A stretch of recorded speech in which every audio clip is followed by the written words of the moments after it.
There'll be an extra fee for that. I'll think Can we play about it. banker next time?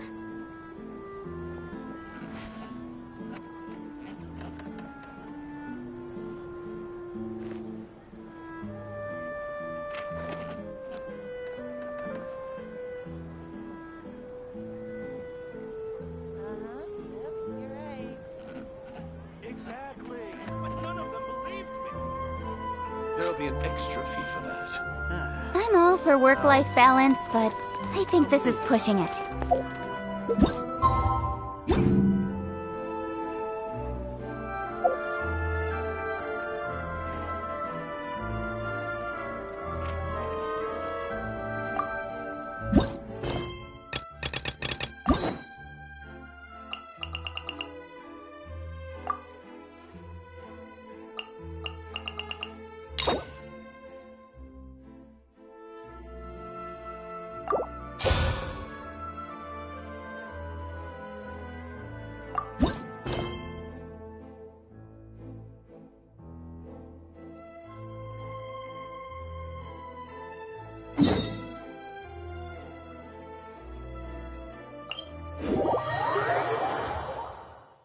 We've been to so many places lately.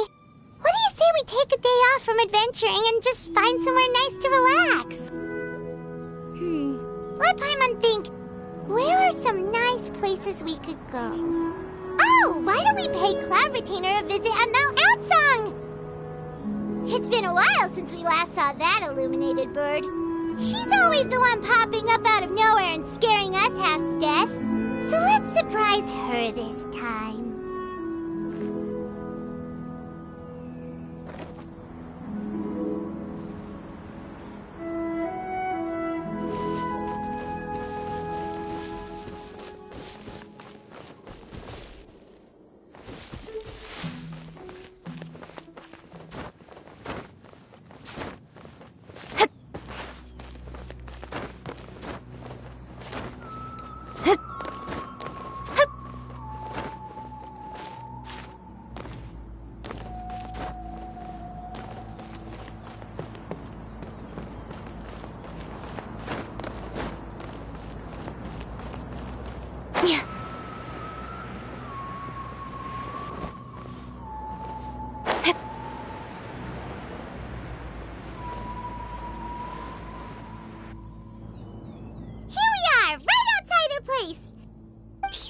Remember the first time we came here?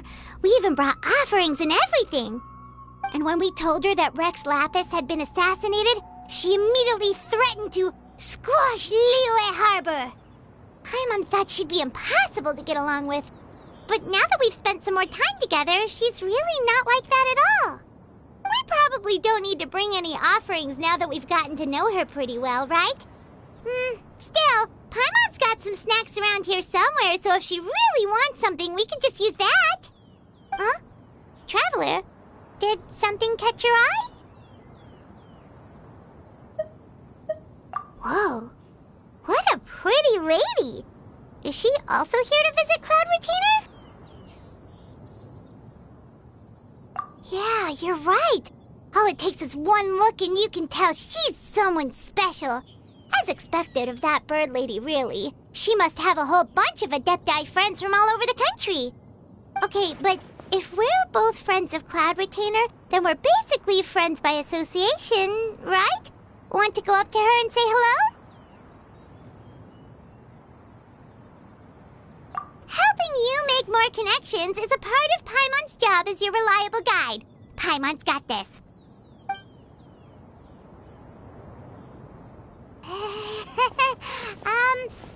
Hello. Paimon is Paimon, and this is the Traveler.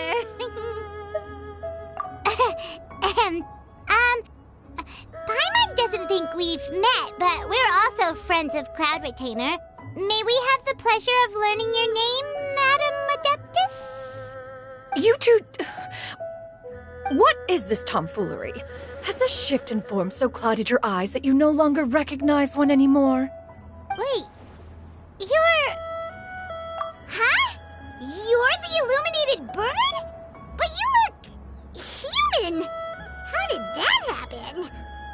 Although donning human form is scarcely any test of one's abilities.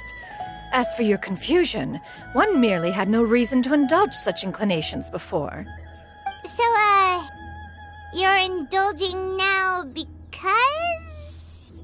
Well, one has made plans to pay a visit to some disciples at Liyue Harbor. Taking on a human form for such a trip is simply a way to make matters less conspicuous. You? Worrying about keeping a low profile? You're the one who likes to pop up out of nowhere all over the place. In fact, Paimon can think of several examples. Like last year, when you suddenly appeared on the top of a roof without any warning. Or...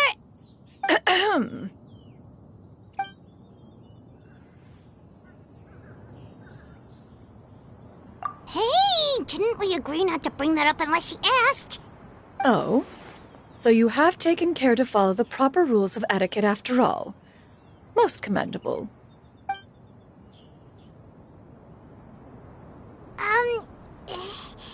Well, this is all Paimon's got. You don't mind, right? One has never found oneself lacking in basic comforts. On the contrary, it is the gesture that one values above all else. So long as you've shown proper respect and consideration, the quantity or quality of the gift is but a trivial matter. That kinda makes Paimon feel a little guilty for trying to keep them for herself. Anyway, where were we before you reminded Paimon about the gifts? Ah, right. So by disciples, you must mean Ganyu and Shenhe. It's also been a while since we last saw them. Maybe we can come too.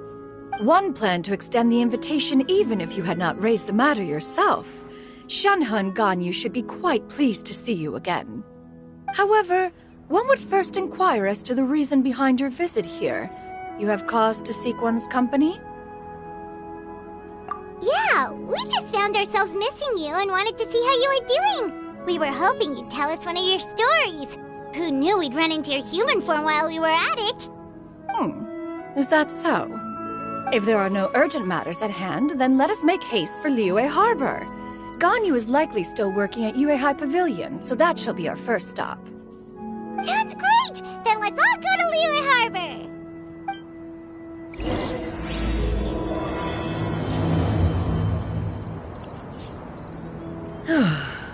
Ganyu has been quite busy with work as of late.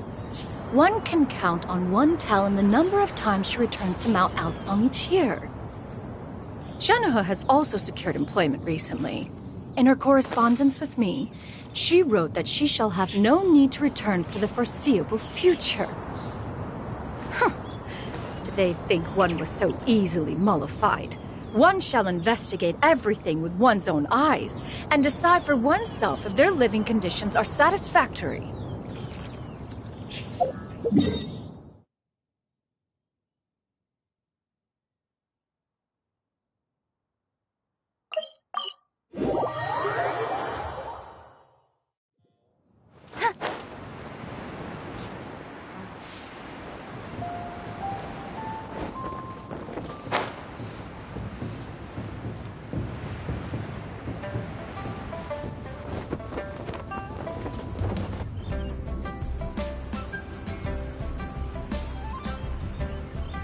We're almost at Yuehai Pavilion! Hey, do you think Ganyu will be shocked to see Cloud Retainer like this? Guess we have no idea if Shenhe and Ganyu have ever seen her in this form before. Wait, where did she go?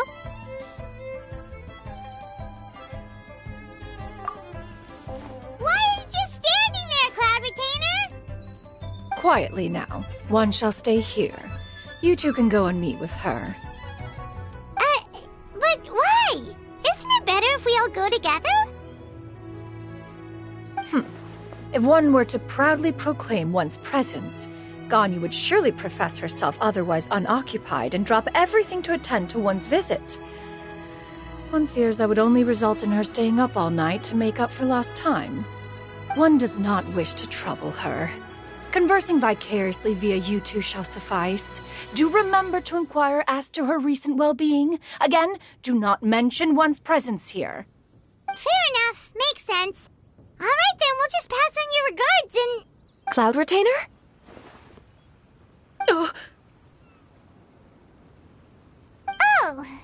busted. Is that lady someone you know, Miss Ganyu? She is indeed. I'm sorry, Huixin, but could we delay the upcoming meeting for a little bit? I believe my schedule today is quite full. Although, perhaps I could move some work to later in the evening. Oh, not to worry, Miss Ganyu.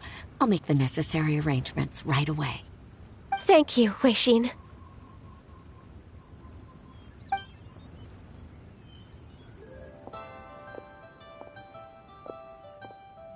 It's been a while, Ganyu. Greetings. What brings you here today? And Cloud Retainer, too. It's been quite some time since I last saw you in this form. You are quite mistaken. One is not acquainted with this Cloud Retainer of whom you speak. One is simply a mere mortal passerby. Huh? Seems she's not buying it. That was but a simple test. One did not expect you to be able to recognize one so easily, especially after so many years of only seeing one's other form.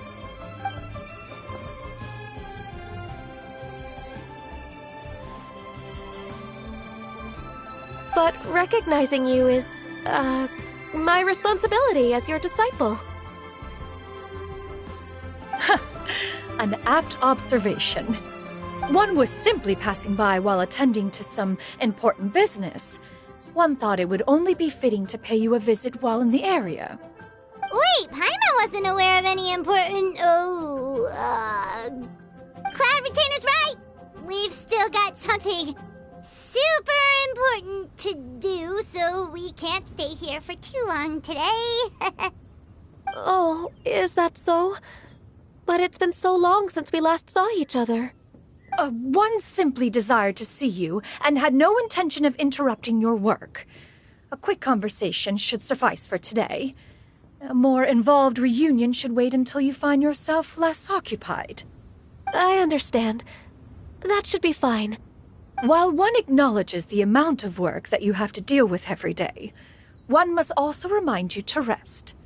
Though Adepti blood flows through your veins, excessive exhaustion will still cause grave harm to your body.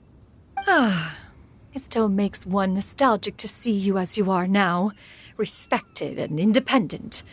When you were young, you oft begged one to cuddle you to sleep when you suffered from nightmares. Cloud Retainer! Stop! If you insist. We are running short on time regardless, so one will refrain from going into each and every story. Why don't you continue your conversation? One shall simply stand by and listen. Wow, you've been to so many new places since the last time we spoke. If you ever need anything, please just come find me at Yuehai Pavilion. Also, forgive me for my presumptuousness, Cloud Retainer, but if you plan to continue appearing in this form, don't you think it'd be helpful to adopt a human name? A human name? Huh. You raise a valid point. Considering the sheer extent of one's renown, Cloud Retainer is surely too recognizable as a name. You really think so? Not that you're not famous or anything, but that famous? You presume to know the extent of one's illustrious achievements. One would hardly think such a thing to be possible. Nevertheless, Ganyu's advice cannot be ignored. From this point on, when in public occasions, be sure to refer to one as Xianyun. Xianyun? I assume that's a reference to the full record of Pristine Pavilion. An Adeptus of years past would rise with the clouds and rest with the moon. They were enlightened and wise, free and unfettered. The writer referenced Master's name to describe her carefree and spontaneous nature. Oh, that sounds super cool! Paimon feels like only the most powerful of Adepti could rise with the clouds and rest with the moon. Actually, those lines were originally written to describe Cloud Retainer herself. Huh? Wait, so you're really that powerful? And what of it? Did you truly take one to be nothing more than a bird of bigger than average size? Not exactly.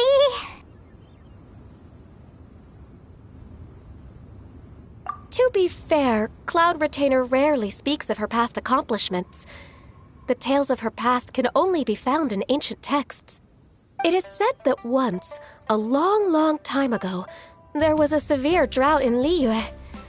Left with no choice, many people left their homes, while others spent day and night praying to the Adepti. Although I did not live through such tragedy, simply reading about it is enough to gain a visceral understanding of all the pain and desperation during that time. On top of the drought, a noxious gas also began to spread through the land. If not for Cloud Retainer's efforts, much of Liyue would be nothing more than a barren wasteland today. The books had this to say about what happened. Upon arrival, the Adeptus borrowed the wind to retain the clouds. Immediately, the clouds gathered together, and abundant rain burst forth from the heavens. Drought and plague were both driven away, and the people were saved. Wow, that's incredible!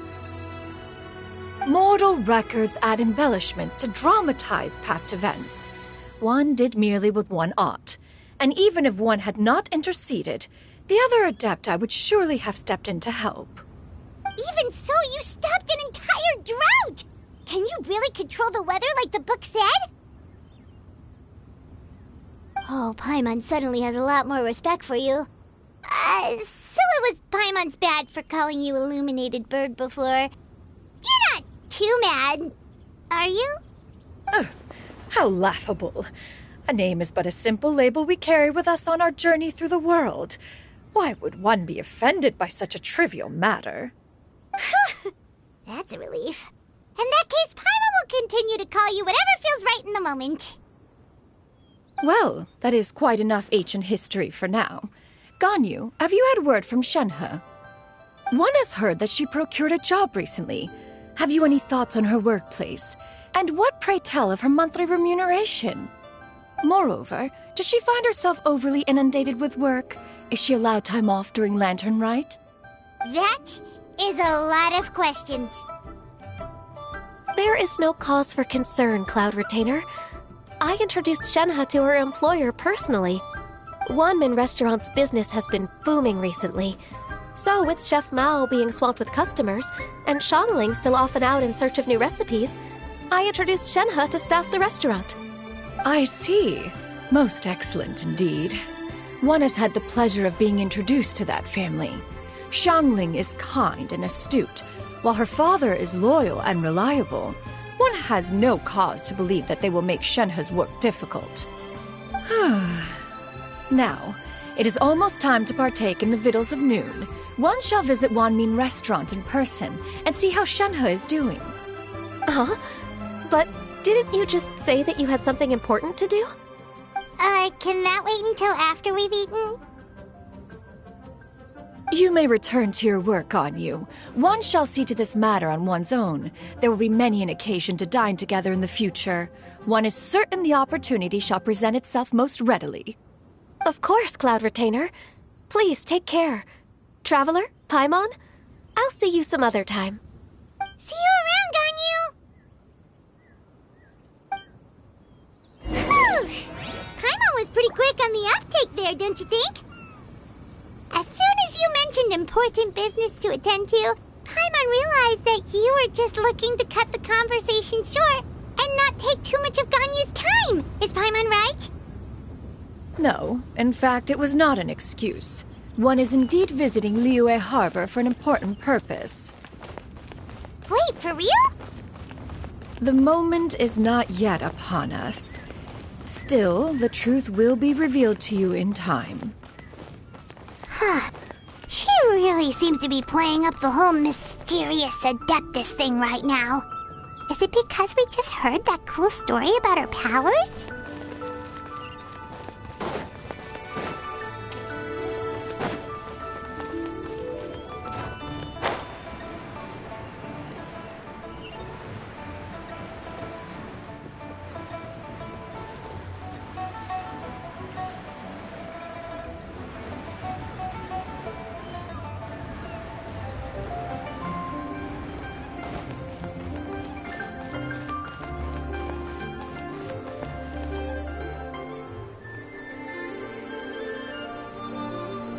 You get what I'm saying, right? Yeah, how can I not? Not even fine food is enough to distract from the presence of a fine lady, eh? Oh, I'm far more interested in getting her details than ordering any dishes. Hey, how about you ask her? You do it! No. I think you should. Wait, she's coming.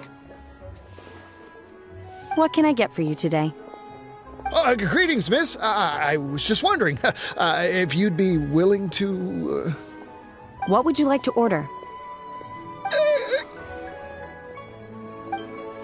2 servings of mora meat to go. Good chat. Bye.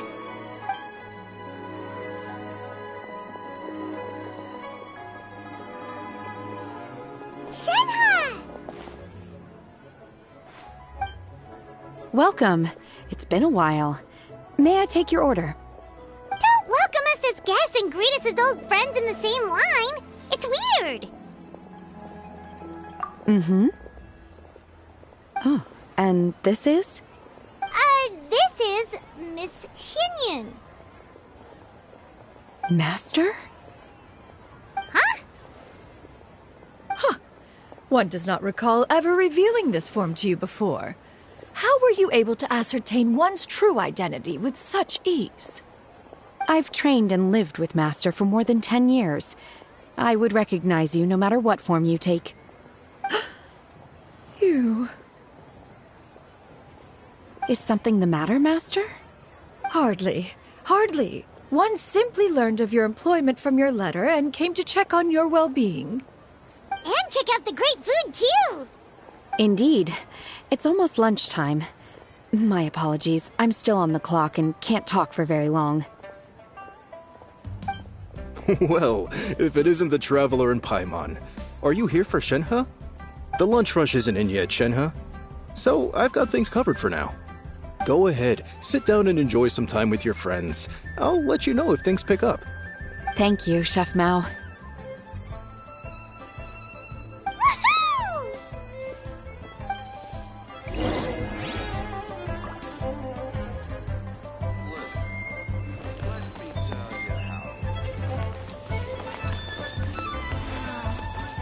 Leo's really got a lot going for it. Cheap and tasty chop suey!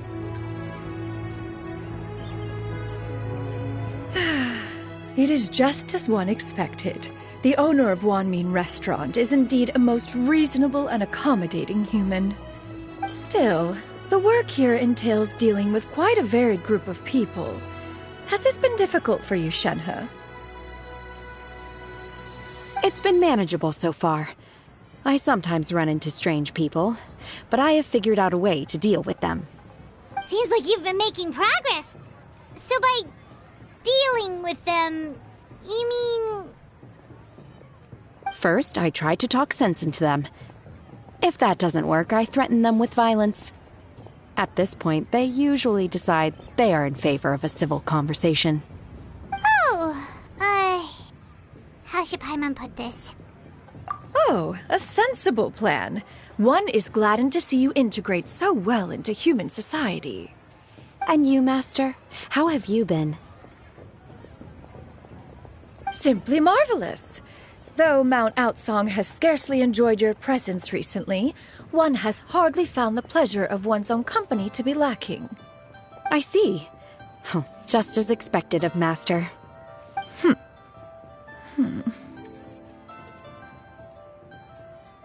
I have missed Master quite a bit too. Even though work has been busy lately, I've already had a conversation with Chef Mao about taking some time off soon to visit Master. Oh, you did? Do make note of such matters in your letters in the future. There's hardly a need to keep one in suspense. Whoa, her mood shot up just like that. By the way, Master, since you are in Liyue Harbor, have you had the chance to visit Ganyu? Indeed. She is similarly preoccupied with her work. There was time only to exchange a few simple pleasantries. Ganyu told us the story of Cloud Retainer's name. It was amazing. We never knew how powerful she was before. I see. In that case, allow me to also share a story about Master's past. Oh? Is that a problem, Master? I believe this to be a good topic of conversation. No, not a problem. One was simply caught off guard. But no matter. Please, proceed. One is most curious to see how much of one's own conversational prowess you possess. Master once participated in a race against Mooncarver. After Mooncarver lost, he insisted that Master's ability to fly gave her a natural edge in such a contest. In response, Master agreed to forego flying in return for being able to use one of her devices in the race. Mooncarver accepted, only to find Master with a brand new device on the day of the contest. Huh. What kind of device was it? It was a mechanical vehicle made out of iron. What was it called again? Oh, an electro-powered bicycle? Oh, you refer to the bicyclical Thunderflashmobile. One spent 49 days conceptualizing and crafting it. It need only be infused with adeptal energy, and it can cover thousands of miles in one day. Oh, it boggles the mind why Mooncarver ever supposed he might best me in a contest of locomotion. Though he sprinted with all his might, he could barely keep up. Alas, the one flaw of my mechanism lay in its weakness against mountainous terrain. One was thwarted mere seconds from victory, when it was thrown off course and failed to make it across the final stretch. Truly a most unfortunate turn of events. Anyway, do go on, Xianyun. Master, that was the end of that story. Is that so? Huh. With you gone, one has seldom felt the desire to call upon those old fossils for another contest. What is a race without spectators, after all? Have you been lonely, Master? Lonely? Huh. At one's age, entire human generations come and go in the blink of an eye. Even one's own self-directed musings can span several days and nights. 'Tis a most foreign sentiment. The mere mention of it is preposterous.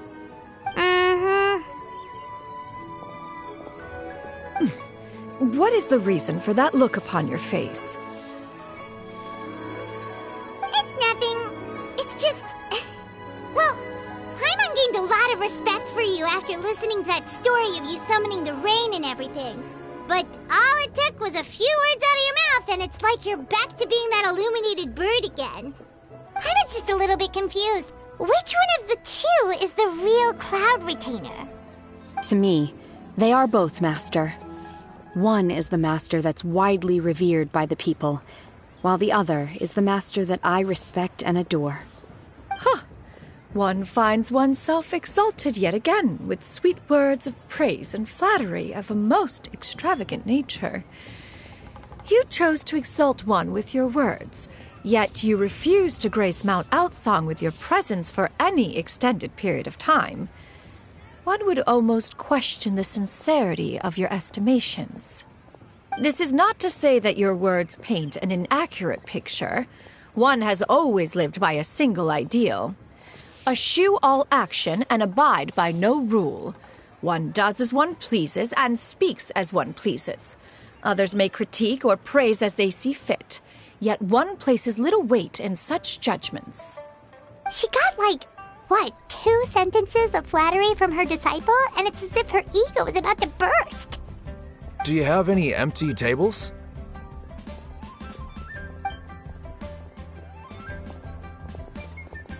Hey there, could we get another fish stew?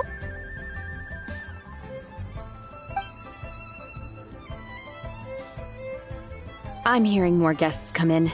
I should get back to work. All right, good luck with the lunchtime rush, Shenhe. I'll try my best.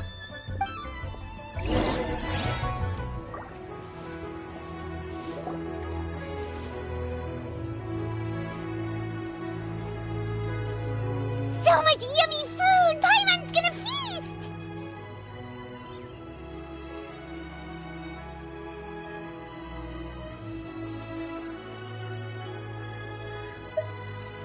One is fond of all kinds of delicacies and delights in a multitude of flavors. The dishes here demonstrate no shortage of culinary skill. Their unique flavor profile has left one more than satisfied. In fact, one has been struck by quite the fit of inspiration. One has already begun to conceptualize the next generation of supreme cuisine machines. Everything's so tasty. A bit too hot at times, but still super tasty. I'm sorry, miss, but our tables are full. Shall we try somewhere else, Granny? But it smells so delightful. Can we really not eat here? My poor legs can't go on for much longer. Well, you could always check with some of the other guests and see if anyone's happy to share a table. Okay, I'll ask around.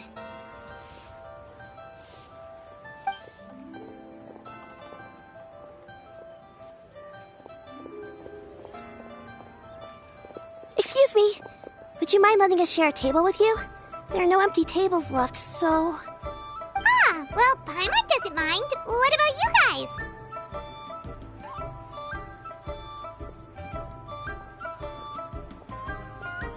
Great! Thanks so much. My name is Xianyun, and this is my granny, Yuendai. Granny? Yep. Is there something wrong with that? No, Paimon's just a bit surprised. She looks so young. Yeah, a lot of people compliment Granny on her youthful looks, but she's actually much older than she appears.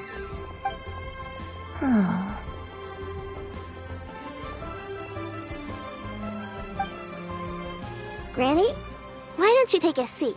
Come on, it's not polite to stare. Huh. Have we met before? No. 'Tis a fated meeting, then. Please, take a seat.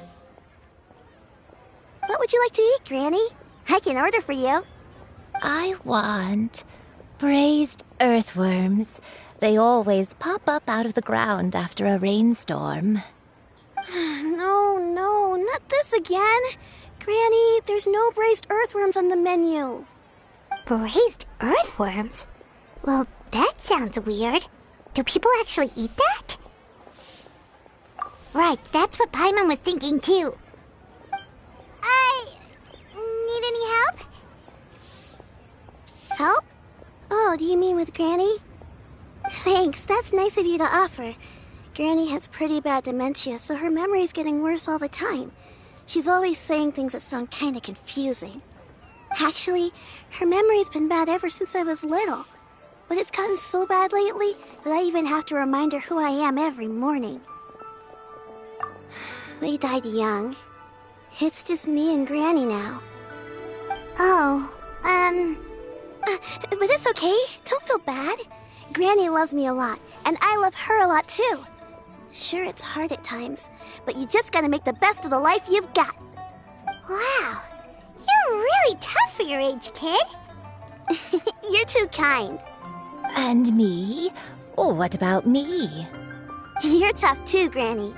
Plus, you're really gentle, and you're always there for me. Yes, and it's hardly as if I forget everything. I still remember the important things. Wait, what was that really important thing again? Ah, I remember now. It was a dream. I had a dream where everything was dark. Someone was standing in front of me. She told me to come and find her, and that once I'd found her, I would be free. Huh? That sounds super important. But how come you've never told me about it before? It was just a dream, so I forgot about it. But I'm in a good mood now, and somehow I remembered it again. You know, I believe I've had this dream a great many times. But just how many times have I had it? Now that I do not remember. Wait, so you have a reoccurring dream where someone's talking to you? That sounds spooky. Oh, does that mean you're possessed?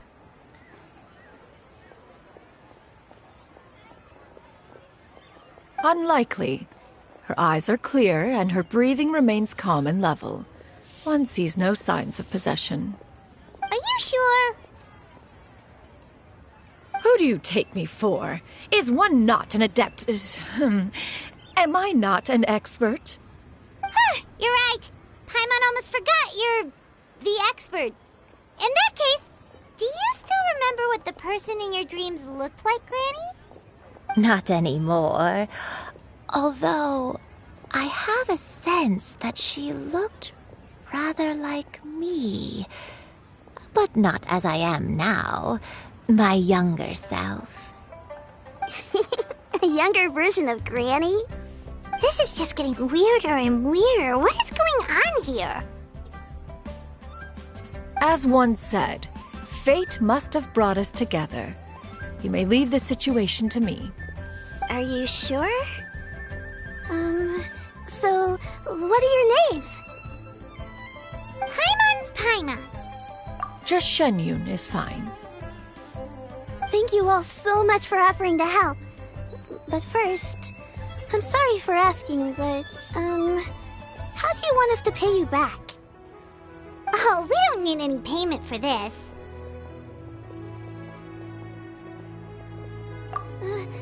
Thank you so much.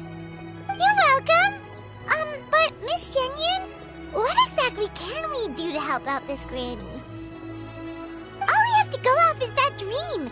Where do we start? That is elementary. Since her dreams portray her younger self, then we shall retrace the steps of her youth. Once we have revisited those places, her memories will likely return. Sounds like a plan. So, Granny, do you remember which places you went to when you were young? Why, of course I do. The heavens above, the earth below, the wispy clouds, and the emerald mountain streams. Okay, taking that as a no. I might have an idea. Once, when I was really little, my dad told me that Granny used to be a martial artist heroine who saved loads of people from a disaster.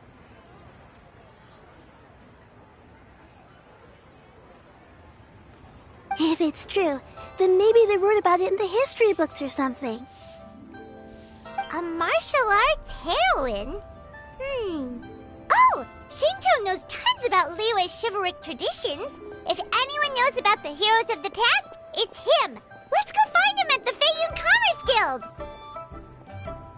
Are you leaving already? But I'm still hungry. I'll go order some food, Granny. If there's nothing on the menu you especially want, I'll just get a few different things. It seems we must part ways for now. The Traveler and Paimon are bound for the Xianyun Commerce Guild, while Yuendai and Shuyu shall remain here and partake of their lunch. As for myself, I have matters to discuss with Streetward Rambler. Streetward Rambler? Oh, you mean Madam Ping! Precisely. Let us meet at Yujing Terrace once you are ready.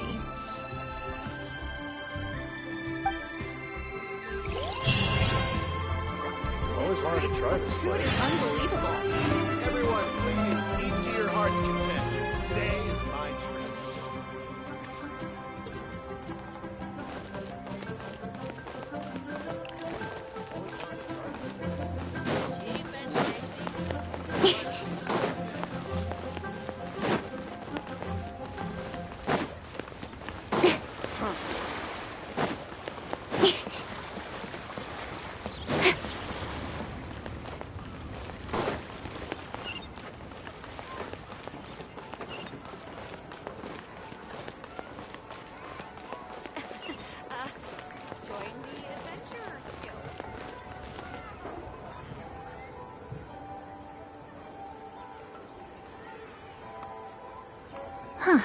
It's you two.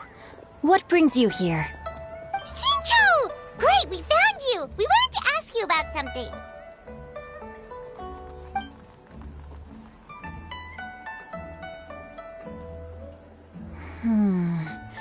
That's not a whole lot of information to go off of. I don't know if I can say for sure. I can't pinpoint her identity from your description alone. But considering her age, I am reminded of a nameless heroine who's been featured in various chivalric novels. Nameless heroine? That's right. The novels often speak of a great drought from 50 years ago. As the people suffered, a nameless heroine appeared and began to clear away evil spirits and bandit camps. The people idolized her, but never learned her name. All they knew was that she always acted alone. Later, though, she supposedly fell in love with a similarly noble-minded exorcist from Mount Tianheng. They were well matched in more ways than one, often fighting together as a fearsome duo of otherworldly strength. After the drought ended, the heroine and the exorcist left the public eye and began living a reclusive life in the mountains. All that remained were tales of her incredible accomplishments. The way this nameless heroine faded from fame into obscurity later in life is not too dissimilar from Miss Yuendai.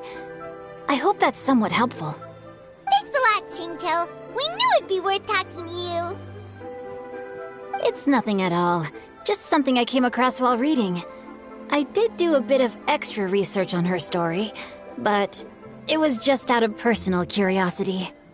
Well, Paimon still thinks that's super cool. Oh, wait, Xingqiu, if you've read up on her, do you know of any places often associated with her? Let me think. In the novels, the nameless heroine always appeared near one of 3 places. Wangshu Inn, the area just north of Jueyun Karst, and Xianyun Peak. Perhaps the real-life heroine who inspired the character was also often seen near those 3 places. That would explain why those locations appear in the various novels written about her.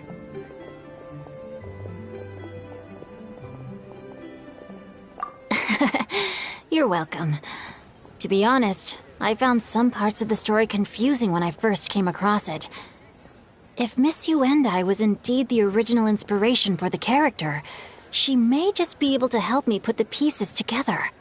It's rare for a chivalric hero to fade into obscurity during their lifetime, even after retiring from the public eye. But no one ever saw or heard from the nameless heroine again. There were even rumors that she became extremely ill. I've never understood why someone would go to such lengths to erase themselves from public memory. It's almost as if she was trying to hide from something. There's probably far more to the story than what's been written. We'll be sure to tell you if we manage to uncover the truth. That's a deal. Perhaps, behind the truth of it all, there lies a story more fantastical than any work of fiction. Paimon feels like we just learned so much from Xingqiu. A drought, a nameless heroine, a life of seclusion. Wait, why does the story sound super familiar? Oh, right! There's a drought in this story, too! Xingqiu, are droughts super common in Liyue or something? Well, they used to be. But people have long since developed methods to prevent them, like by cultivating the soil or digging canals. So while droughts do happen from time to time, they are rarely regarded as true disasters. The drought 50 years ago is probably one of the worst we've had in the last several centuries. The crops withered, the streams ran dry, and the monsters in the mountains became rabid and agitated. Countless caravans were attacked, and people who lost their homes came together to form bandit groups.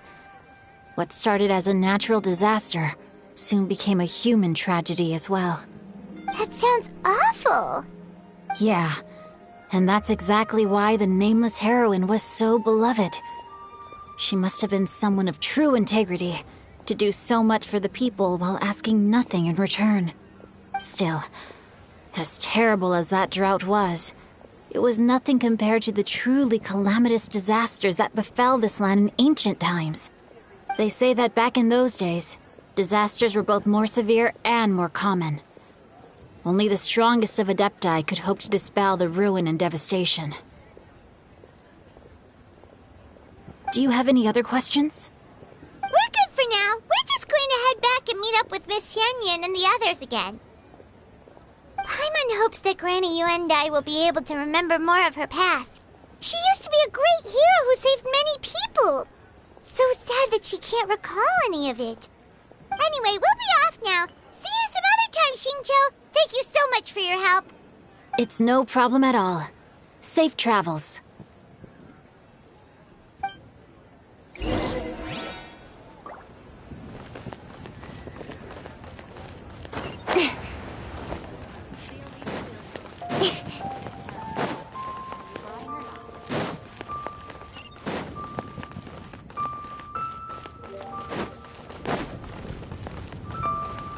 Rest assured that she sings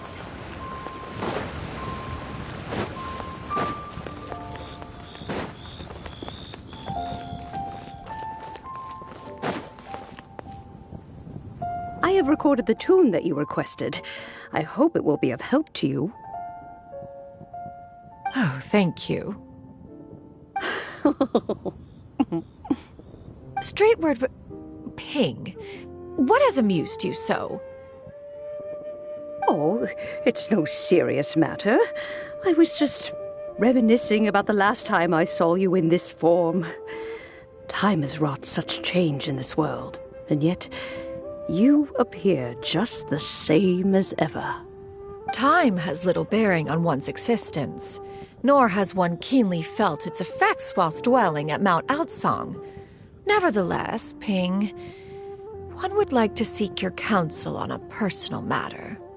Oh, why so formal all of a sudden? I must say, you're making me a little nervous. What is it? Well, the inquiry is as such. Approximately how much more would one need to afford a comfortable life in the harbor, not unlike the one that you yourself lead? It does not require as much as you may think. Still, do you mean that... Cloud Retainer, Madam Ping! What are you two talking about? Nothing save for some trivial matters. Have you unearthed any useful details? Xingqiu has a theory, but let's save it for when Chuyu and Miss Yuendai have joined up with us again.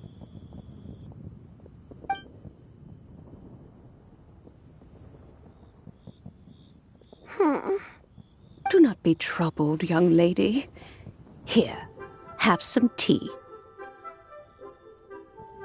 Thank you so much. What do you think, Chuyu? Does it match up with what you know of your granny? According to the story, the nameless heroine eventually fell in love with an exorcist from Mount Tianheng.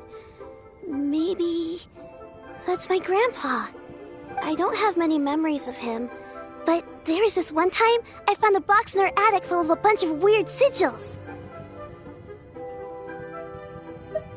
I think so too.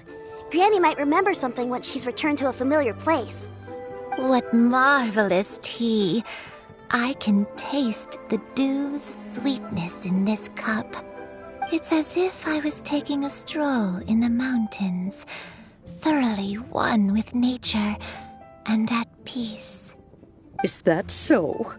Then please drink as much as you like. There's no need to hurry. At our age, it's always nice to slow down and take the time to appreciate pleasant conversation among friends. Thank you. Okay, since we have the time, can I ask you something? Sure thing. What would you like to know? I have a secret I want to tell you. Let's go talk over there.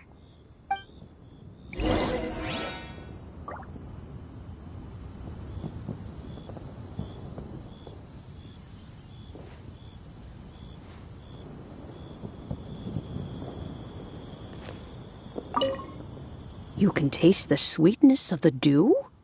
It's just a feeling. The sensation of stepping out into the mountains on a cool morning, gazing upon the small droplets of water hanging from the leaves, and feeling the sweet stream of water soothe a parched throat with every swallow. It's A sense of calm and serenity. One that stretches on and on until days become weeks, weeks become years.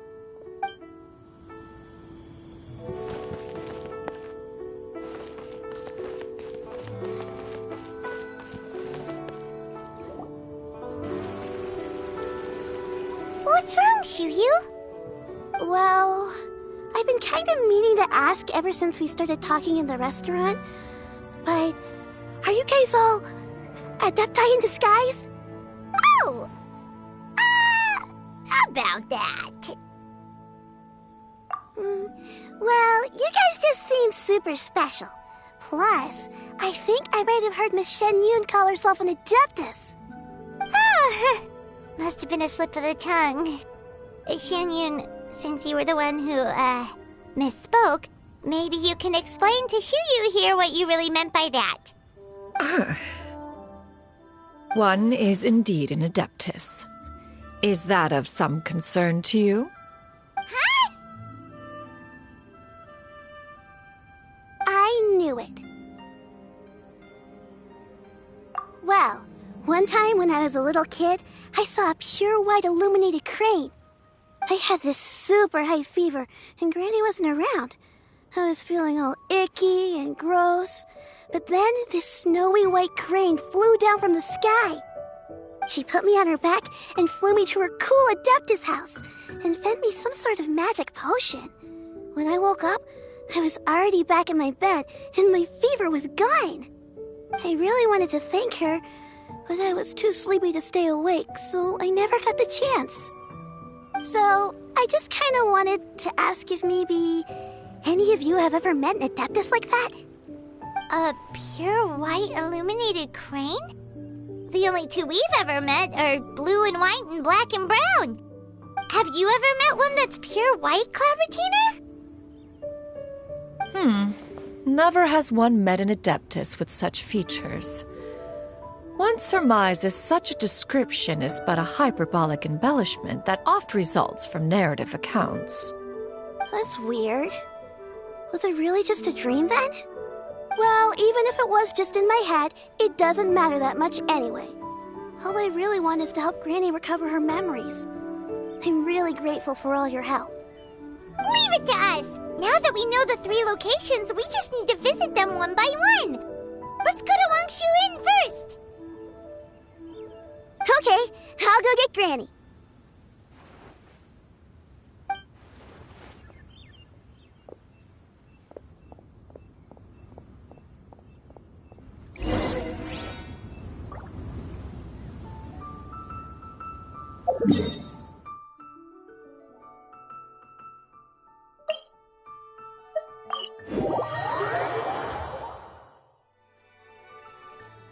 Wangshu Inn.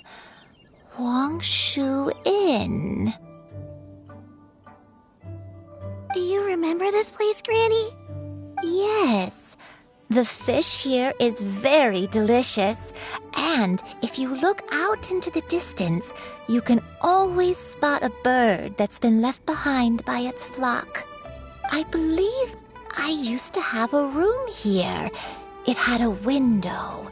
Yes, I spent a lot of time looking out that window. Which room was it again? Let me look.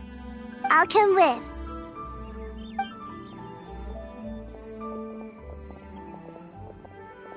Paimon's still having some trouble understanding what she's talking about, but if she's so familiar with this place, that must mean she lived here, right? Wait, huh? Whoa! Shao! What are you doing here all of a sudden? You scared the living daylights out of Paimon! I sensed a non-human presence and decided to come take a look. If you're here, then there's likely no trouble afoot. I suppose there's no cause for concern. It's been a while, Cloud Retainer. I see you have returned to your previous form. I have indeed. I fought alongside her in this form on many occasions during the Archon War. Oh, wow! What was she like during the war? Oh, wait, let Paimon take a guess. Was it anything like Behold, the glory of one's newest invention, the Bang Bang Continuous Fire Mechanism. Hands up and surrender, or be prepared to face the full might of the Adepti. An impressive imitation. Paimon knows her all too well. Even so, Cloud Retainer was not always as ostentatious as you describe. You may be unaware, but her talent with Adepti sigils is just as formidable as her skill in mechanics. The Archon War reached its peak after Guizhong's death. The Cloud Retainer who fought beside me in those devastating battles was taciturn and solemn, only speaking when she had to activate her sigils. A Cloud Retainer who barely talks? Paimon can't picture it. But what happened after that? If you were so powerful in your human form, why did you decide to take up your bird form again? Once one had bid farewell to the world of mortals, what use would one still have for such a shape? When dwelling between mountain and forest, away from the struggles and troubles of the mortal world, a mortal form is hardly the most fitting of choices. After the war, Cloud Retainer retired to Mount Outsong, only revealing herself to the occasional visitor, and always in her avian form. Although I do believe there was an occasion some 30-odd years ago when she decided to don her human form. I believe it was for the purpose of... One believes there is little need to relive bygone matters. Granny, are you okay? Back then, at this place, Perhaps this conversation should end here. I shall take my leave now. Should you encounter any trouble, you need only call my name. However, given that you are traveling with Cloud Retainer, I trust you are in good hands. Everyone! I think Granny is finally beginning to remember her past. Slowly now, calm your mind and recount what has been recalled. A long time ago, I stayed here to recuperate from my illness. Huh. So what Xingqiu said was true! You did fall ill! Was that why you went into hiding? I don't remember. I'm very sorry, but I can't even remember the name of my illness. The only thing I can remember is that it took a great toll on me, and there was no cure for it. I was confined to my room in Wangshu Inn, where I spent many days unconscious. I'd come to every once in a while and stare at the migrating birds outside the window. It was a solemn sight. I remember crying, but I'm not even sure I knew why. One day, I met a traveling merchant. Upon hearing of my illness, he sold me a bottle of soul-revitalizing tea pills. He told me that the pills were concocted using Adepti blood and could be used to alleviate my symptoms. Sure enough, I made a full recovery. My illness remained dormant for several decades after that. Wait, but if your illness remained dormant for several decades, are you saying that what you're going through now is just a relapse of what happened all those years ago? And it was all thanks to the pills that you managed to keep the symptoms in check? Paimon's brain kinda hurts. Do you remember anything else? I'm sorry, I don't. Oh, if only I wasn't so useless. Hey, you're not useless. You've done so much for me. Watched me grow up. Raised me. How could you say that about yourself? Oh, fret not, dear child. Granny was just a bit frustrated. That's all. The recovery of a person's memories is a gradual process. Finding pieces of one's past is always superior to not finding anything at all. Let us make haste to the next location. Next location. Oh, why don't we go to the area north of Dwayun Karst next? There isn't really a landmark there, so where should we start? Oh, Paimon's got it. Let's check out the houses in the area first. After all, if she was there for any length of time, then she would have stayed somewhere, right? Oh, Paimon's really got her thinking cap on today. At this rate, we'll recover all of Granny Wendai's memories in no time.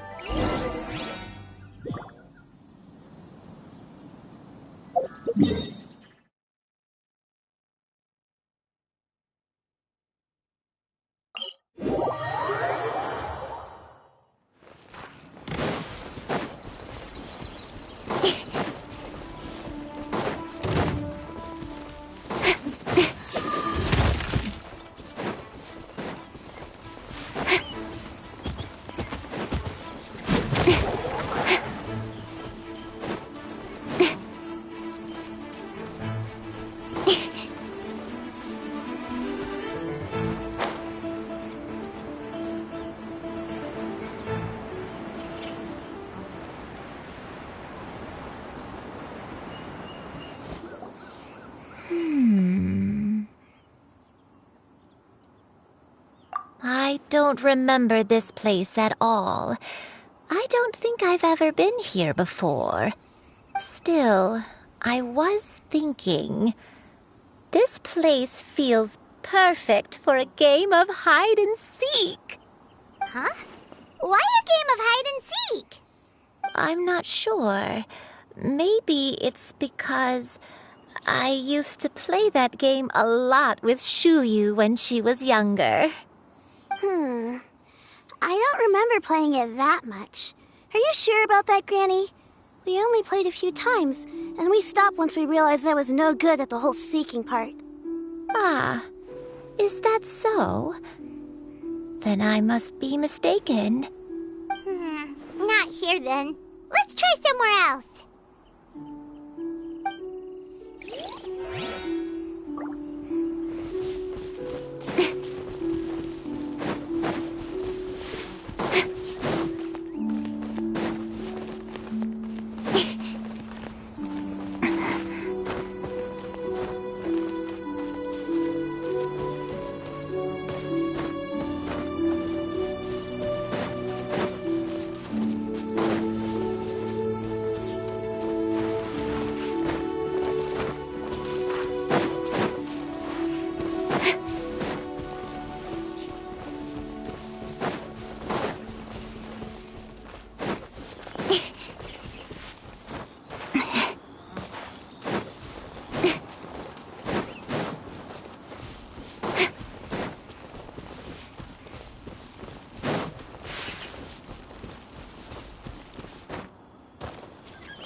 Paimon sees an abandoned house. Why don't we take a break over there?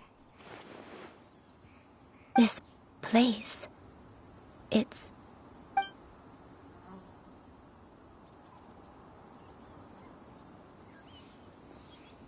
Did you remember something, Granny? I remember. Xianyun, this is where your father was born. It was a moonless night.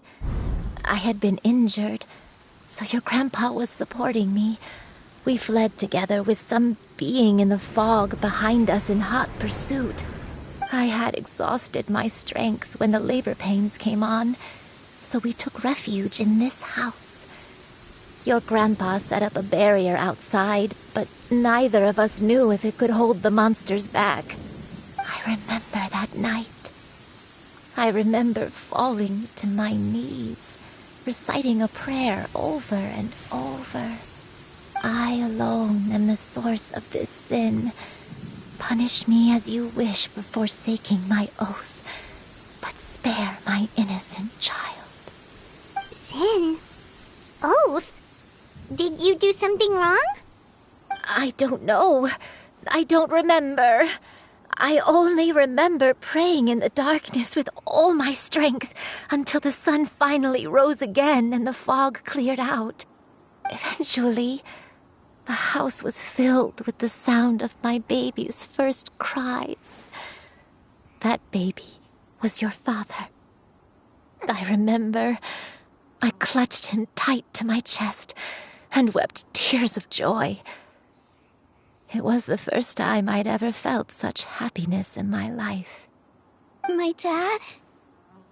He was my pride and joy, and so are you, Xianyun.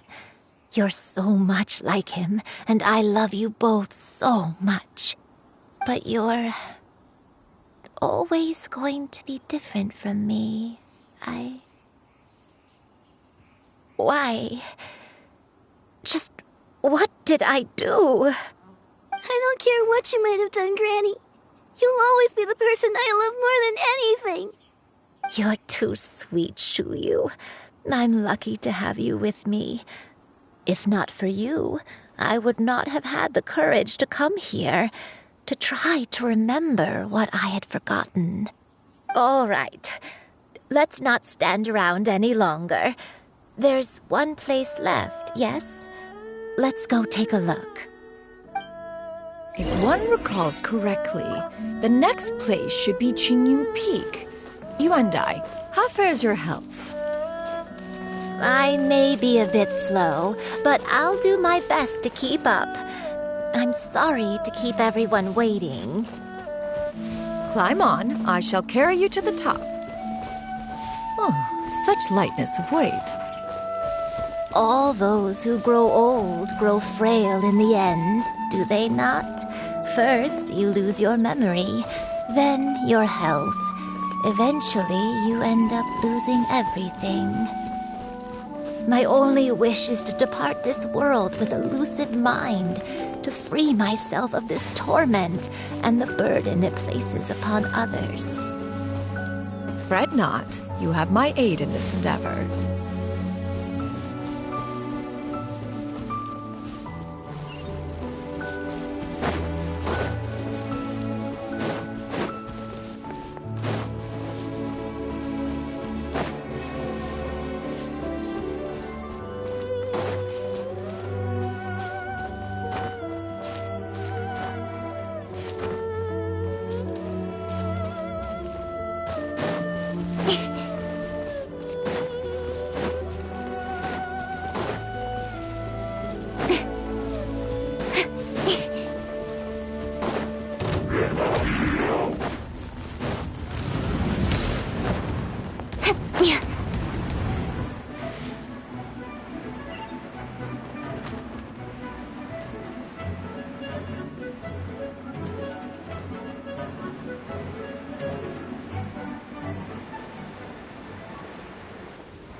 coming.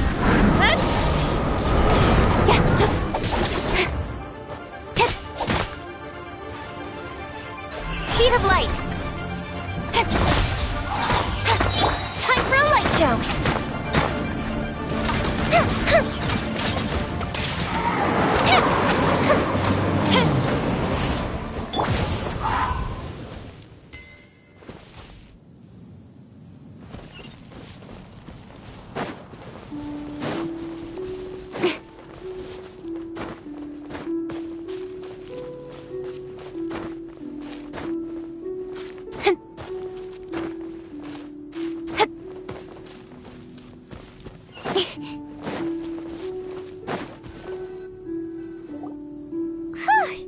We're finally here. Does this place feel familiar to you, Granny One Day? Let me see.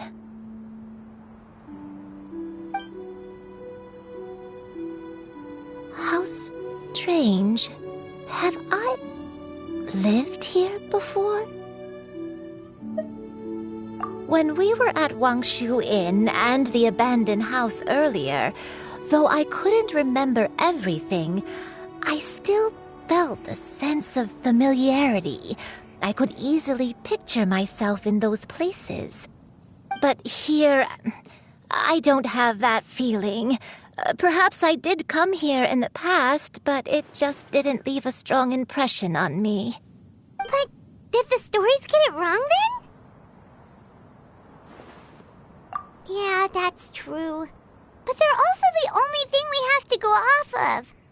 Paimon was hoping this place would jog Granny Uendai's memory just like the others. I'm sorry to disappoint you too. It's all right. We're not going to give up yet. We'll figure something else out. Just you wait. Thank you. If only I could remember. Huh? That way. What's that mountain? Oh, let Paimon look! Huh? Isn't that Mount Outsang? Looks like we've come full circle. Mount Outsang. Mount Outsang. Granny, are you okay? Don't push yourself, Granny. It's okay if you can't remember. You shouldn't do something that makes you sad. Mount Outsang, What am I really? Mount Outsang holds some familiarity to you? It does, but I can't go back. Are you feeling unwell? My head, it feels all heavy and dizzy. What is wrong with me? Cloud, Miss Xianyun, is there anything you can do? Let us go to Mount Outsang. But... Fret not, all will be well.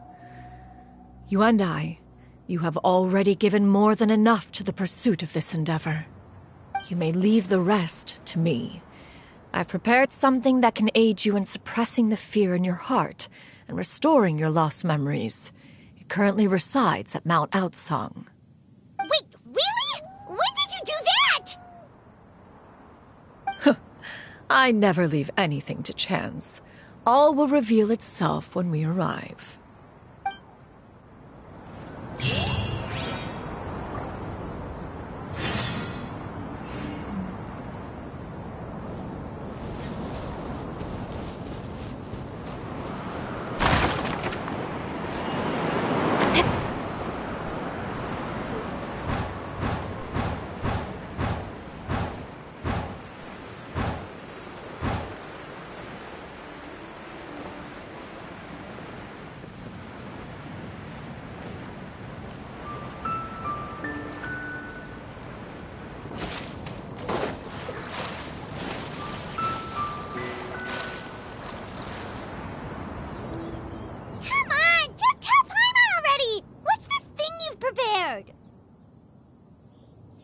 Here, this is it.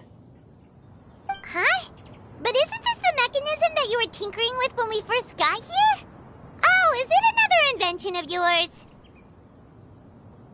Precisely. A recent one at that.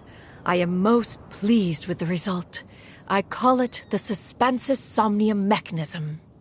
It periodically releases a soft breeze, which when paired with a gentle adeptal tune, can help the listener subconsciously relax and even enter a semi-hypnotic state. Soothing agitation and anxiety, relieving exhaustion and insomnia, its potential uses are numerous indeed. And of course, it can also aid in the recovery of lost memories. Whoa, what a cool gadget! But if you had it all along, why did you keep it to yourself until just now? We could have come to Mount Outsong right off the bat and saved time on a lot of floating. How preposterous. Had Yuendai not recalled much of her past through her own efforts, the device would have nothing to draw upon. We Adepti can only help those who first resolve to help themselves. Had she lacked such determination and strength of character, one would have little to offer in way of assistance. Paimon thinks she gets it now. Hey, what's that other thing? As previously mentioned, a gentle adeptal tune is required to take full advantage of the mechanism. One secured such a tune from Streetward Rambler. Only with her melodies can the mechanism reach its peak power. Whoa, Paimon can feel what you mean. Paimon's body feels light as a feather. It's as if she's lying down on a warm patch of grass after a super satisfying meal. And you, Yuendai, is the mechanism helping you to relax? It appears she has already succumbed to the depths of reverie. Come, join one on this side. We shall give her some time to herself.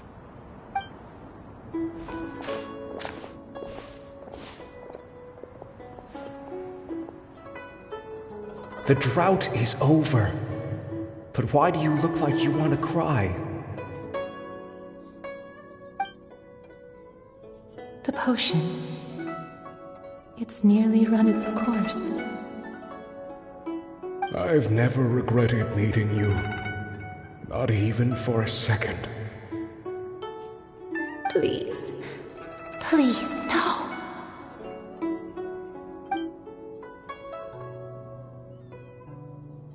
Have you forgotten?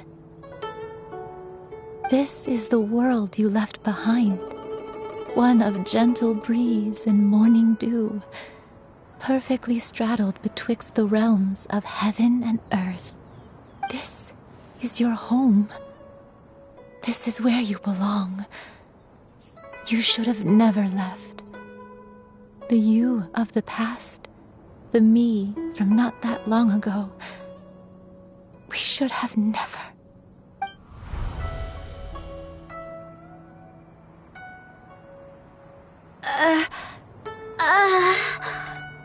So that is the truth. No wonder this place is so familiar. Granny! Granny, are you okay? Cloud Retainer. Your memories have returned? Wait, did you just call her by her full name? Does that mean you already knew each other? Yes. I now remember everything. Everything. Granny, please don't cry. I'm here. I'm here. Oh, don't worry, my dear child. Granny is fine. I'm so sorry, everyone. You've gone to so much trouble on my behalf. It's all come back to me now. The most important thing that I had forgotten was the truth of what I once was. One can sense the guilt that now plagues your conscience. Reclaiming a truth long buried is sure to come with a myriad of complex emotions. Perhaps one should recount the story on your behalf while you compose yourself. No, it's okay. Now that I've remembered, I must face my memories head on. Shuyu, everyone, I cannot thank you enough for all your help. I'm ready to tell you my story, if you're willing to listen. Please, Granny, don't force yourself. What happened in the past doesn't matter. I love you more than anything. Nothing you say can change that. I know, dear child. My feelings for you are exactly the same. It is for this reason that you deserve to know the truth. Some time ago, I made a terrible mistake. One for which I could never atone. Is this the sin that you mentioned in Xianyun Karst? What happened? I am, in truth, not a human being. My real form, one that I held for centuries, was that of a wild crane. I spent many, many years living on Mount Outsong, bathing in the soft breeze and drinking the sweet dew of the mountains. At some point, I somehow gained wisdom and sentience. The Lord of the Mountain, Cloud Retainer, became aware of my existence and began to share many stories with me. She even passed on the secret of cultivation to me. Though she never took me on as a formal disciple, I always saw her as my master. Whenever she took out her tools to work on mechanisms or new inventions, I would also stand next to her and watch. I even contemplated completing my training and becoming an adeptus in my own right. I followed her teachings, and time gradually passed us by. Until that fateful day 50 years ago. 50 years ago? That's right. Master regaled me with many stories of her past deeds. From them, I learned how she had saved people from a similar crisis in the past. She was the one I looked up to the most. More than anything, I dreamt of becoming an adeptus like her. I wanted to travel the land like she had, relieving suffering wherever I went. But I was still far from being a real adeptus. I possessed no ability to take on human form and fit in with the crowd. Once she learned of my desires, Master prepared a special dose of human mimicry potion for me. She warned me that the potion's effects would only last 10 years, and if I were to fail to return to my original form at the end of that time, I would forever forget my past as a crane and become something neither human, beast, nor adeptus. Oh no. So that was the source of your dementia all along. Was it because of Grandpa? Indeed, I fell in love. Though he was human, he had spent his entire life training on Mount Tianheng. When we met, it was not only my first foray into the world below, but his as well. Although clumsy and impulsive as he was, you'd think he was the real strange bird among the two of us. But still, just like me, he cared deeply about the world and wanted, more than anything, to cleanse it of all pain and suffering. I could not help but fall for him. But my time continued to tick away. Those 10 years passed by in a flash. Yet I did not want to leave his side, so I... Oh no, what happened next? I committed an offense. I wanted to stay with him, even if it meant living a life full of pain and suffering, even if it meant that I would eventually turn into a monstrosity. I knew I had betrayed Master's hopes, but I was too ashamed to face her. So I wrote her a long letter instead and asked someone to leave it outside her abode. I was convinced that she would not support my decision, and I lacked the courage to speak to her face to face. In my shame, I fled and tried to hide from the world, such that no one would be able to find me again. But that was only the beginning of my troubles. I began to suffer from a strange illness.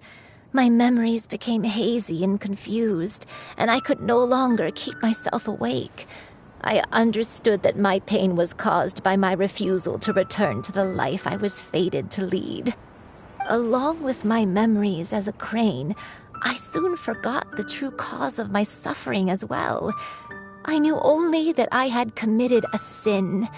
All I could do was pray for forgiveness, even if I had long forgotten what needed to be forgiven.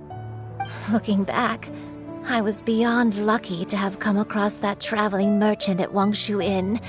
It was such a fortunate coincidence that we were there at the same time. If it weren't for those soul-revitalizing tea pills, I probably would have... Granny! What's wrong? Coincidence? Why did I ever think it was a coincidence? Tea pills concocted using the blood of an adeptus? No, it couldn't be. Master, don't tell me. Back then, that merchant was actually... Human custom would dictate the conferral of gifts to be in order when one's progeny is wedded, would it not? Consider the pills a symbol of one's best wishes. So when I tried to conceal my name and mistakes from the world and hide myself away in perpetuity, the only person I managed to deceive was myself. You knew where I was all along. One still remembers when you were but a fledgling. You possessed a certain fondness for a particular game. You would hide yourself among a group of wild cranes and ask one to pick you out from among the flock. One found you with such ease every time. 'Tis a truth most evident. One always recognizes one's own, no matter what form they may take. Wait! Paimon's confused! So, Cloud Retainer, you found Yuendai again? But how? When? And what happened after that? Perhaps it is now time for one to recount the rest of the tale.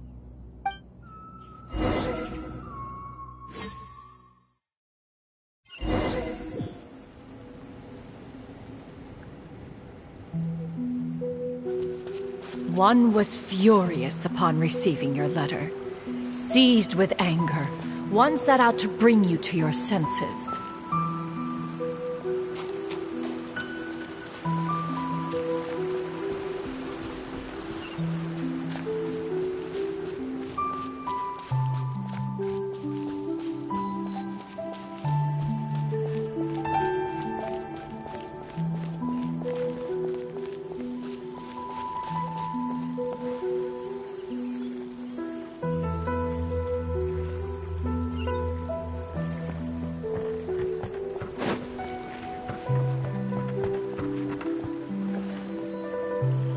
In truth, one had more than a few misgivings about your chosen partner. As an exorcist, his talent was lacking. One could hardly say his skill with sigils was any better. But soon, one came to appreciate the devotion he bestowed upon you during your illness. He never uttered a complaint and rarely left your side. Unwilling to begrudge someone of such character, one decided to overlook his aforementioned deficiencies, glaring though they may have been. Wishing to grant you a life without regrets, one gathered many divine ingredients and used one's own blood to create a form of medicine. Though imperfect, it managed to suppress the more dire effects of your illness. As for how to deliver the medicine, after much contemplation, one eventually decided to perform the deed oneself. One took great care to alter one's features and select the appropriate attire. Only after meticulous scrutiny did one finally set out for Wangshu Inn. As one expected, you were most ignorant of one's true identity. You showed not even the slightest inkling of recognition. One was quite torn. should one have celebrated the success of one's disguise, or mourn the loss of your acquaintance.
Nevertheless, one would speak to you about another matter, if you are amenable, even considering your loss of memory. One was simply flabbergasted that you could so easily forget the consequences of consuming medicine infused with adeptal blood.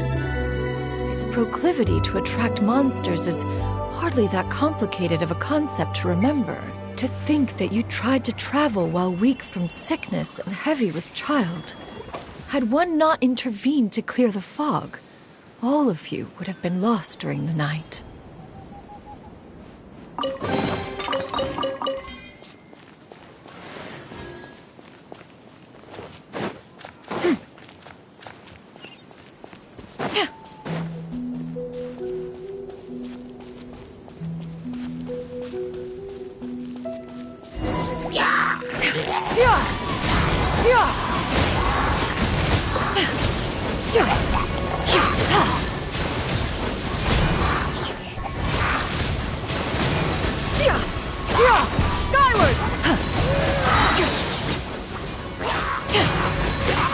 Make way for the Adeptus!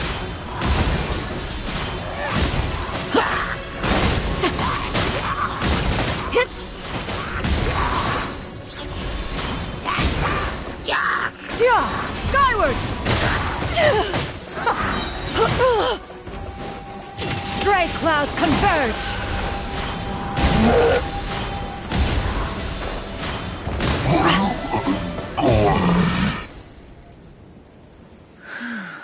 Those monsters would hardly have pursued you with such ferocity without sufficient incentive. They were likely incited by the presence of godly remains. Said godly remains, in turn, were likely drawn to the trace of one scent on your body. One was, after all, an active participant in the Archon War.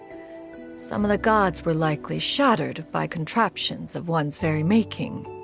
In the end, one was relieved to see you endure through the night. At the break of dawn, one heard an infant's cry pierce through the air, and one saw you carefully cradle the child to your chest. Although certain mortal matters remain foreign to me, one could not help but be moved by your joy. To see you happy, that was more than enough.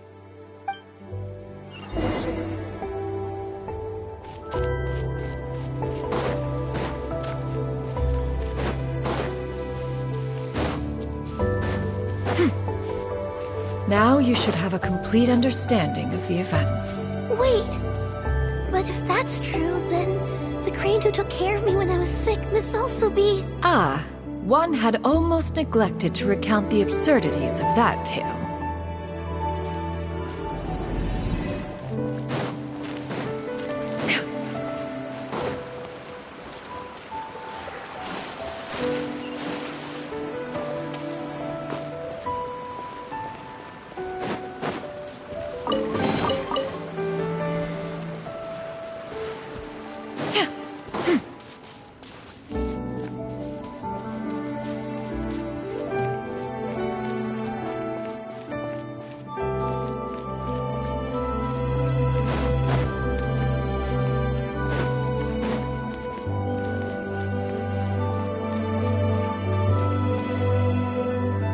Just as you and I troubled one with her antics, so did you give one many a headache. Upon finding you burning with fever, one made plans to bring you back to one's abode for treatment. However, upon seeing one's form, you began to cry, refusing to get on one's back. When one asked you why, apparently you believed that one could not possibly be a true Adeptus, because all illuminated cranes are white from tip to toe. One had no choice but to apply powder to one's body to conceal the variegated nature of one's appearance. You became more than amenable enough when one stood before you devoid of any other coloring. It bears mentioning, however, that as a crane, Yuandai was nearly entirely pure white in color. Though you had never encountered her in that form, you still recognize the essence of her being. Perhaps fate brought you two together in more ways than one.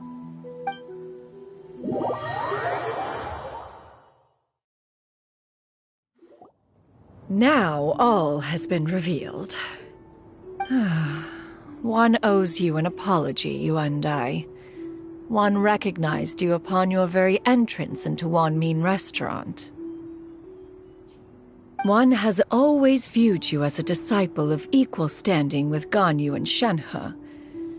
Indeed, one wished to bring your story to a satisfactory end with this visit to Liyue Harbor. Still, one could not reveal your identity right away. Had one simply informed you of all you had lost, all those cherished memories would merely have become the fictionalized account of another. Memories are most meaningful when recalled by those who lived through them. Would you not agree? Even if the process was painful and arduous to experience. Have you any further inquiries? Master, I must ask. If you found me all those years ago, why did you leave me be, even though you knew about my mistake? Why did you not bring me back to Mount Outsong by force? One has never regarded your action as a mistake. It was a simple choice, nothing more. When it is time for one's progeny to leave the nest, it is the responsibility of an elder to let them fly free. Yet, when your wings grow weary and the night grows dark, just know that you always have a place to which to return. 'Tis a refuge referred to by many a name in mortal writing. Home, nest, haven. Whatever its denomination may be, its essence remains quite unchanged. One speaks, of course, of a place not unlike one's own abode. One's disciples are free to come and go as they wish, yet the door remains forever open to those who wish to return. One rather hopes you count yourself among them. Thank you. Thank you so much. You and I. One expects you too have sensed the rapid deterioration of your condition as of late. Have you not? 40 years ago, you chose a path without a future. Though one used one's own blood to provide you with a few decades of extra time, it merely delayed the inevitable. One may have extended the path, yet one was unable to alter its final destination. Even the power of an Adeptus has its limits. Had your condition continued to deteriorate, you would have forgotten your life as a human entirely. In the end, you would have turned into a creature lacking in the ability to even comprehend its own monstrousness. Fortunately, you were able to avoid that scenario by reclaiming your memories. Though one sped the process along by providing some guidance, the result is entirely a reflection of your own effort. So, what's gonna happen to Granny? One will help her reclaim her original form as a wild crane. If it be fated, she may recover her sentience one day. She's gotta go back to being a regular crane, huh? Master, you've already done more than enough for me. I don't know how I could possibly repay your kindness. This is a better result than I could have ever hoped for. How much time do I have left? Not long. The transformation is imminent. Granny? Please don't leave, okay? You're all I have left. Please. Don't be sad, dear child. Granny has led a wonderful life. My only regret is having to leave you behind. Don't forget to eat well, okay? A growing young lady like yourself needs lots of good food to grow big and strong. Promise Granny you'll take good care of yourself when I'm gone. I promise, Granny. I'll do whatever you say. Good girl. Good girl. Don't worry. It's not goodbye forever. Granny's gonna become the most formidable crane in all of Mount Outsung. Granny will train day and night. I won't stop until I can turn into a human without having to rely on anything but my own power. When that day comes, we'll be able to live together again. You and I. How's that sound? Good. That's a good girl. Even though we won't see each other for a little while, as long as we both work hard, we're sure to meet again someday. I'll eat well, Granny. I promise. And I'll wait for you, no matter how long it takes. I'll wait for you to come back. That's a good girl. Then Granny really has no more regrets. I'm so sorry, Master. Thank you for everything.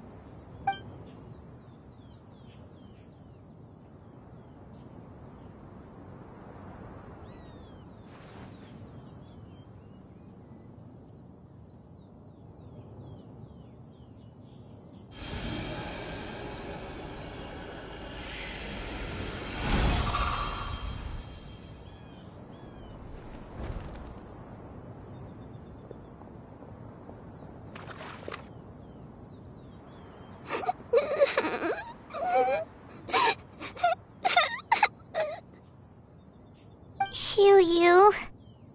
Let her be. At her age, crying is a natural, if not fitting, response to such an event. Tears are a necessary part of maturation. Sometimes there is scarcely a better vehicle to wash away the toll of stress and misery.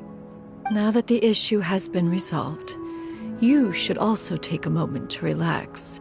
Give yourself some time to rest. Take a nap if you must. One will wake you in due time.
we would see each other again, that our days of separation would finally end, and all my troubles would be behind me.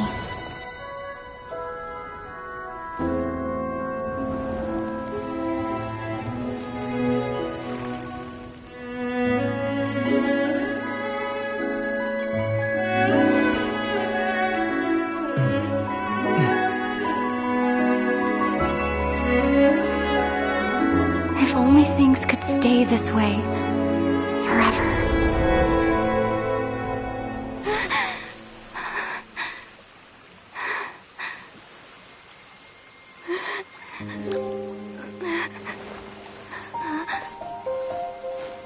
A nightmare? Curious. If you're relaxed, shouldn't your dreams be pleasant? It was a good dream. It's just... You weren't ready to wake up.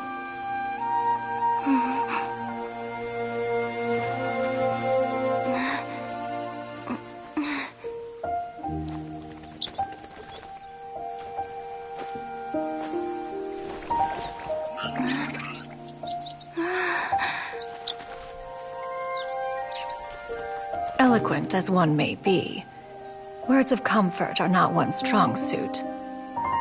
You are doing all you can. One can see your strength of will, your fearlessness in the face of danger. And so, whatever your dream may be, one believes that you shall achieve it. Of course, whenever the perils you face overwhelm you, or you become weary, one is always here for you. After all, as an elder, it is only right to look out for the young ones.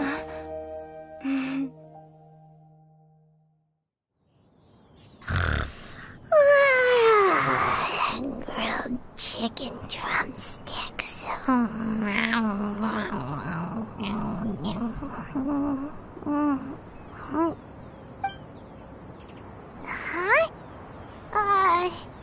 Was Paimon sleeping just now?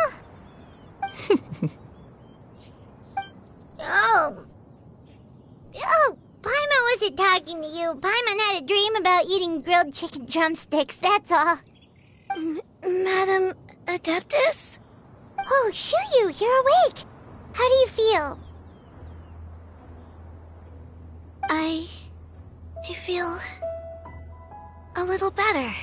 Thanks. I know I'll see Granny again someday, so I don't feel so sad anymore. Madam Adeptus? Could I, ask you something? Would you take me in as a disciple? Oh, and have you reasons for this sudden interest? I know Granny thought what she did back then was wrong. She felt really bad about it. But without that mistake, I would have never been born. Even though Granny lost her memories, she never forgot to show me how much she loved me. So, I thought maybe one day I could become a cool Adeptus like you and help a whole bunch of people, just like Granny wanted to do. Upon some reflection, one supposes you are no mere mortal. The fact that Yuendai's blood flows through your veins is proof enough of that. If this is what you desire, one shall make it so. Thank you so much, Madam Adeptus. No, I mean... Master. Xianyun, are you sure about this? Paimon's gonna let you in on a little secret. We've seen Cloud Retainer's 2 other disciples, and they pretty much eat nothing but bitter herbs like chin-chin and violet grass.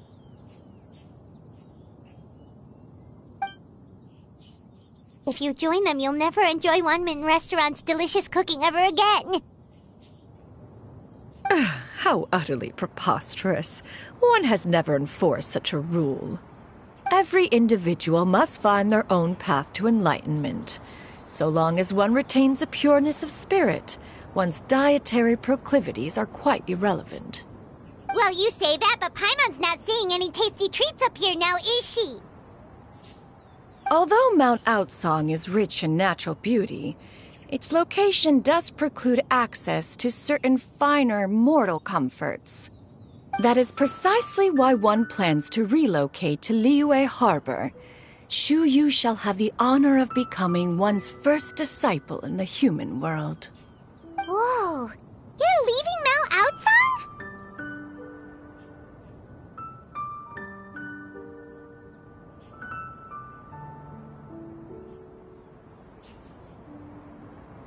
One has never concerned oneself with the location of one's residence. From the very beginning, one has sought only solace and peace. Yet in the end, all of one's disciples ended up in Liyue Harbor. Ganyu, Shenhe, Yuandai, they all chose a life among the mortal world. One has reflected on this fact for many years now. One can only assume that it is due to some failing on one's part as an elder or master. A failing, perhaps, of recognizing what it was they truly wanted. One is most curious as to what aspect of Liyue Harbor could have enticed them to remain there. One could hardly offer an opinion on the matter, but perhaps some time in the harbor will prove instructive. Why are you all so silent? Paimon is, just a bit shocked, that's all. So, does this mean we can grab a meal together in Liyue Harbor sometime? One has precious little time to squander. However, if one finds oneself otherwise unoccupied, one would not be opposed to the idea. One will be assuming the identity of a human while residing in Liyue Harbor. You should take care to avoid disclosing one's true identity. Don't worry, we'll help you keep it a secret. So, when can we expect to start seeing you in the city? Perhaps in 2 days' time. One has some matters to see to before one's departure. Preparation is the key to success, after all. One plans to put up various items from one's collection for sale. The earnings should provide for a comfortable living in Liyue Harbor. One has already picked out a handsome property near Chuhu Rock. 'Tis no small purchase, but what is mortal life if not one expense after another? Seems like you've really thought of everything. Then how about we meet up in Liyue Harbor in 2 days? A sensible plan. See you then. Oh, also, why don't you take this suspense insomnia mechanism as a souvenir? Anytime you should feel ill at ease in the future, you may try quieting your mind and sitting in meditation as you listen to its melodies. It might help you find a new perspective. Awesome! Thanks, Cloud Retainer! Hey, didn't we promise Xingqiu that we'd tell him what we found out? Should we make a trip to the Feiyun Commerce Guild? It's totally up to you.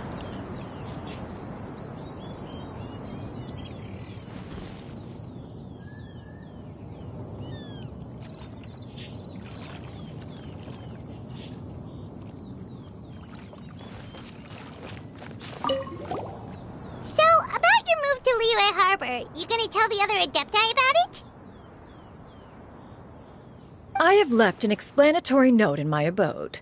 Those 2 old fossils will discover it, I am sure, should they come seeking my company.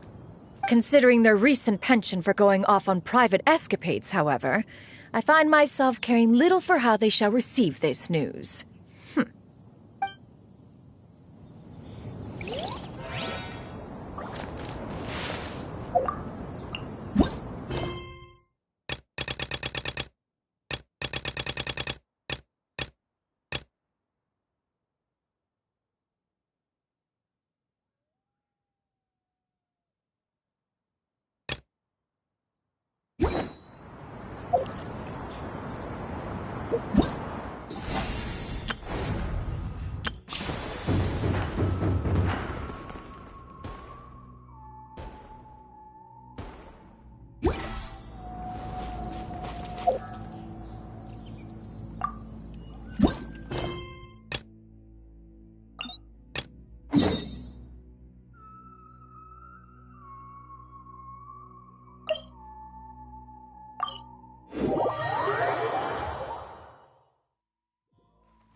Paimon never thought she'd see you two together. Nice to see you again, Traveler and Paimon. Oh, we're not interrupting anything, are we? Not at all. I wasn't in the middle of an interview or anything. I was just asking Miss Kuching about purchasing a kite. A kite? Are you buying some regional specialties to bring back to Fontaine? Well, yes. And... It seems you haven't heard yet. The theme of this year's Lantern Rite is kites. Oh, so that's why Paimon has seen so many floating in the sky. Liyue Harbor is always changing, so it is only fitting that Lantern Rite should change in turn. The Qixing believes it would benefit Liyue to build on our own cultural foundation by embracing the technologies of other nations. After all, it is said that the stones of another mountain may serve to better polish one's own jade. Yeah, remember my business meeting with Tianquan Ningguang the last time I was in Liyue Harbor? That's what it was about. But all I really did was use my network to introduce Lady Ningguang to some interesting people. I'm not sure that quite counts as fostering cooperation. In the end, we decided to combine Liyue's traditional art of kite making with Fontaine's mechanical vertical lifting device. Mechanical lifting device? Sounds pretty impressive.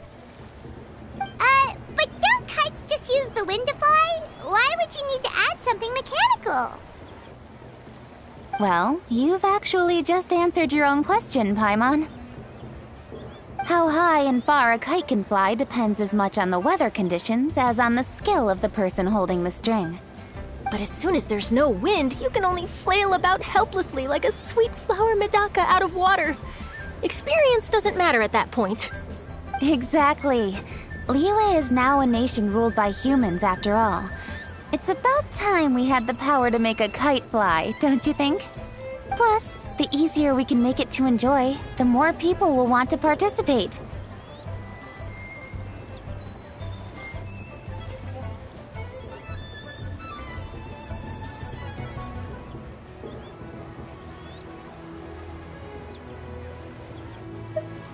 Right? I also thought it was a novel idea. Plus, it shouldn't cost much to do. With Miss Charlotte's help, everything has gone smoothly. Our new mechanical kites are already available to purchase from a stall in the harbor. We're having trouble keeping up with demand. We also gave quite a bit of thought to the price. We didn't want it to be too much more expensive than a traditional kite. Cool! Turns out you two and Ningguang like playing with toys just as much as Paimon! Toys?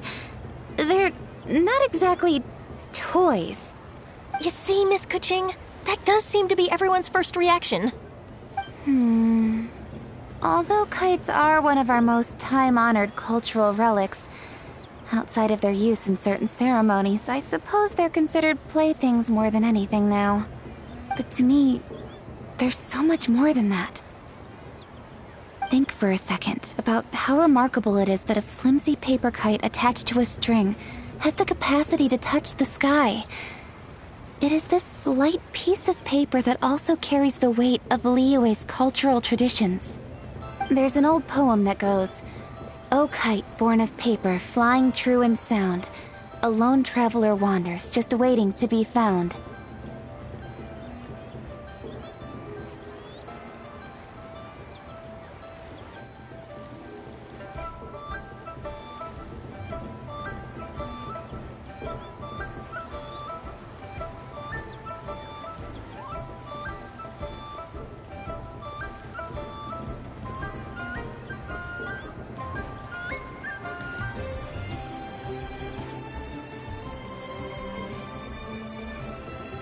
In the past, poets from Liyue used kites to symbolize a feeling of longing, or evoke the peacefulness of idyllic rural scenery. If the people of today can derive enjoyment from this activity, they will not only be more likely to better appreciate the tradition, but also to pass it down to the people of tomorrow. That's the Kuching we know, always thinking 5 steps ahead of anyone else. Well said, Miss Kuching. I've learned quite a bit myself. As long as you're willing to listen, I'm happy to share. I also know quite a lot about the various folk traditions related to kites. For example, whenever a kite blew away, people would say it was the Adepti that summoned the wind to take it away as an offering. That way, you can turn an unfortunate event into an auspicious one. What about something more fun? Do you know anything like that? More fun? Let me think. Oh, I suppose we should first talk about how kites are made. It's another one of our precious forms of traditional craftsmanship. My grandfather told me that, back when he was a boy, children learned the art of kite making step by step from their elders. First, you use the thin strips of bamboo to construct the frame. Then, you draw a design of your choice on a piece of paper, paste it onto the frame, and tie on the string. Then, you look towards the sky and release the kite to soar among the clouds. Some people write down certain names or desires on their kites, cut the string, and let them fly free. Others may place particular thoughts or meaning into the design itself. Are certain designs associated with certain meanings? I'm gonna jot all of this down. Well, for example, kites in the shape of a butterfly typically symbolize freedom, happiness, or the desire to break free. Fascinating. What else can you tell me? The scissored-tailed swallow is the most classic design. It symbolizes good fortune and joyful tidings. Different colors also have small variations in meaning. Are these commonly understood meanings and symbols in Liyue? Kind of like the language of flowers in Fontaine. I believe so. Most have probably heard something about it from their elders at some point. If you're interested, Miss Charlotte, I have several books on the topic that I could lend you. They could be a useful reference. That would be a huge help! Great! Looks like I've got the outline for quite the article on my hands.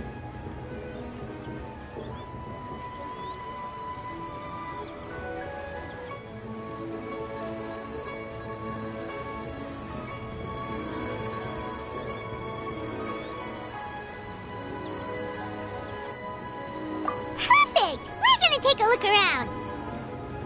Then I'll show Miss Charlotte to my home for a little while. I almost forgot. The Ministry of Civil Affairs is hosting a kite flying contest on the night of Lantern Rite. If you're interested, you're more than welcome to bring a kite and participate. The rules are simple. Whoever flies their kite the highest and furthest within the time limit will receive a special honor along with a secret prize. I've already prepared more than enough empty film for the event.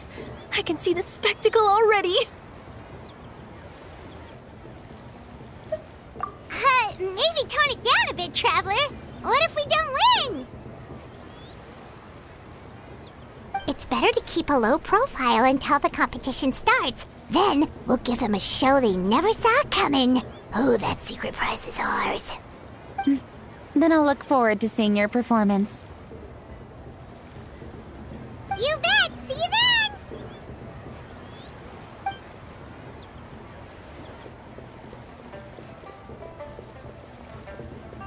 Wait, Traveler? Take a peek to your right. Do you see those two people lurking over there?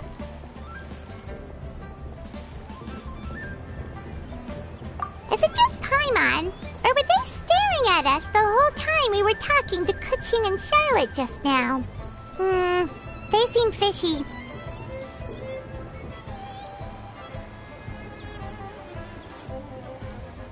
Huh. Well, yes, but something's up. Paimon just has a bad feeling. Do you think they could be treasure hoarders? They always seem to be stirring up trouble during Lantern Rite. Oh, Paimon's sick of waiting around for something bad to happen. We should strike first, you know. Foil their plans before they even begin. You go right, Paimon will go left.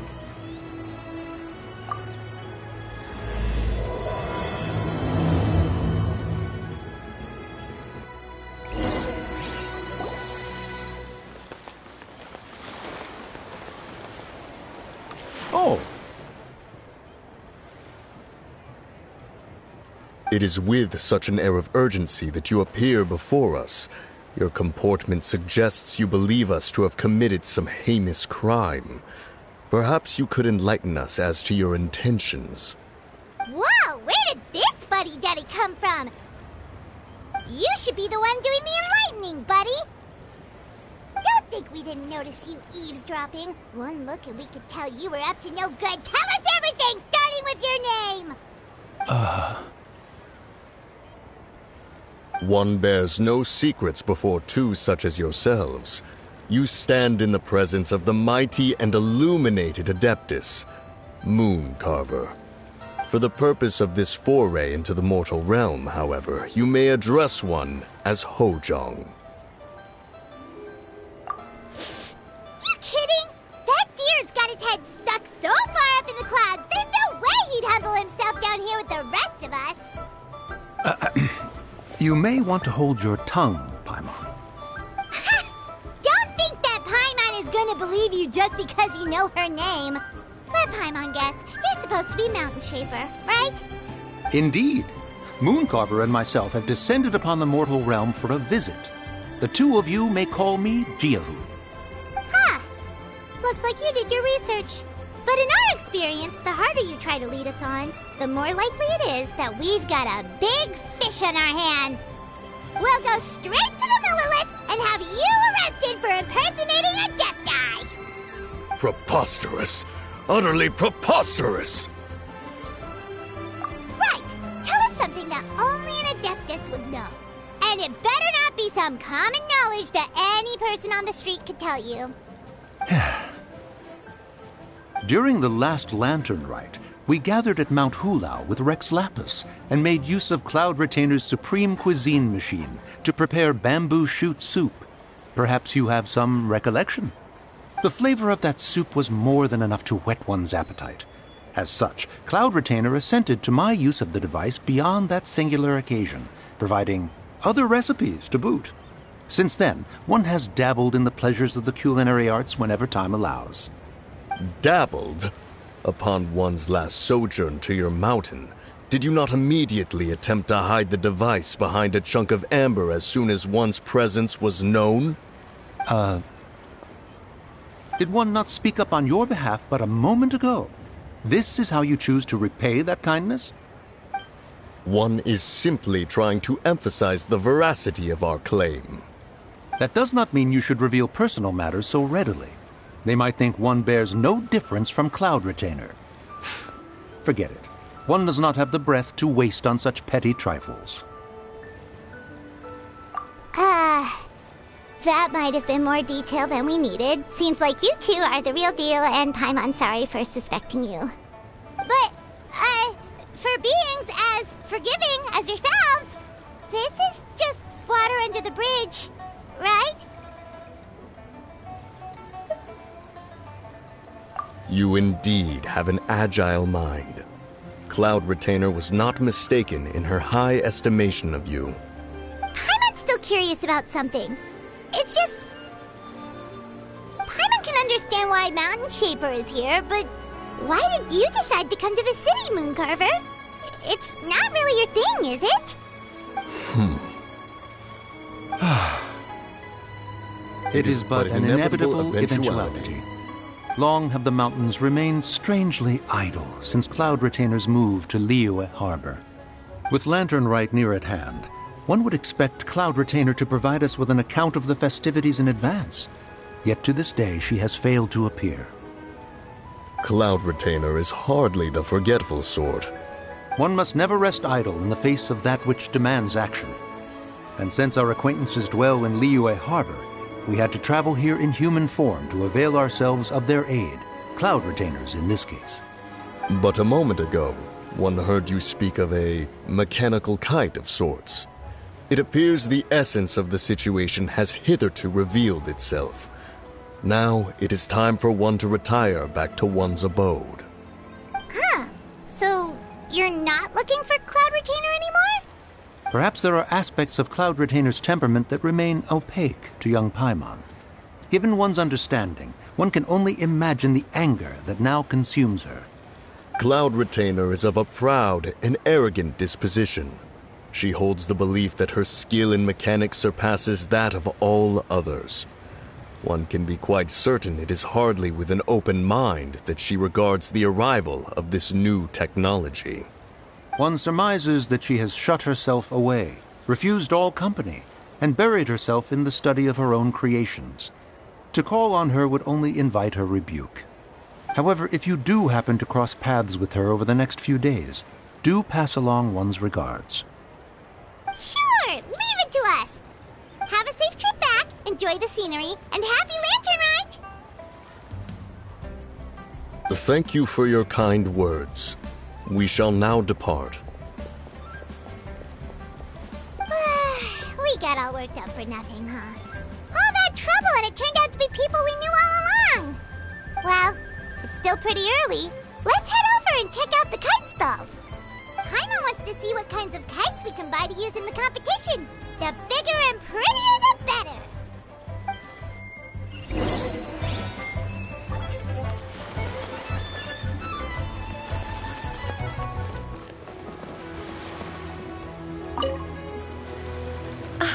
Welcome! Are the two of you looking to buy a kite? Would you like me to go over the different designs? Ooh! A scissor-tailed swallow! And a butterfly! And... oh! This jade chamber design is our newest. It's been selling like crazy over the past 2 days. Does it also have a unique meaning? Of course. The jade chamber symbolizes wealth and abundance. The kite bearing its design is said to bring riches in the future to those who fly it. Oh, now that's Paimon's kind of kite! I apologize for the interruption, but are all your wares in order, Miss Xianyun? Yes, they're just over there. The paper, bamboo, and dyes. All the necessary kite-making materials. Wonderful! I'll pack them up and get a guard to deliver the goods to Yilong Wharf for you. Yilong Wharf? Oh, wonder what that place is like during Lantern Rite. Paimon would love to go take a look. Well, if the two of you are interested in going to Yilong Wharf, then could I trouble you to find Gaming and deliver these goods together? Is Gaming the guard you just mentioned? Well, yes. The communications office handles shipments and transports around Liyue. He works for the Secure Transport Agency, one of our sub-organizations. The problem is, many of my colleagues have taken leave during Lantern Rite to spend time with their families. So, our available workforce has seen a dramatic decrease recently. If you were willing to help out, then I could get a head start on my next appointment. You do seem really pressed for time. Of course. Hard work deserves ample rewards. Now, at this time of day, Gaming should be somewhere in the vicinity. Just follow the main road until you see the head of a Wushu dance costume. Should be on your right. Be sure to come back if you'd like to buy a kite. I'll even give you a discount.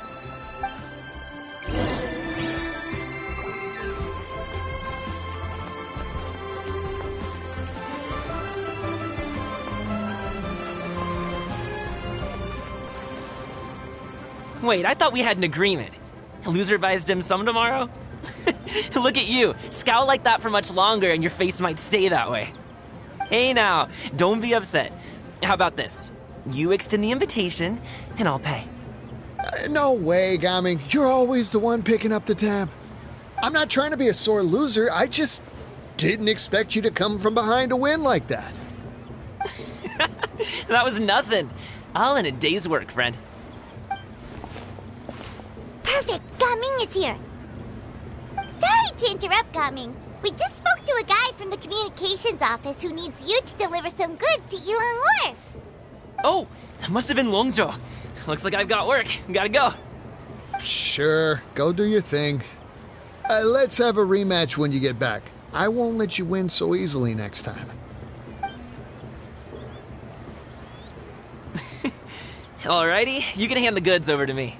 Must have been heavy hauling them all this way. Let me take them off your hands. It wasn't that bad. It's just some kite-making materials. Plus, we didn't have to walk very far. Kite-making materials. I see. I'm glad it wasn't too much trouble, Paimon. Still, I owe you one. Ah, and you must be the Traveler. It's nice to meet you. Thanks for your help. Huh? You know us? There probably aren't many in Liyue who don't. I've heard quite a bit about you two. You're quite well known around these parts. Oh, and please excuse Longzhou if he forgot to thank you. Take my thanks in his place. He's a good guy. He's just been super busy lately, running around from place to place. Don't be too hard on him, yeah?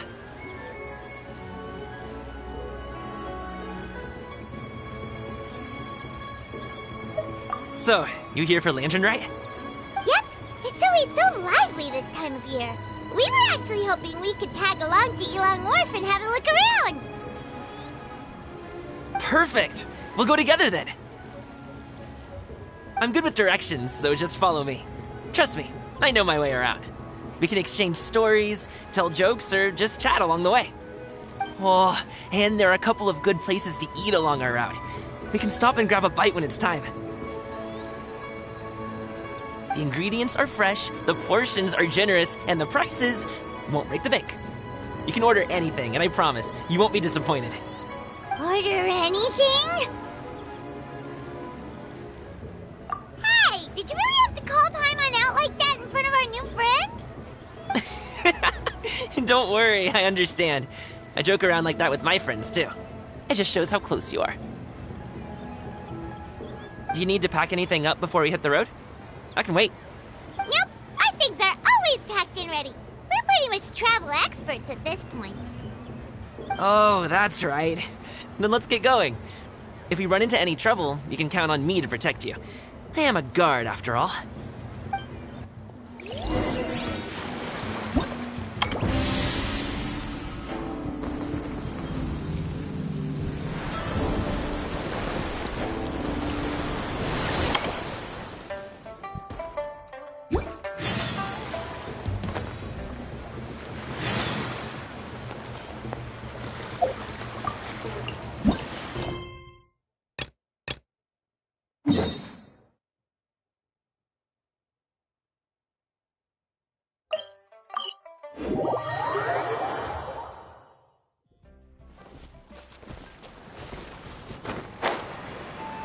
Ooh, the docks are just a bit further. One step at a time. Hang in there.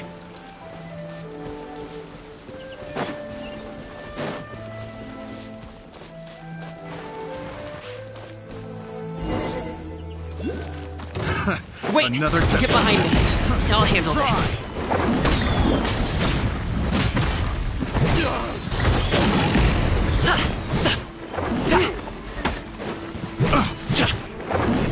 I'm not careful. Off with you!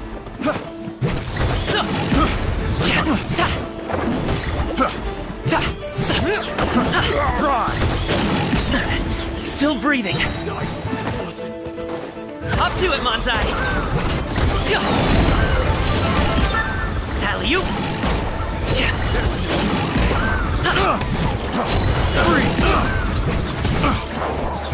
A little taste.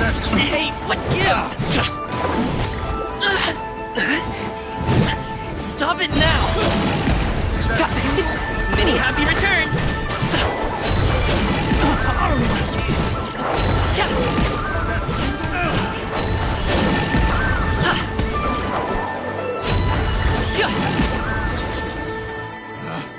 Picked the wrong test subject. Seems like we really can't go anywhere without running into treasure hoarders, can we? Yeah, it's not uncommon for deliveries to get intercepted. That's why this job needs guards like us. Paimon was impressed by your moves back there. You seem like a real pro at your job. Oh, that's not a skill I learned on the job. It's just a hobby. Have you ever heard of wushu dancing? Really? Wushu dancing is famous in Xianyun Vale. Performers might be invited to promote the opening of a business or to spread good fortune during a holiday season. But I must admit, it has nothing on the popularity of the Liyue opera. I'm also well aware that people in Liyue Harbor aren't exactly jumping at the chance to watch wushou dancing. So, it's not something I do full-time. Huh? You have 2 jobs? How do you have the energy to do all that? It's not that tiring. You just have to take a rest. Ah, Paimon gets it, so you must sleep a lot then. Not really. Just yesterday, I stayed up all night playing cards. Oh. Let's go. The docks are just up ahead.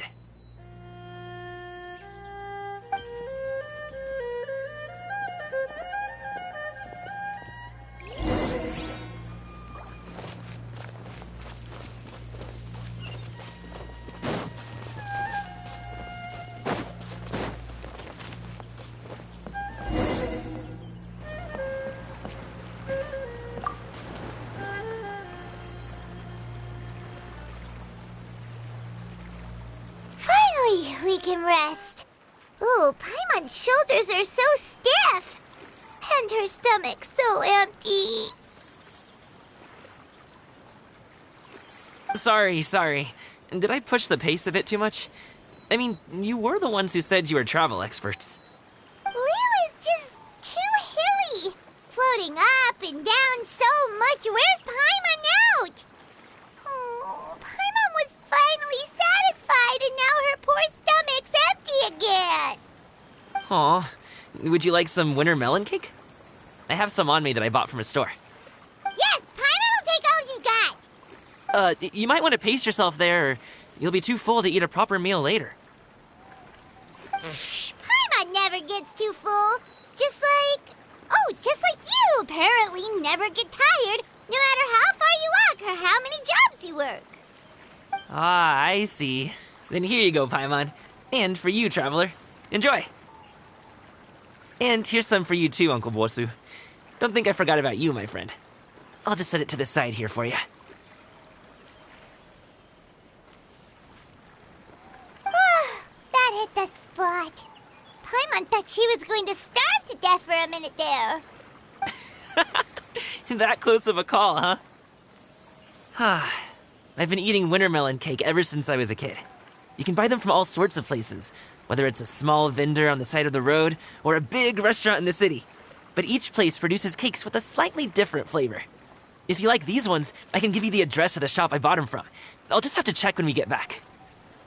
Oh, all my jabbering must be making it difficult for you to enjoy the scenery in peace, huh? Don't be afraid to tell me to zip it for a little while, okay? Really, I won't be offended. It's okay. Paimon is kind of enjoying listening to your chitter-chatter. Aw, a fed Paimon is a happy Paimon, huh? Hey, Paimon can be in a good mood anytime she wants. Need some fresh bamboo?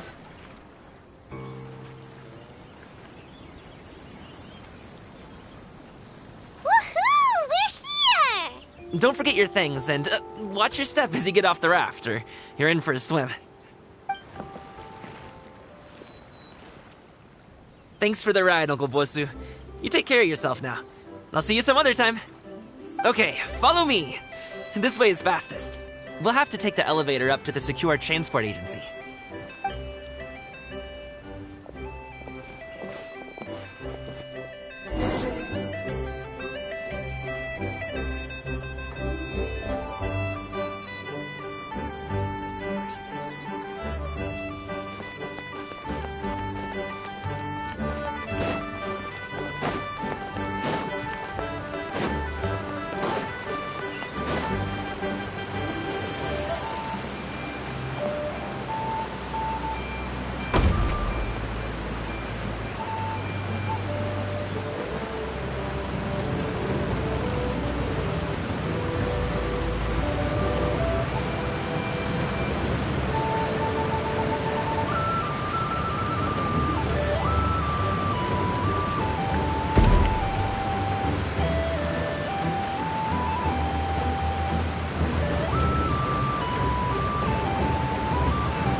Slow down.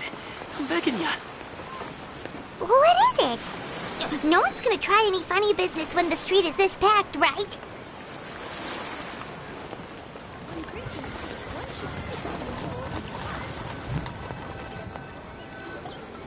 Oh, well... how should I put it? Come on, spit it out! Do you see that group of people over there? Those are my relatives. Wow, you sure have a big family. Once they start buying things, they won't stop perusing till it gets dark. This is bad. They're your family, not your arch enemies. What's there to be afraid of? Unless... Oh, did you do something horrible to them? No, it's not that. I'm just not that good at dealing with my family. It would be best if we could steer clear of them. I'll explain more when we have the chance, but right now, we've got a job to do.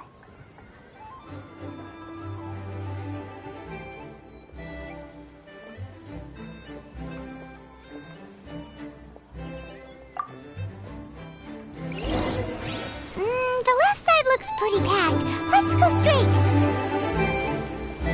Slow and steady wins the race.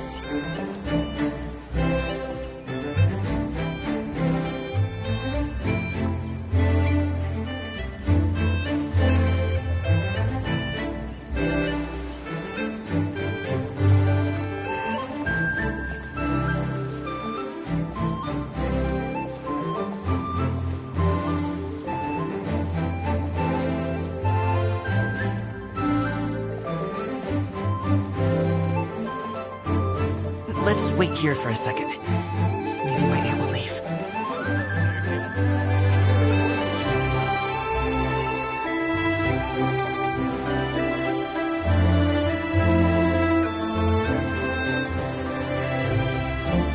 She's gone! Let's go!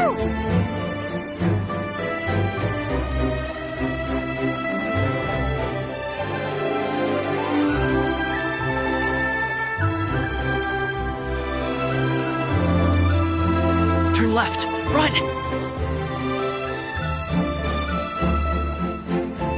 To the right and... Wow, you guys are good! I'm impressed. That was nothing. It was a piece of cake. Oh, winter melon cake to be exact. You really liked it, huh? Ooh, you know what? I'll buy you a whole bunch and pile them so high you could swim in them. As long as you don't wind up drowning, Paimon. Hey, Uncle Drugway. These are my friends, the Traveler and Paimon. They came to deliver some goods with me. So, I guess I'll go ahead and take these over to Uncle Yongzan then? Yes, thanks for your hard work. I should thank you both for your trouble as well. Please take a seat and rest for a bit. I'll prepare some tea. No need. We'll be off soon anyway.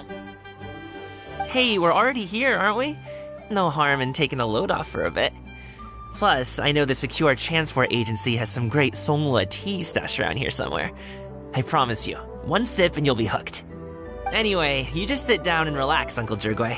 Who would I be if I just sat here and let you go through all this trouble? Leave this to me.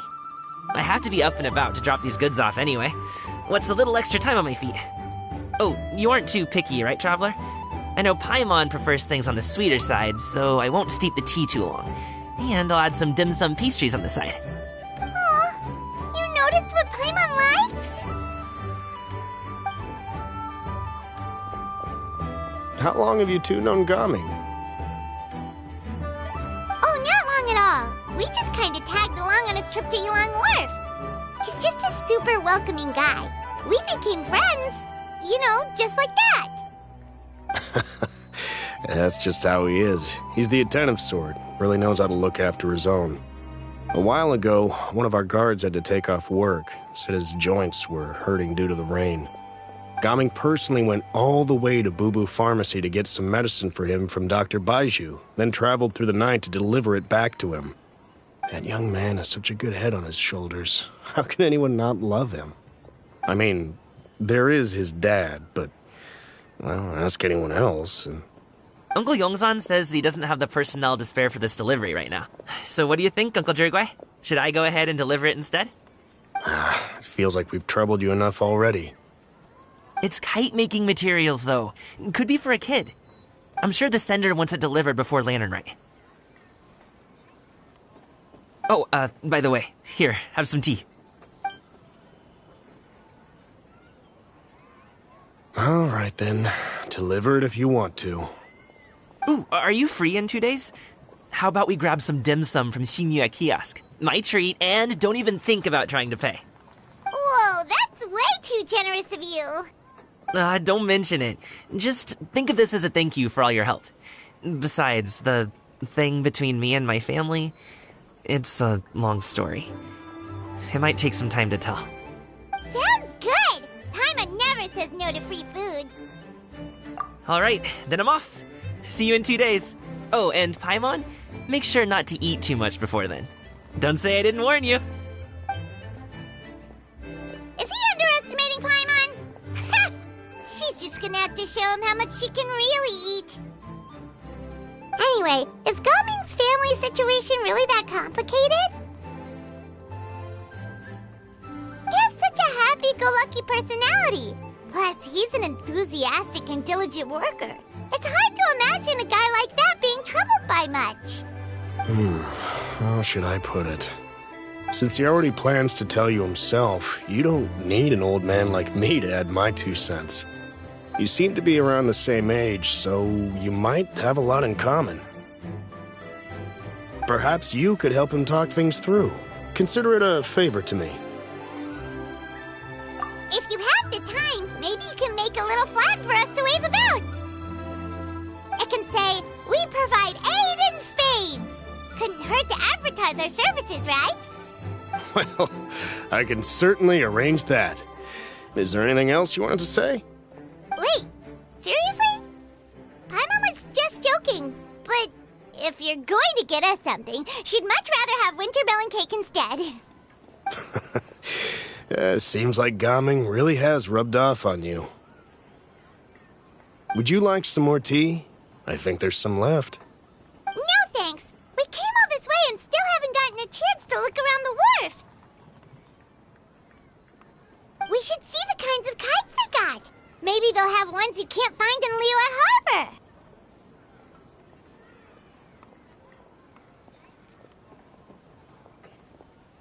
All right, then. Please do let me know if you'd like more tea. You're welcome to stay as long as you like.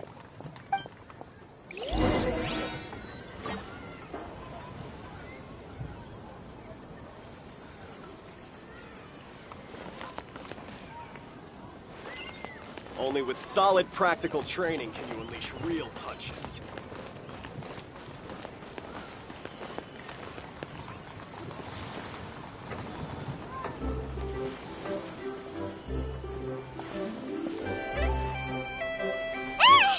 What are you doing here?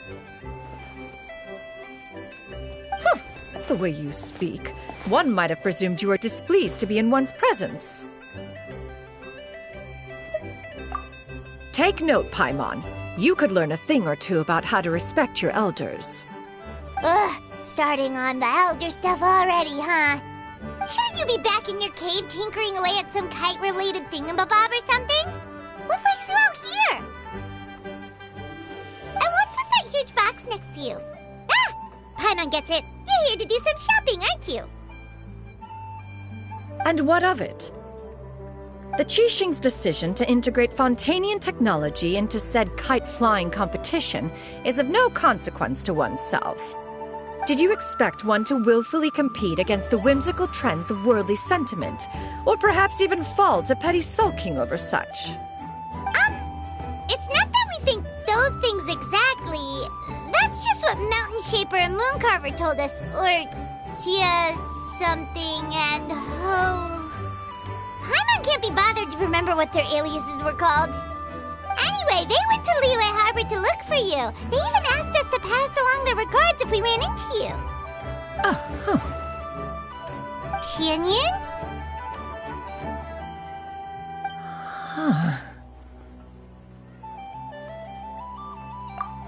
It appears time has quite flown since one's arrival in Liyue Harbor.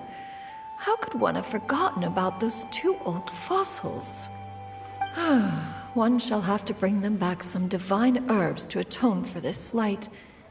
Nay, given that one has ventured all this way to Yilong Wharf, tea would be more advisable. A great thought has illuminated one's mind once again. One is reminded that certain purchases have yet to be made. Perhaps you two could wait here whilst one performs this task. It'll be but a moment. Huh? Wait, here? You really just gonna ditch us here to watch your stuff? Oh, that woman really just does whatever she wants. Hey, not you too, Traveler! Oh, all this Paimon ditching is super not appreciated. Just come back soon, okay? Paimon doesn't want anyone to try and steal the stuff. Welcome. Please have a look around. We only sell teas of the finest quality, sourced directly from Xianyun village. Might I recommend the Sunglo variety? It's one of our specialties. Now, that sounds promising. One will bring some back for those old fossils, and all will be well. 2 boxes will do. Wonderful. By the way, we're actually running a special lantern rite promotion. Buy 3 boxes, get 10% off. 4 boxes will net you 20% off. 20% off 4 boxes. This merchant strikes a fair bargain. One might as well give some to Morax and Ping, too. Then 4 shall suffice. I see. Are you intending to give these as gifts? If so, perhaps I can interest you in these exquisite gift sets. Buy 10, get half off. Look at the magnificent design, and the red ribbon gives quite the festive flair, don't you think? Such a gift would be sure to impress any lucky friend or family member. 10 boxes. Seems rather excessive. But if one factors in the conqueror of demons and one's disciples... 10! Nice round number, don't you think? Of course you do. I'll even shave a little extra off the price for you. That is agreeable. One will, I will have these boxed up then.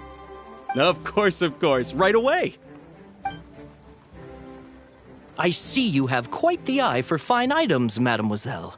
Perhaps some of my wares might also be of interest to you. I'm a toy merchant from Fontaine. You'll get nothing but the finest and most intricate clockwork toys Mora can buy here. Each one sure to be a source of endless amusement.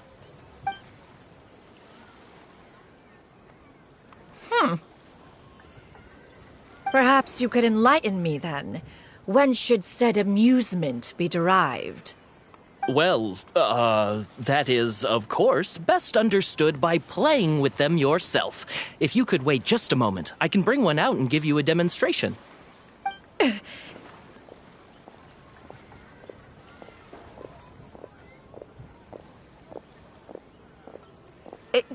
There is no need for that. Mademoiselle. Give me your newest and finest model, and be sure to package it securely. Ah, of course. Here you go. The instruction manual is... I can do without, thank you. Many watchful eyes surround this place. If one were to be spotted purchasing a mechanical toy such as this, a child's plaything no less, it would only invite scandal. There is no harm in bringing it back to study in secret.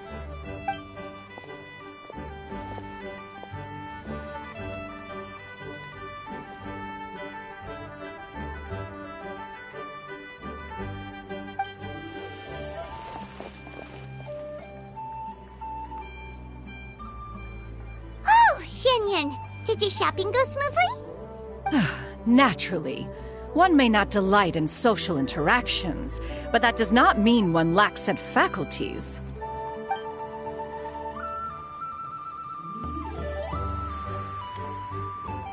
And you two?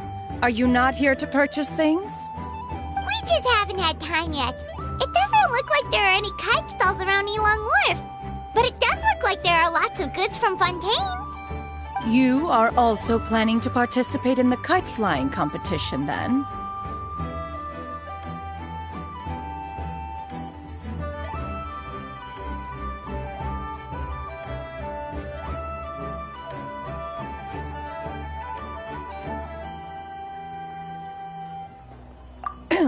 One means to say, you along with all the other youths. One has been entreated to share one's kite-making expertise, and indeed there was little one could do about such persistent supplication. One moment energetic and earnest, and dejected the next. One had no choice but to acquiesce to these requests, and thus, one will be organizing a kite-making workshop to provide personal instruction in this art form. Oh, who will be participating then? Xianyun, Shenhe, Ganyu, and Yayo. Wow, that's quite a few people. Also, this is all pretty well, Xianyun, but it's not like you have to make your own kite to participate in the competition. You can't just buy one ready-made and call it a day. Ha! You speak of those equipped with the mechanical lifting device, do you not? 'Tis nothing but a crude piece of mortal machinery. The mechanism that one has developed was the fruit of millennia of meticulous study. Let us not speak of the source of the mechanism's power, but rather its structure. It is composed of materials as light as bamboo and as strong as iron. This composition grants it the lightness of weight to ascend into the sky and the durability to follow the wind for many a mile. It is built with a series of intersecting rods that... Never mind. It is unlikely the two of you will understand, even should one expend the effort to explain. One is better off saving one's breath. It sure seems like you want to talk about it, though. So, will you be attending the workshop or not? Huh? Wait, you've been trying to invite us this entire time?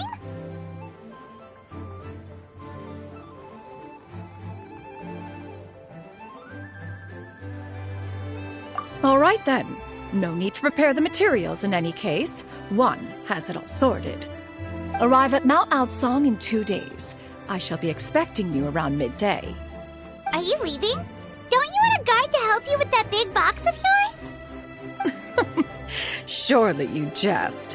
One goes as one pleases. For what reason would one need to rely on another?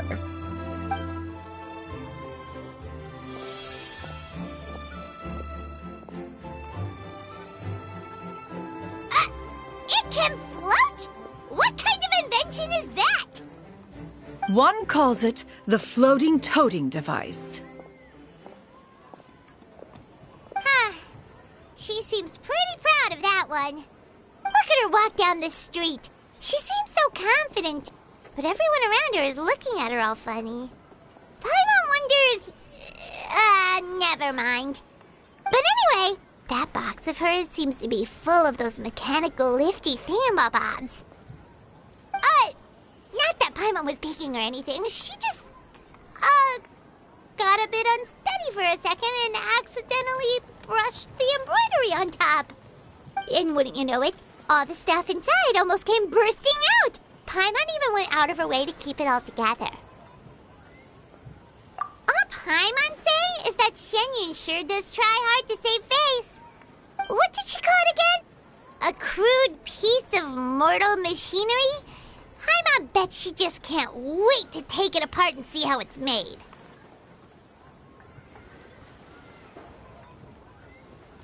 Totally. We should probably act like we didn't see anything, though. You know, in consideration of her feelings and all. After all, that is the propriety with which one should comport oneself. When it comes to an elder, right?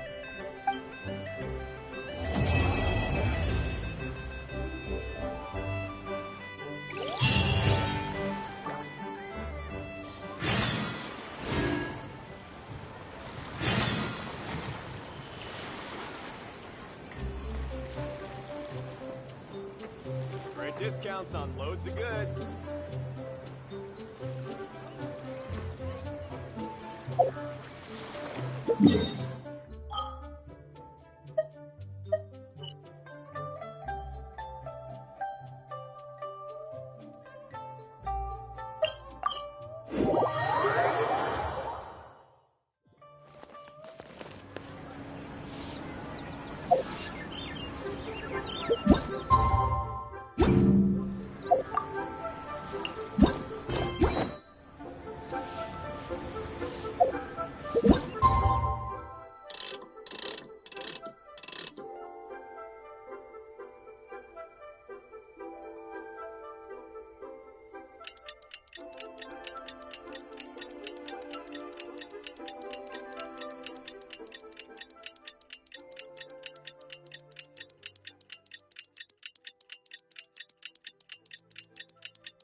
I've never had dim sum at Xianyun kiosk before, but it should be quite the feast for sure.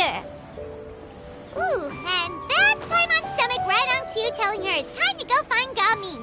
Let's go!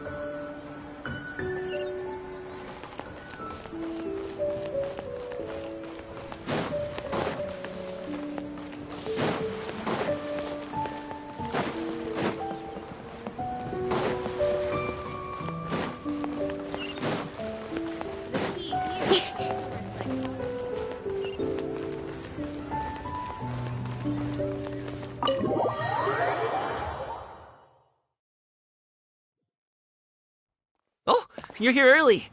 I just ordered. The food should be out in a second. Sit down, sit down. Let's all take a seat! Here, hand me your cups. Oh, thank you! Wait, you weren't supposed to drink that, Paimon. That was for you to rinse your utensils. That's a thing?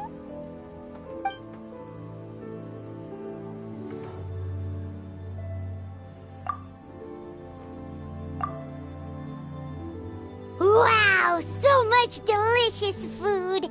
Do you really eat all this just for breakfast? That's just how we do it where I'm from. Most of the time, though, I don't eat lunch after dim sum. Oh, that's good to hear. Paimon doesn't need to worry about holding back then. Eat! If it's not enough, we can always order more. Oh, and there's tong soy coming as well.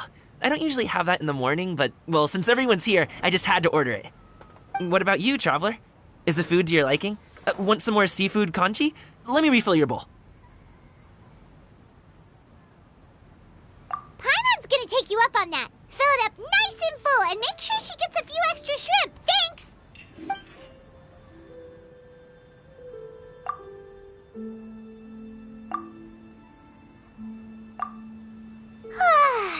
So full. That meal was so satisfying, it even gave Paimon some extra brain juice.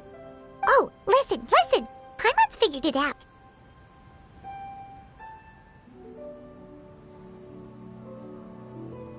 Let's think about this for a second, Gaming. You invited us to this awesome restaurant and ordered a whole table full of expensive dim sum just for the three of us. Well, you must be hiding the fact that you're some young master from a rich family.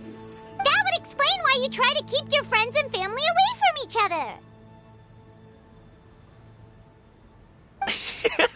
Are you confusing me with Xingqiu?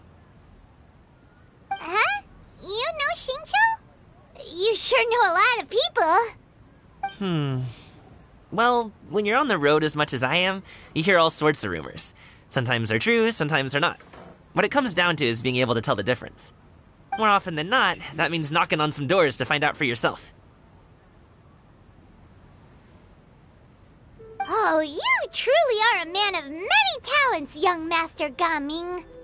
Okay, enough with the teasing. Sorry to burst your bubble, Paimon, but you're wrong about my family situation. What? Oh, Paimon thought she was onto something there. My dad is just an ordinary tea merchant. Small-scale stuff, you know? It wouldn't even make sense to mention his business in the same breath as the Xianyun Commerce Guild. My dad... He always wanted me to inherit the family business, to be a merchant like him. But that's just not who I am. It's not who I ever wanted to be.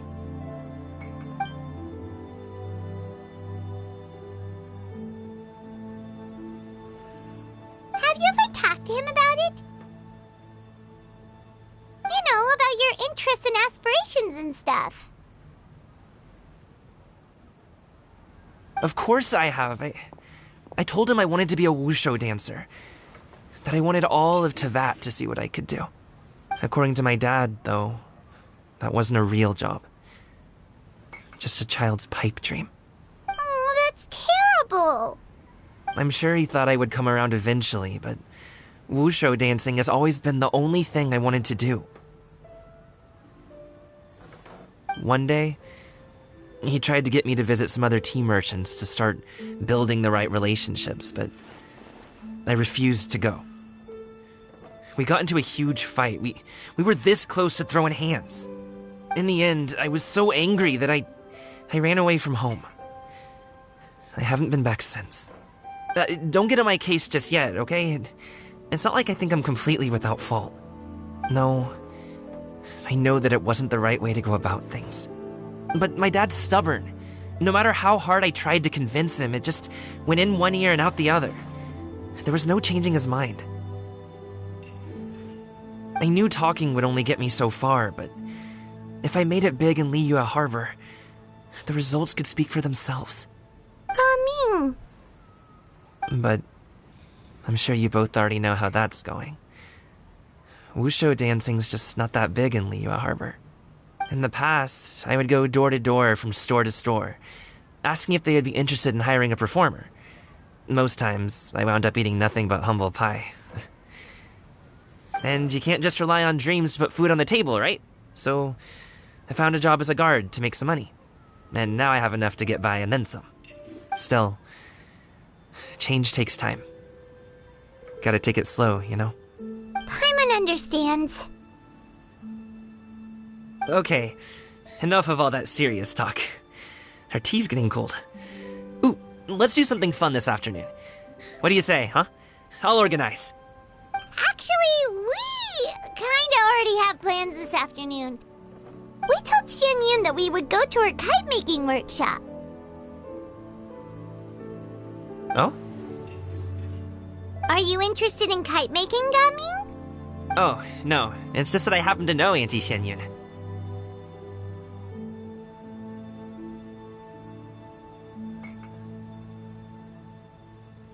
That title certainly humanizes her a bit. Oh, I know that she's an adeptus. I met her during a delivery once. But hasn't she been in the city lately? She's even tried, with some limited success, to change her terms of self-address or something like that. She came to see me a few days ago to ask about luminescent dyes. Oh, wait a second. She doesn't plan on putting those on a kite, does she? Is that not something you can do? It's one thing to use it on cloth, but applying it to paper is another matter entirely. Why couldn't she tell me what she wanted them for? Yeah, she does seem to have trouble with that sometimes. It would be such a shame if everyone worked so hard on their kites only for them to get ruined in the end. Okay, I'll go with you. If Auntie Xianyun wants to use those dyes on a kite, the formula will need to be changed. Great! The more the merrier!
on, wake up! Some friends have arrived. Hello, friends.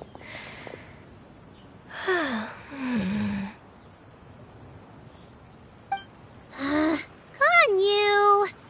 Oh, I have some mint oil. Perhaps we should try that. A guest at Wanmin restaurant recommended it to me. I've tried it. Its stimulative effects are much stronger than what can be achieved from chewing on mint leaves alone.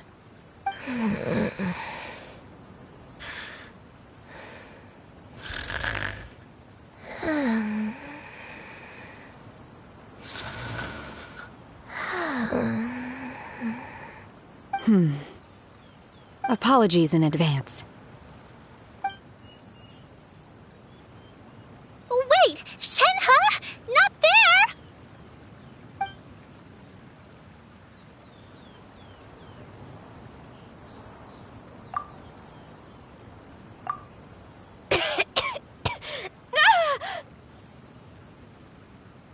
See? It worked. She's awake. Are you okay, Xianyun? Do you need some water? Or maybe something to eat? I'm fine. I just feel chilly all over. Huh. Was it that effective? Chilly, huh? Master always says a cool head leads to a calm heart. So, does this mean that heat's what we need to help you, Xianyun? Paimon doesn't think that's what the expression means exactly. I feel a bit better now. Was I asleep? Must have been around the time I usually take my midday nap. Did you not sleep last night? That does seem to happen to you often. Perhaps you should come work at Wanmin restaurant with me. We get off at 10 on the dot every night without fail. I could never. I'm sorry. I seem to have missed your name. You are... Me? My name is Gaming. I work as a guard for the Secure Transport Agency. Gaming. The name sounds familiar. I believe I've heard your name mentioned around the Ministry of Civil Affairs. People tell me you're an extremely enthusiastic worker, and you are very generous with your help. Well, you know me. Or, I guess you don't. My name is Xianyun. This is Shenhe, and this is Yao Yao. It's an honor to finally meet you all. Oh, you must be here for Auntie Xianyun's kite-making workshop, right? Yes. I have neither made nor flown a kite before. As long as Master is willing to teach, I am willing to learn. Me too! I want to participate in the kite flying competition with my best friend! Plus, it's more meaningful if you make the kite yourself, right? Your best friend didn't come with you? Well, Chi-Chi's been super busy helping Dr. Baizhu lately. I'll meet up with her later and give her a huge surprise. Oh, I also brought bandages and ointment with me today. It's easy to cut yourself when working with bamboo, so I thought I should come prepared.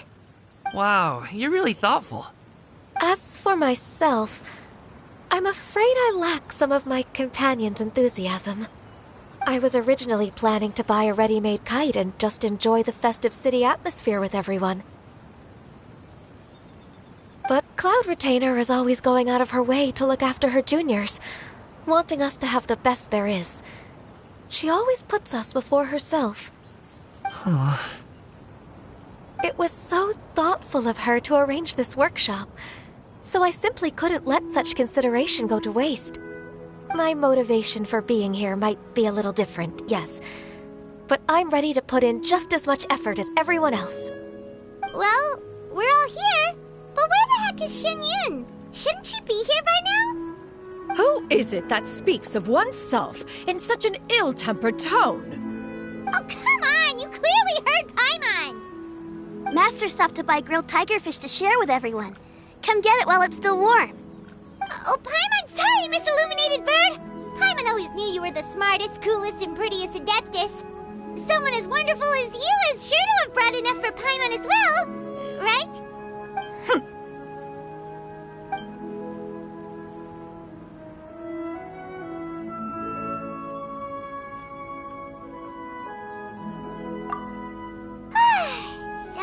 delicious. Paimon's life is complete. It appears that we've ended up with quite a few participants indeed. Go ahead and divide yourselves into small groups. The materials are over here. The regular dyes and luminescent ones have been clearly marked. Use them as you see fit. As for how to make the kite, one assumes you all made sure to listen to the instructions one provided while we were eating. Yes? Are there any questions? Paimon may have focused a little too hard on the eating and less on the listening.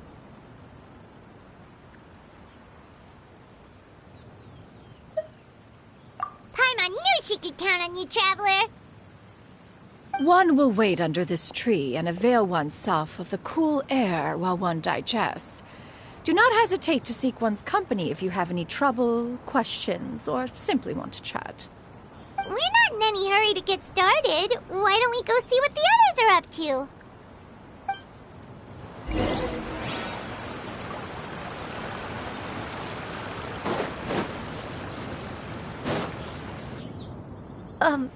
Shenhe, it would be great if you could refrain from putting things on my horns from now on. They're really quite sensitive. I see. My apologies. I shall remember that in the future. Thank you. No harm done. Good. Could I touch them just once more, though? No oil or anything this time. I've just always wondered what Miss Ganyu's horns feel like. Huh? Please, I told you. Just call me Ganyu. Well, all right. Just be gentle. Firm to the touch with no discernible temperature. Oh, not unlike certain medicinal plants I've eaten before. Still, Ganyu appears to be shaking like a cat whose whiskers have just been touched. I should stop. I see. Then I'll apply the oil to your forehead next time. Oh, no need. I'll just refrain from taking afternoon naps outdoors. Anyway, we should probably get started on our kite. It won't be long before Cloud Retainer comes to check on our progress. Perhaps we should just choose the most traditional style. Okay. Well, they seem to be getting along swimmingly. Let's not disturb them.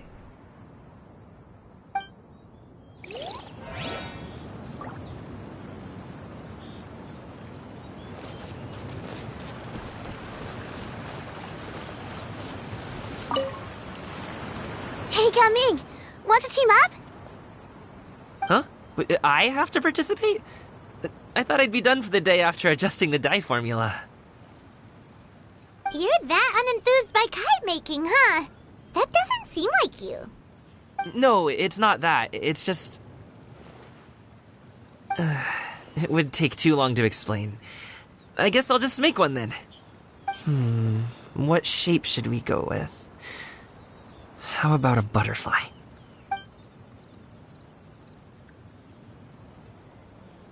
What do you think, Xiyu? Is there a particular design you want? I want a swanee! That might be a little hard to pull off. True, but I still want to try. They're super cute. Okay, it's decided then.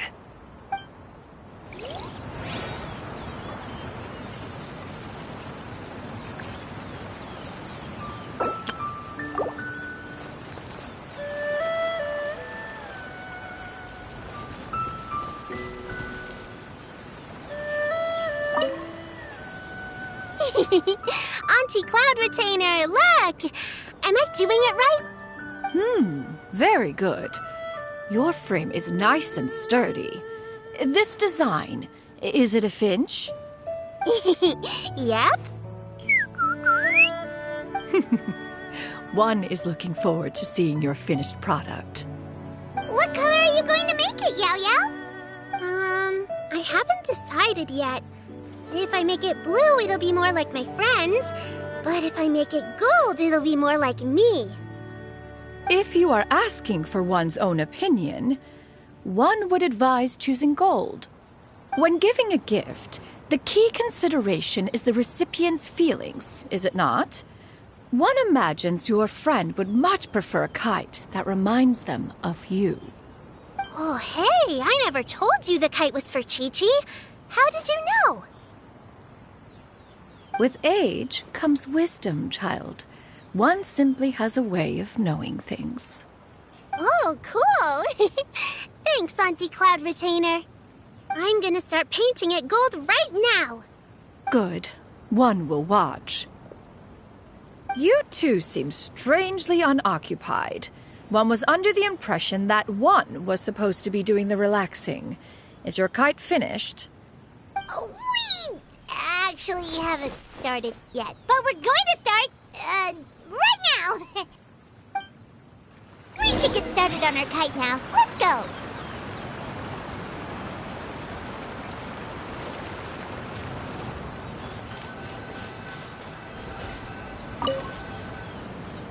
First, we have to decide on the shape. Hey, what are you laughing at? Oh, that's not a completely crazy idea. If nothing else, a Paimon-shaped kite could at least make sure you never get lost on your travels and always find the tastiest food and funnest things to do wherever you go. Maybe we're not exercising enough artistic license. Ooh, we should exaggerate this a bit. How about this? The word Paimon means the guardian angel of travelers.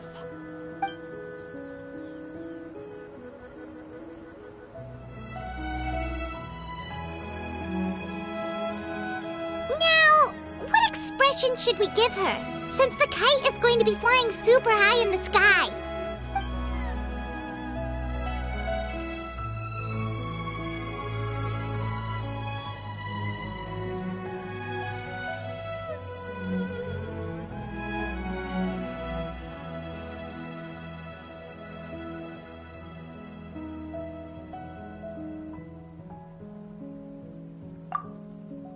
Ooh, like this? Ooh! The title of Champion Kite Flyer is mine!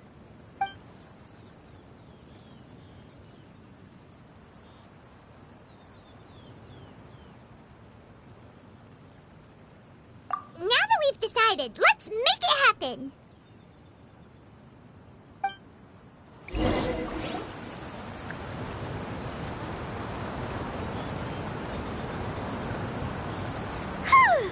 It's done! Paimon has to say, Kai Paimon might even rival real Paimon in terms of cuteness. Now we just have to attach the string, right? All right, gather around, everyone.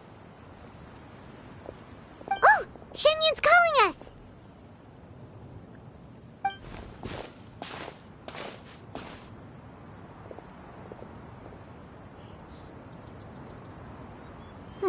Let one take a look.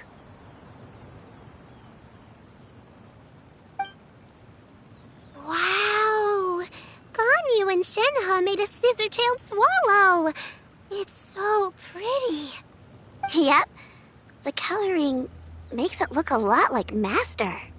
If the tail wasn't split in two like that, it might even be a spitting image. If you look closely, there are a few spots where the colors go outside the lines. Did you doze off while painting it, Ganyu? I did the painting. I stared at the paper for quite some time, but I simply could not recall the coloring of any bird. Except Master. Or should I say that I'm too familiar with her crane form? Even when she stands before us in human form, all I can see is blue and white. Oh, well, now that you mention it, Paimon can see it too. Exactly. So I simply closed my eyes and painted from memory. No way. You can paint with your eyes closed? Wow, the disciples of Adepti really are something. You are most filial, Shenhe. One is flattered by the likeness. The Swanee that Gaming and Shuyu made looks very majestic. I'm sure it'll look even more impressive as it soars through the sky. The eyes and ears glow in the dark, so you're sure to see it at night. Your golden finch is cute too, Yao Yao. It's all thanks to Auntie Cloud Retainer's guidance. What about your kite, Traveler? Ta-da! Here it is! Its self-important countenance bears a striking resemblance to that of its namesake. It makes her look like she's already won the competition. Well, that's gonna happen one way or another.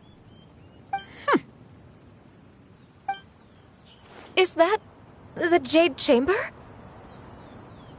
Oh?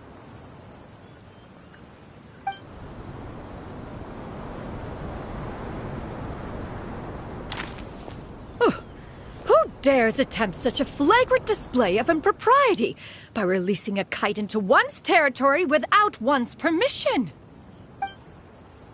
Oh, and to do so by making use of this crude piece of mortal machinery.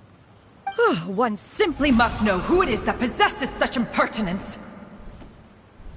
Continue attaching the strings, everyone. One will be but a moment. Cloud Retainer? Traveler, Paimon, could I trouble you to go after Cloud Retainer? Master's going to be okay, right? I'm more worried about the person who released the kite. There's wind up ahead! Looks like we can glide over!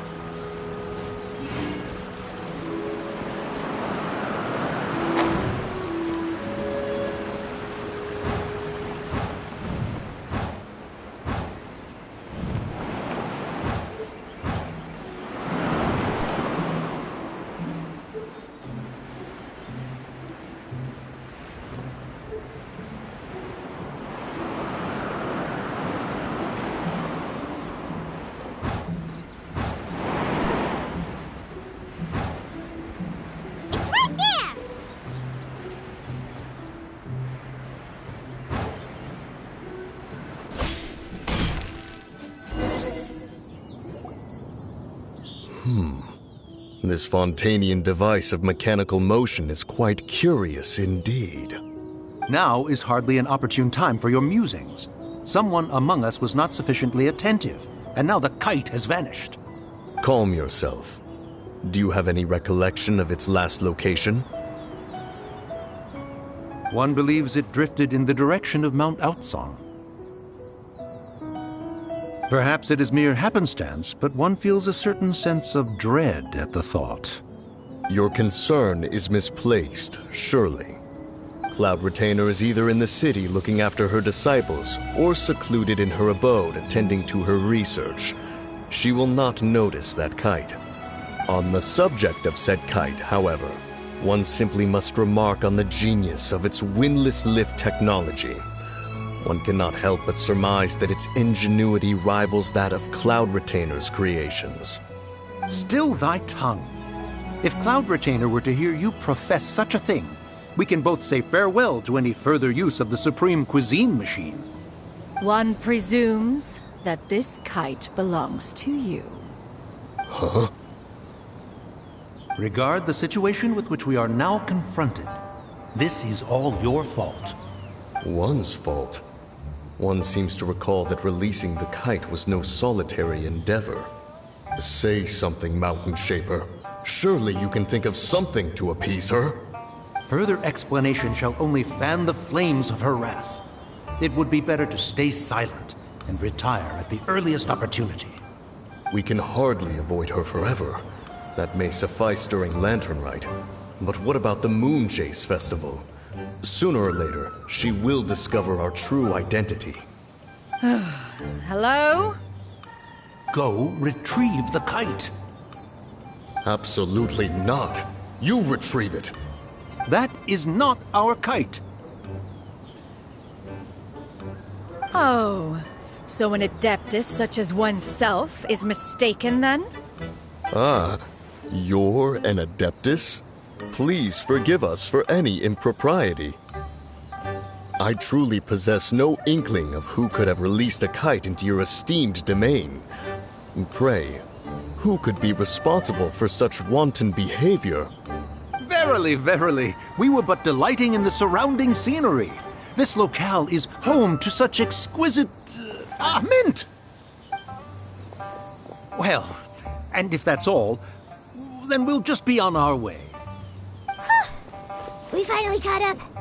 You sure do fly fast in your illuminated bird form, Xianyun. Mooncarver? Mountain Sheeper? What are you doing here? You? Okay, now Paimon's getting a weird vibe. Did she say something wrong? It is of no consequence. Long has one seen through their disguises. One was simply curious as to how long they would keep up the act. Then you are not angry? How could one feel anger at the sight of two old friends enjoying themselves? One is also well aware of how enticing these city novelties can be. We were simply consumed by a fit of festive spirit. Seldom do we get the opportunity to partake in the delights of the times. However, we are far from being as adept as you in matters that require a deftness of hand. No worthy kite could be born of our own making. Thus, we could only take the convenient route, so to speak. Your prowess in mechanics is unparalleled, Cloud Retainer. You wield the wind and waves themselves. Your singular talent stands unmatched across the land. Of this, we are well aware. One has guests to attend to. We will have to convene again some other time. Traveler, Paimon, do try to keep up. We're leaving already? Oh, all this flying from place to place is wearing Paimon out.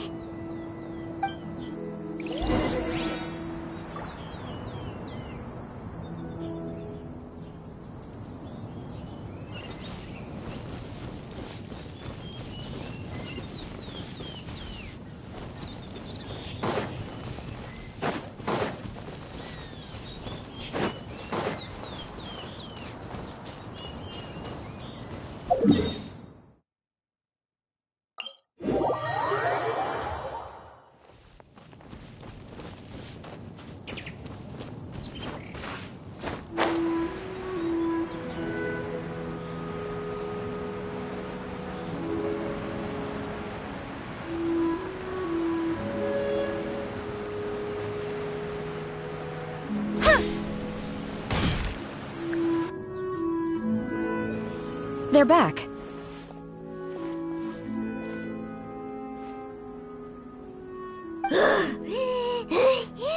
Paimon's pooped.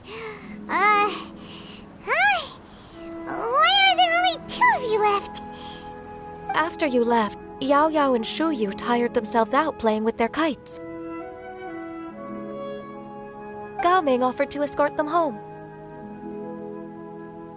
Before he left, he said something that I don't quite understand. Oh? What did he say? He said, a kite is always tied down no matter how far it flies or how high it soars. Its tether prevents it from ever truly flying free. He looked quite dejected as he said this. Now that you mention it, Gao Ming did seem to have a rather strange attitude towards kites. A reflection of himself. Oh, if I were a kite, I would cherish that tether as a symbol of kinship and the bonds that tie us and...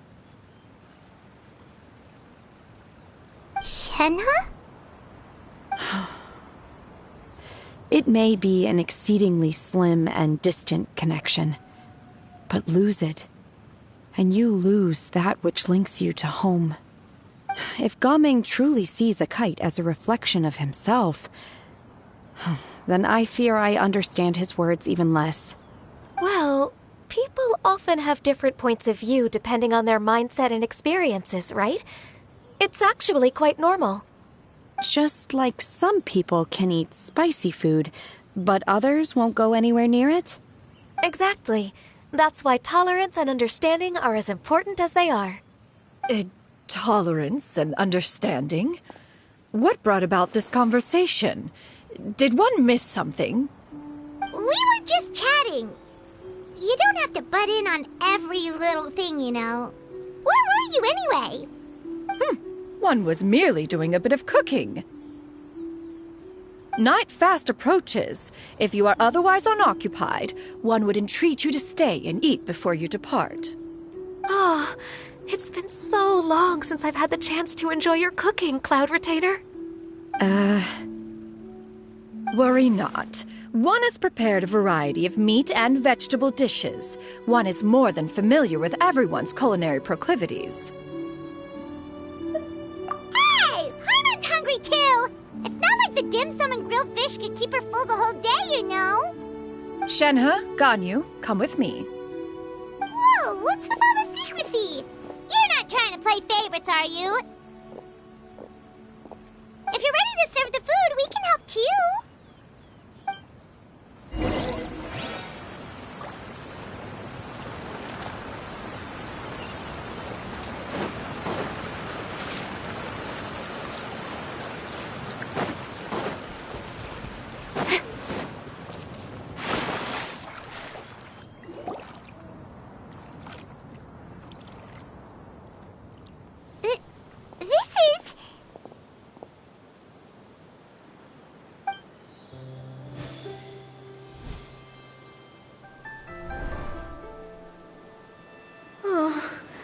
I can feel the wind brushing against my legs. This is a bit embarrassing.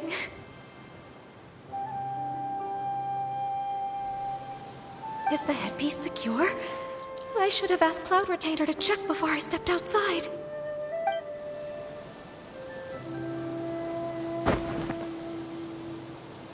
How do we look? Huh? She asked them just like that? You look pretty too, Ganyu! Oh, how should Paimon put it? You both look so elegant and refined! Those outfits really suit you both! Given that one employed the services of the best tailor in all of Liyue, one would expect nothing less. What colors have you been partial to lately, Xianyun and Ganyu? Lately? Why is Cloud Retainer suddenly asking about what colors we like? I like black. One is gratified to see one's disciple has inherited one's own tastes. The color black doesn't get dirty easily. A virtue I've come to value recently. And you, Ganyu? I favor blue and black. And the material is sufficiently comfortable, yes?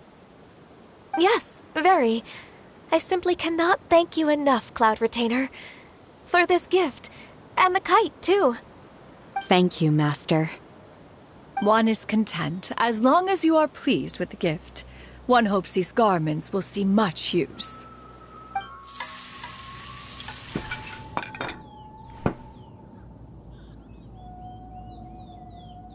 Seems like your supreme cuisine machine is just getting better and better, Xianyun! This golden crab's particularly good. The shell's deliciously crunchy, and the meat inside is so succulent and sweet! Paimon can't stop eating. It's a good thing Gaming isn't here, or Paimon would have to duel him for the food. You know, with chopsticks.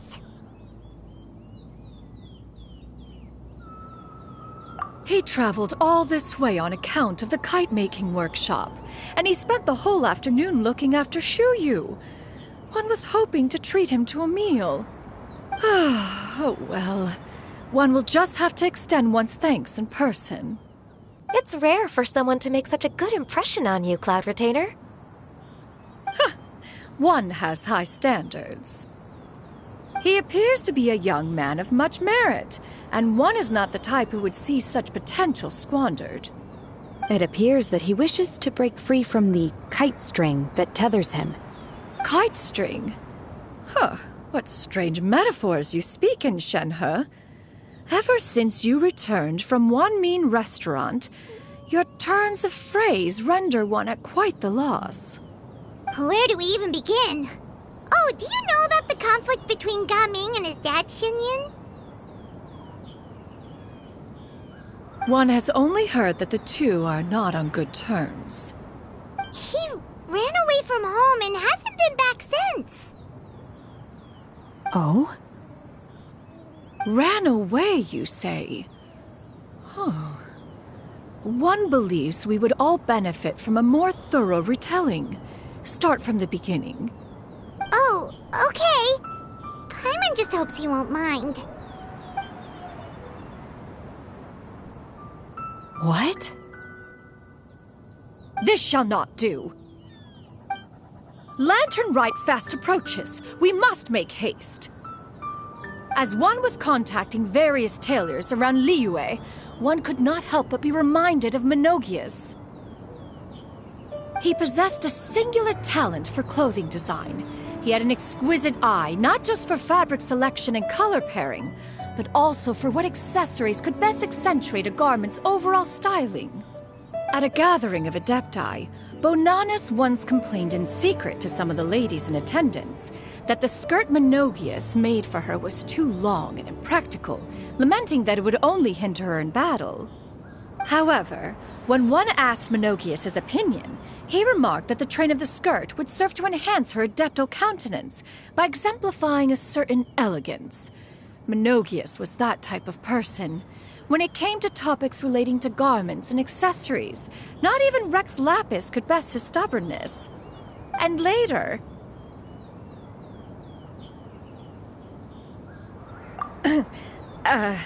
one seems to have strayed off topic.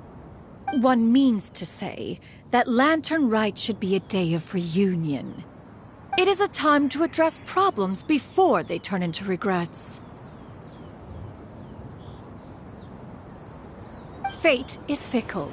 The cruel reality of this world is that suffering and misfortune can befall any of us without design or reason. If there is a chance for young people to remain insulated from this reality, one should do one's utmost to make it so. That's nice and all, but... Do you have any ideas, Cloud Retainer? Perhaps adeptal arts could be of use. No. Mechanics, perhaps. One fails to see its use in a situation such as this. Is there anything I can do to help? Combining our efforts is a fine idea indeed. Aha! One has an idea. How about this? Does that make sense to everyone? Yep. Oh, Paimon really hopes this works. One's designs never fail. Now then, I counsel rest for all, and to make the necessary preparations. One shall see you in 2 days.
For work-life balance, but I think this is pushing it.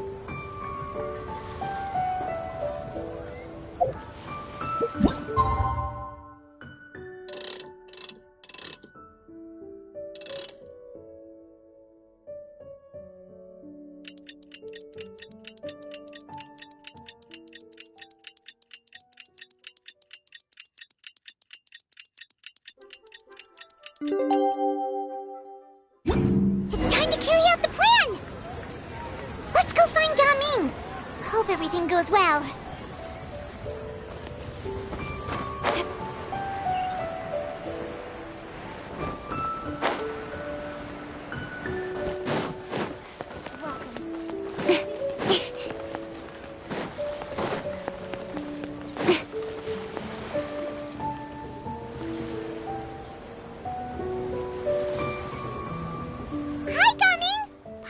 You've certainly gotten an early start this morning.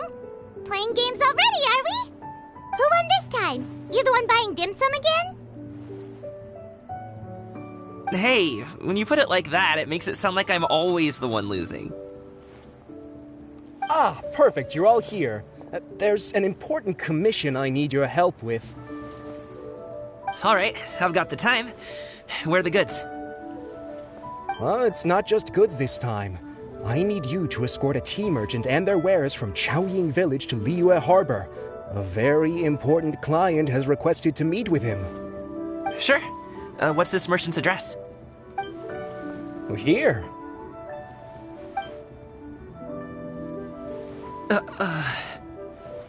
If the client's that important, then this must be a very crucial, very pressing commission, right? Of course, the sooner you complete it, the better. I would advise you to depart as soon as possible.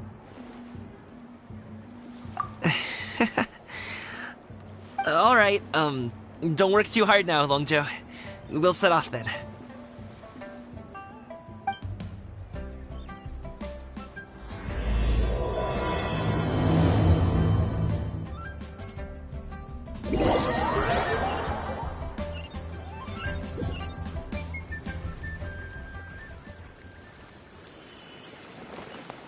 You're a bit quiet today, Gaming.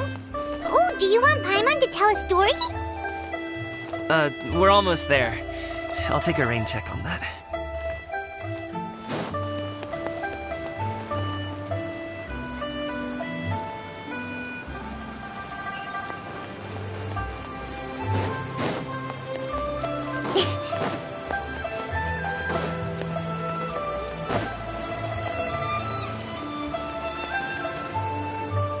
Hello, you must be the tea merchant heading to Liyue Harbor. We're here to escort you.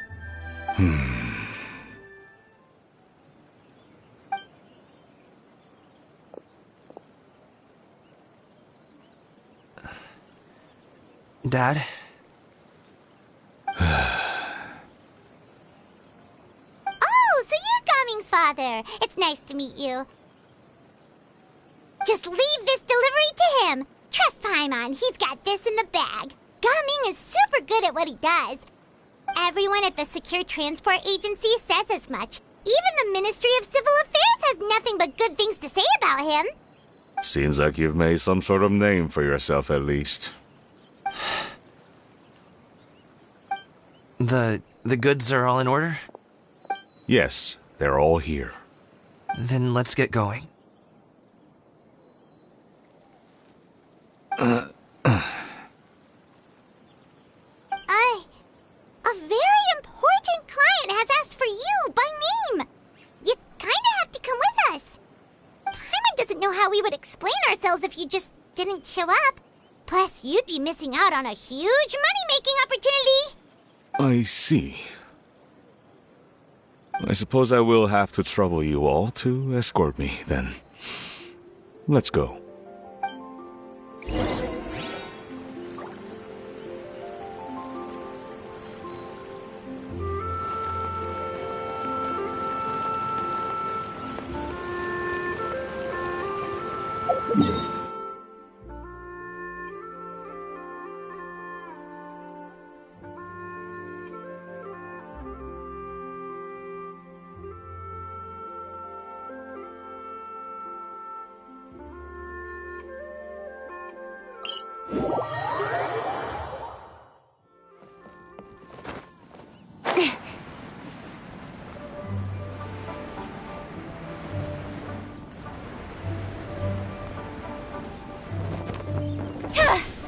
We've been walking for so long.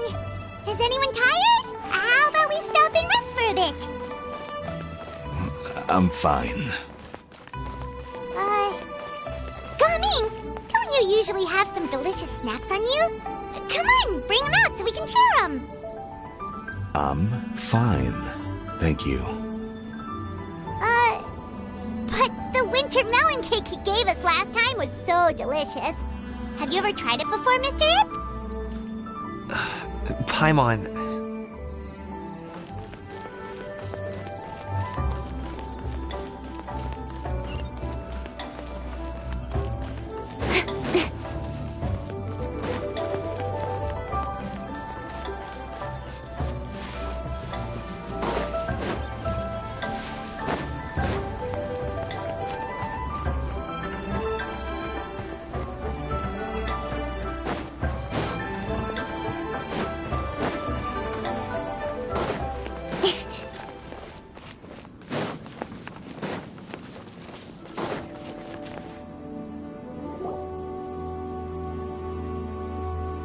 This place looks nice and open. Why don't you all rest here for a second? Huh? What about you? You're not going to join us? I'm not tired. I'll keep watch. Oh, but... Just let him go.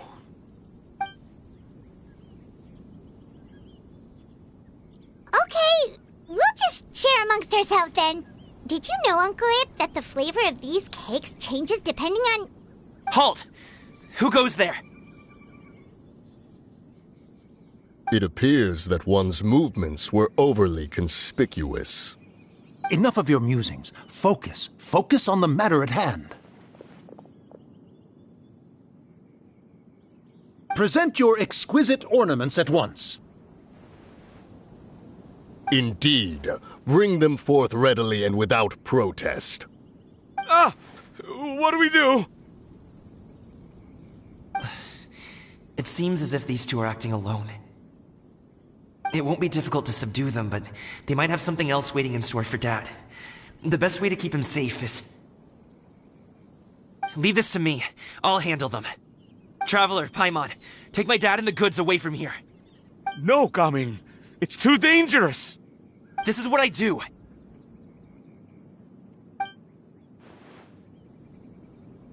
A thorny foe indeed.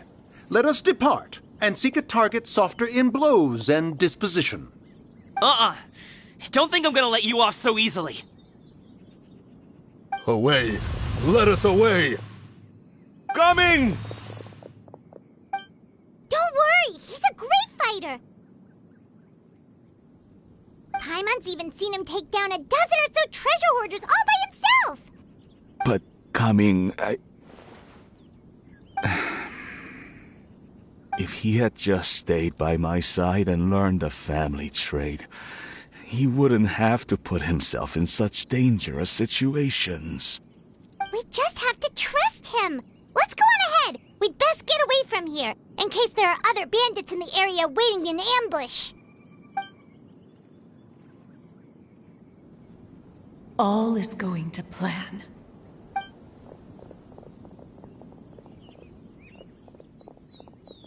Okay, we should be good to stop here. Youngli? Oh no, what is he doing here? Good sir, please, listen to me. Reel in your line and leave this place as quickly as you can. There are bandits in the area.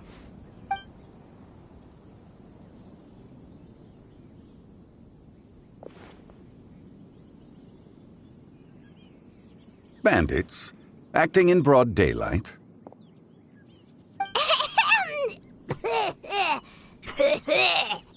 Oh.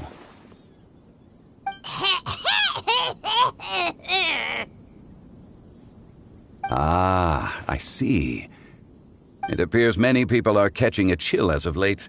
If your throat is bothering you, Paimon, perhaps some tea and rest are in order. Nope, no need. Paimon's fine. She just, had some cake stuck in her throat.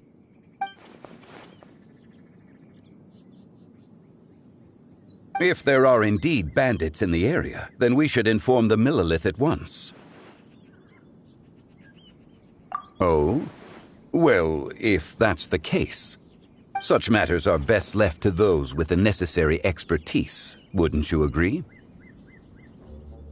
I suppose you're right. If ordinary people like us got involved, we would only cause more trouble.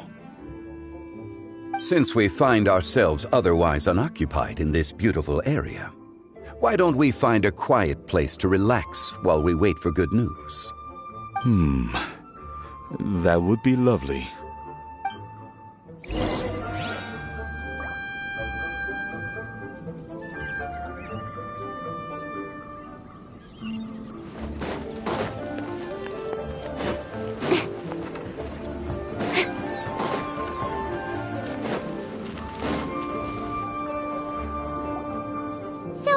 Uncle Ip does have a reason to be worried. After all, Gaming, the guard we mentioned, is his son.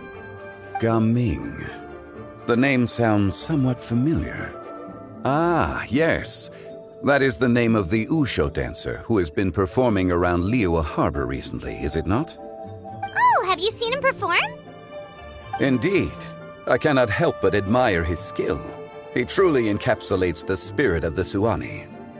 Wushu dancing has become more well known in Liyue Harbor recently. However, although performers are seeing budding success, they have no doubt had to face many hurdles along the way.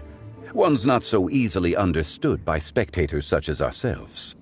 If you ask me, what truly deserves admiration is perseverance in the face of adversity. That is a rare attribute indeed.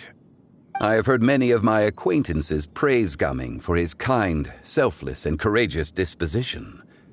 To have a child so accomplished and upright, you must be a very proud parent indeed, Uncle Ip.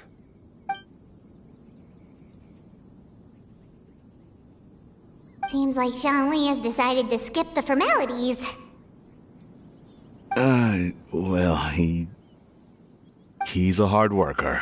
Yes. You should be sure to tell him you think that when he gets back. Your son is young yet. It's normal for someone his age to be a bit hot-headed. It's understandable to find talking about such things in person difficult.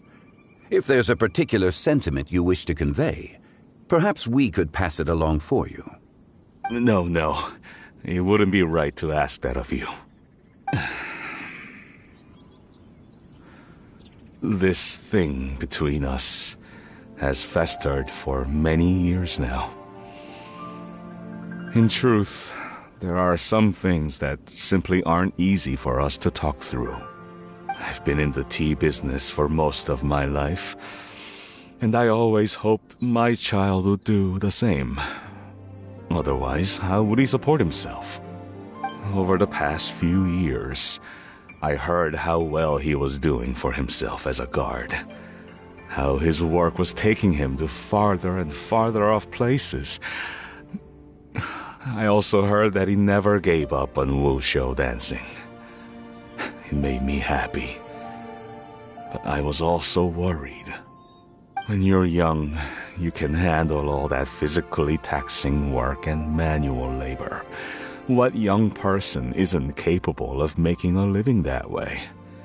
My concern is what happens when you get old. Every time I get to thinking like that, I cannot help but be reinforced in the belief that I was right. That I was right not to give in. I often regret introducing him to Wushu dancing as a kid. If I had known how things would turn out, I would have never taken him to see those performances in the first place. It is only natural for a parent to strive to send their child down the right path. No one would begrudge you that sentiment, Uncle Ip. You need not worry. You seem quite young, Mr. Zhongli. Yet you speak with such wisdom. Perhaps I have misjudged your age. Your words are too kind.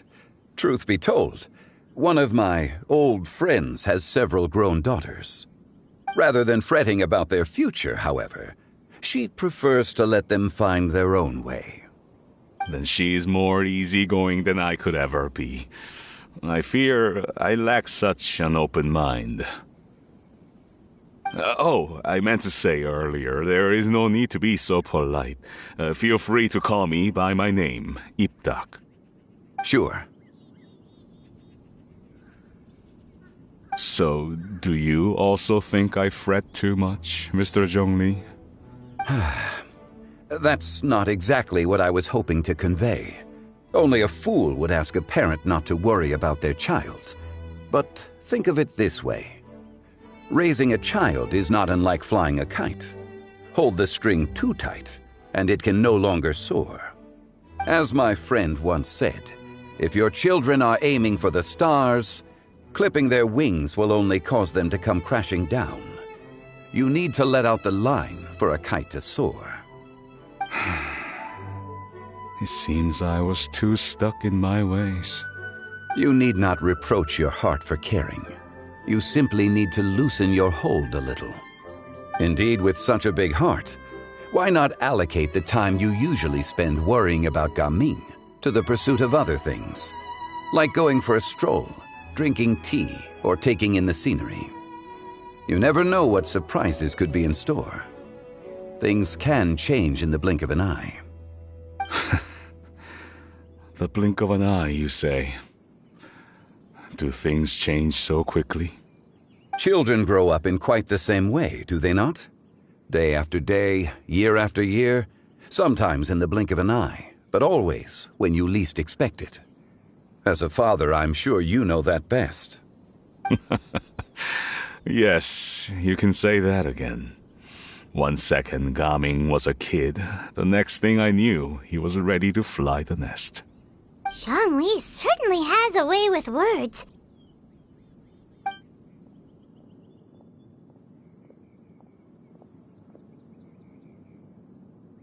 Oh, Gaming is back!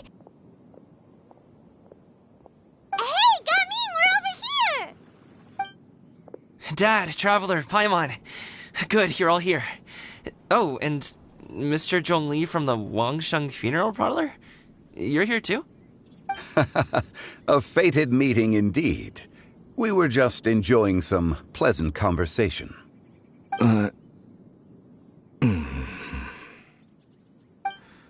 Is everything resolved? Well, you could say that. What does that mean? Traveler, Paimon, come with me. I need to talk to you. Oh, okay. I'll come right out and say it. Those two bandits, you sent them, didn't you?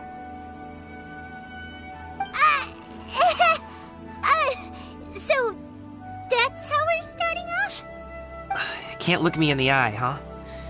Guess I'm right then. Okay, but how did you know? At first, their mannerisms seemed a bit stilted. But once I got close, it was obvious that they possessed great skills. I was right on their tail, and it should have taken only a few steps to catch up to them, yet somehow, I was never able to close that distance. People with that level of skill would have gone about things differently from the start, like sneaking up on us while we were distracted. Unless, of course, their real motive was to lure me away from the group all along. Wow, you're pretty quick on the uptake. I just have a lot of experience. I've dealt with many a ruthless bandit in my time, but I've never seen ones like them. In the end, I told them they would make good guards if they ever wanted to get back on the straight and narrow, and that they could hang out with me in Liyue Harbor anytime. You ever consider you might be a little too good at making friends? I'm guessing you guys were trying to help resolve things between my dad and me?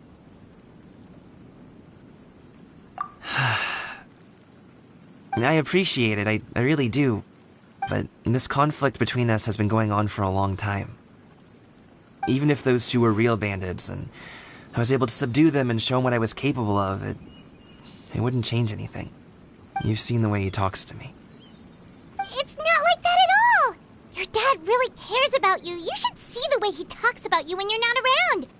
Zhongli was talking things through with him, and he nearly agreed to let it go. You don't believe us? He won't let it go. He can say as much as he wants to other people, but he won't talk to me. I'm certain of it. You told us you wanted to prove yourself to your dad.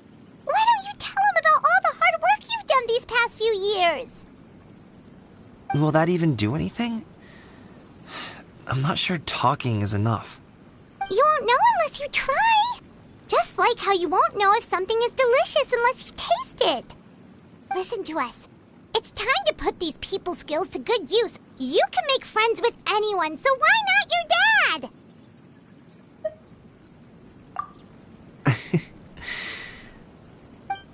I'll do my best.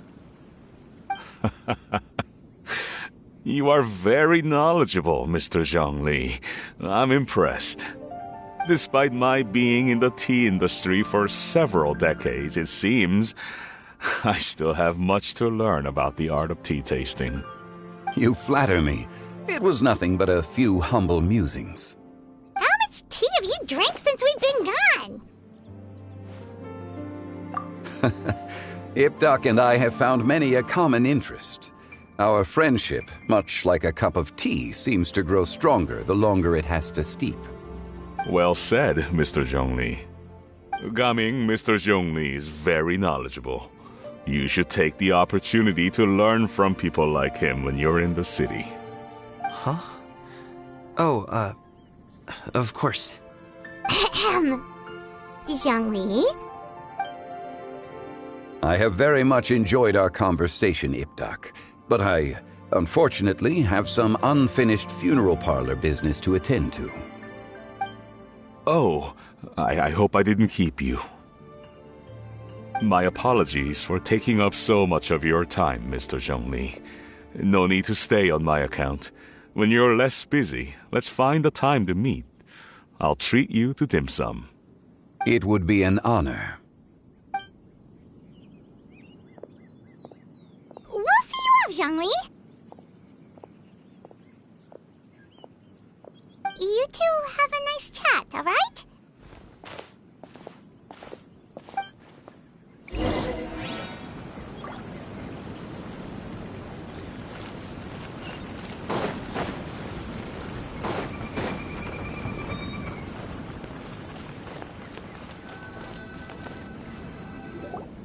Thanks for helping us talk things through with Uncle Ip. Good thing you were able to pick up on what we were putting down. I have been around the both of you for some time now. You could say I have a certain level of expertise in that regard. As for my role in the conversation, think nothing of it. I hardly did anything noteworthy. You never change, do you? Why did you have us walk all this way? Paimon thought we just had to go far enough to be out of earshot. A friend approaches. Hello. Xiao, you're here too? I've been here the whole time?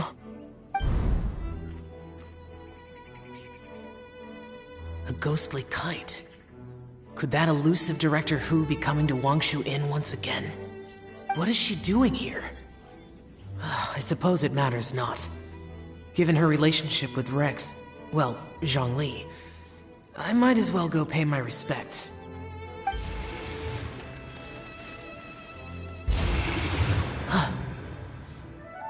It's you! I thought you were Director Hu. Ah, your arrival is most fortuitous. Do you want to try out this new gadget? The addition of the power source makes the takeoff more stable. It's just that... He seems quite immersed in the study of this device. I fear it's almost too stable. It completely negates the pleasure of seeing one's kite sway with the wind. It's a bit of a shame.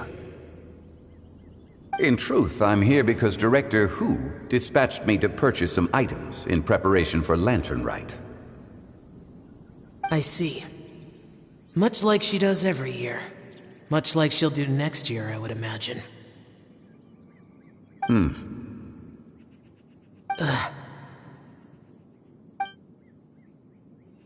Am I wrong? Or has she once again sent you out to buy, what is it, sesame oil or something? While we're on the subject, I do wonder why she is so obsessed with using sesame oil in the preparation of mixed vegetable dishes for Lantern Rite. A recommendation from Xiangling, perhaps. What do you think, Xiao? I've only met Director Hu a few times. I'm hardly the best person to ask. Ah, and is that not a sign that you should visit Wangsheng Funeral Parlor more often? It wouldn't hurt to grace the parlor with your presence now and again, when you are otherwise unoccupied. This one here is a traditional kite, one without any equipped mechanical device. Director Hu tasked me with studying the differences between the two to determine which one is of greater merit. Many hands make light work. Perhaps you could test out the other kite for me? All right. I have made my comparisons. If speed is what you're after, the mechanical kite is the better choice. Wonderful. I shall pass that information along to Director Hu. I'll leave these two kites with you. Perhaps you can find a few friends with which to partake in the activity. You might find it to be an enjoyable use of your time. Wait. Who enjoys kite flying? Well, I would imagine someone of your talent and wisdom is more than capable of finding out. So, you were testing out the kites for Hu Tao and even roped Xiao into doing it for you? Paimon didn't ask earlier because the situation was awkward. I would hardly say I roped Xiao into anything. I simply sought the help of a friend. Besides, we did the testing together. Seems like our pool of competitors is growing. Do you like kite flying, Xiao? I suppose I neither like nor dislike it. Although, watching a kite gradually ascend into the sky does bring me a certain peace of mind. Perhaps they're a bit like Xiao lanterns in that way. Kite flying is also a pleasant form of relaxation. Have you ever thought about making a kite, Xiao? Cloud Retainer taught us how. We can teach you if you want. There's no need. Menogias was the only yaksha among us who had an interest in matters of ornamentation and design. When Lantern Rite is over, come find me near Pervasi's temple if you have the time.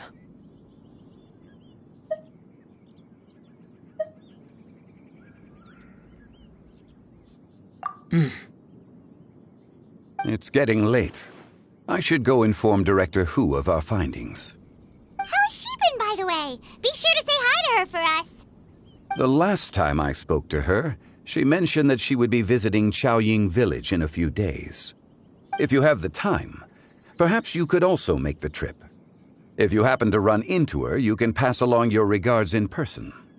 We'll keep that in mind. Take care, Zhongli. See you later. See you next time.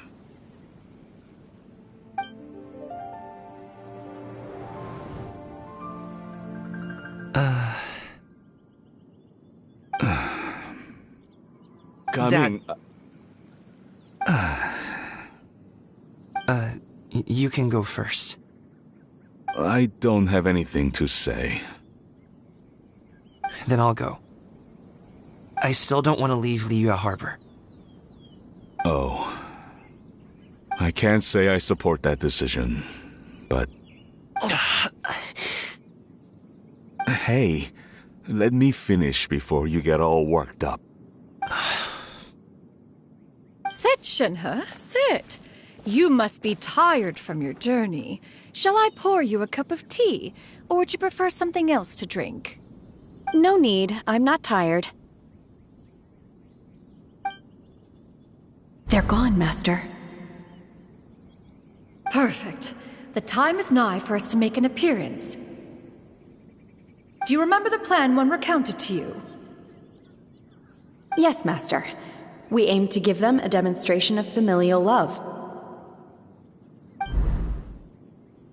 So I'll have whatever you are having.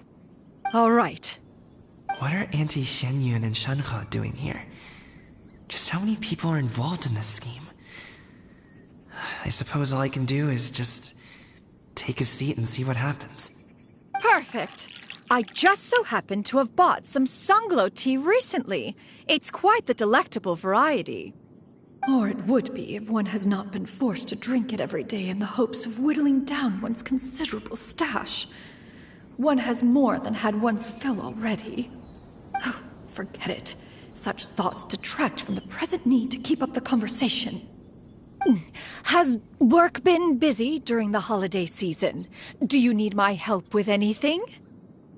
Drunk guests can sometimes cause trouble, but I deal with them as you taught me, by pinning their heads against the table.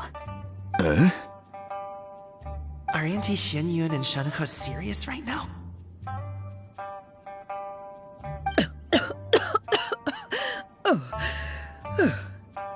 Oh dear. While one was busy orchestrating this act, one seems to have forgotten about Shenhe's various eccentricities. What I meant to ask was, have you made any new friends? We live so far from each other. It would be a great comfort to me to know you were surrounded by good companions. You already know of my past circumstances.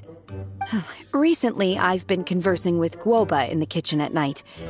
Guoba can't talk, but his companionship is a comfort. The poor child. Her one friend can't even talk. I guess maybe Gaming is not doing so bad after all. Perhaps I've been too hard on him. Let's move on, shall we? Do you have any plans for today, Shenhe? How about we do something fun? That sounds about right. Take her to do something fun, and perhaps she'll loosen up a bit. Like we used to do when we would carry stones up and down the mountain from dawn until dusk, picking herbs to eat for dinner along the way. If that is what you ask of me, then that is what I shall do.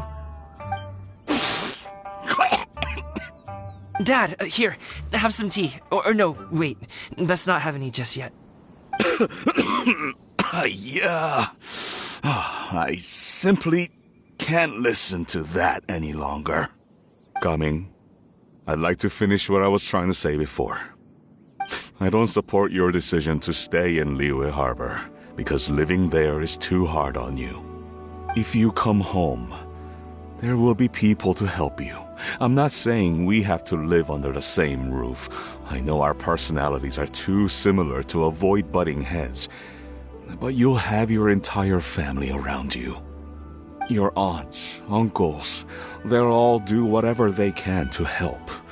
You could get a less taxing job, and we could grab dim sum together from time to time. Huh. I didn't know dim sum was such an important affair, Master. Shh. Just think about it, okay? You don't have to decide now. Dad really has changed a lot. He would never have said these things to me before. But thank you, Dad.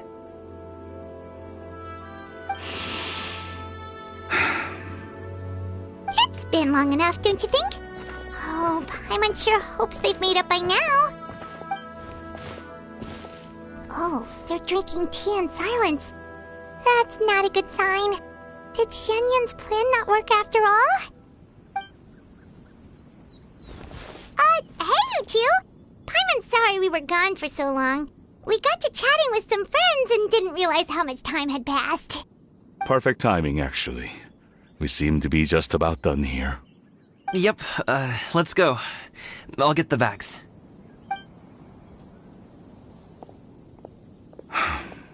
Gaming has grown a lot taller, hasn't he?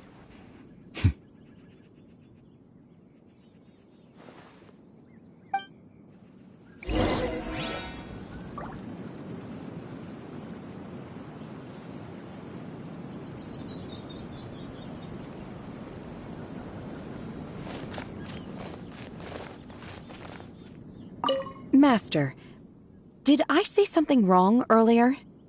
I tried to go along with your questions, but when I saw how you and that man reacted, I started to wonder. Not at all. Certain unforeseen variables may have presented themselves along the way, but the outcome proved favorable. The plan was a success. Then I helped? Naturally. Your purity of spirit is one of your greatest strengths, Shenhe. You need not change who you are.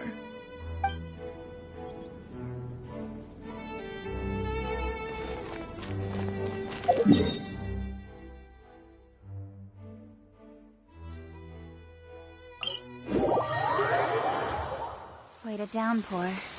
Nothing will get done until it clears. Let this be a lesson to those who yesterday said I'll do it tomorrow.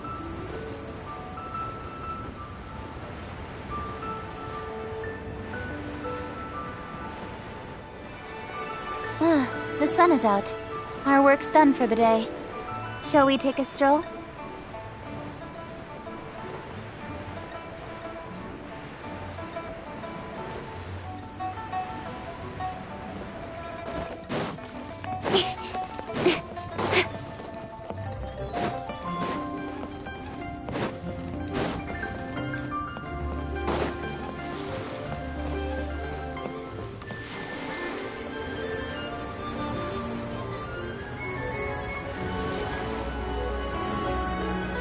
You must be Mr. Ip! Thank you for coming all this way. My name is Charlotte, and I'm a reporter from Fontaine. You can find me writing for the Steambird. I invited you here not just to purchase your fine tea, but also with the hope that you might be willing to sit down for a short interview. What do you say? An interview? To advertise my teas? I suppose you could think of it that way. We Fontainians are big tea drinkers too. The Fontaine Market. Then I'll need some time to adequately prepare. Perhaps we could sit down and discuss the questions you intend to ask in advance. Of course, of course! Please follow me.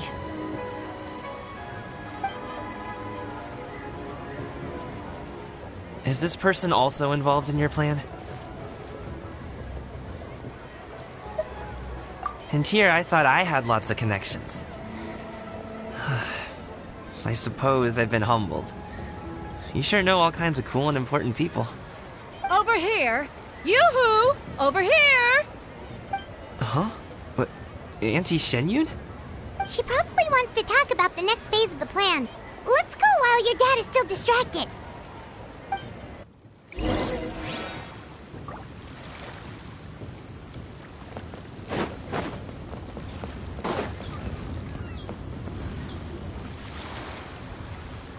I take it that all is going well? Don't worry, Xianyun. Everything is going according to plan.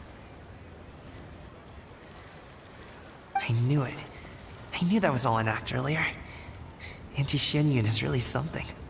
She was so determined to help me. She didn't even care about making herself and Shenhe appear foolish in front of my family. She truly knows how to look out for others. I still have a lot to learn. As for the next step... Oh no! What's wrong, Gaming? Don't tell me you're the ones footing the bill for all that tea. I can't let you do that. Fret not. Reimbursements will be made. Exactly! Think of it more as an investment, as Ningguang would say. We pooled together the Mora so that Charlotte could place the order. She's gonna bring it back to the Steambird as a gift, as well as a sample of the regional specialty. Fontainians will probably fall in love with your dad's tea as soon as they lay their eyes on Charlotte's article. And once all the money from the new orders begin to roll in, getting our Mora back will be a piece of cake. Oh, okay. Business-related matters always seem to go over my head, but I refuse to let you all lose Mora on my behalf. I'll pay you back right now. We can talk about such matters at a later date.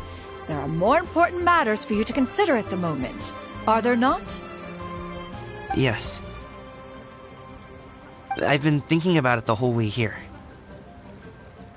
I have an idea, but I'd hate to cause even more trouble for all of you. That is for us to decide. Yeah, we're all friends here. Plus, we wouldn't be here if we didn't want to help, right? Just tell us about this idea of yours. Okay.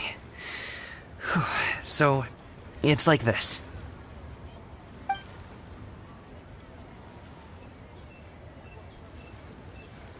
Got it! Just leave it to us. Let's split up and make it happen.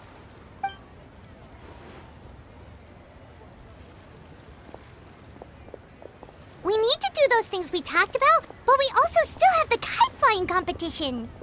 Since Xiao already tested out those kites for us, why don't we also go buy one of those mechanical thingamabobs or whatever they're called? We can attach it to our kite.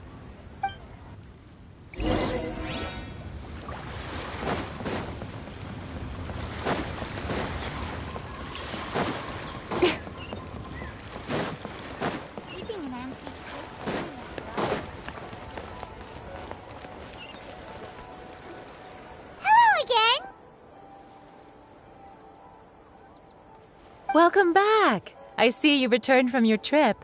I really do have to thank you for all your help from before. Thanks to you, my daughter was able to build a kite with her grandmother that very same day. She even wrote a long letter telling me how much she loved it. Oh, you should really be thanking Gaming, not us. I'll be sure to. And are you here to buy a kite? Please, take your pick. Oh, we already have a kite. We wanted to buy one of those, device thingies from Fontaine. Do you sell them separately? Yes. Here you go. Please, take it, free of charge. The directions are in the box. It's not hard to install at all. It doesn't feel right for us to just take it. Well, nor would it feel right for me to take your Mora. Good luck in the kite flying competition. I'll be rooting for you. All right then, thank you.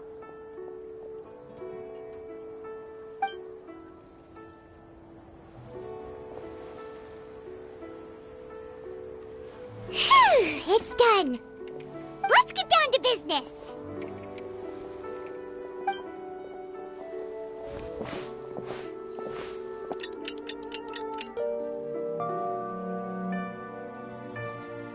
Looks like we finished everything we needed to do.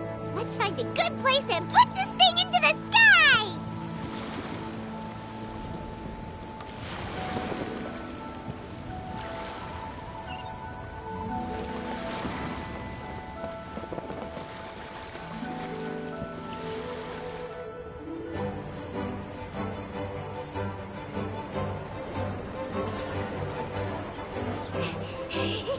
Chi-Chi, we're almost there. Okay.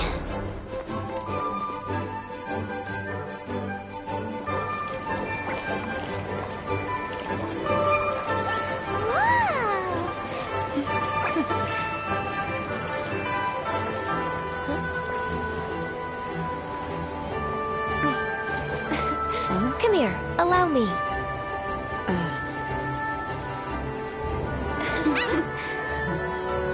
The lantern rite is as festive as ever.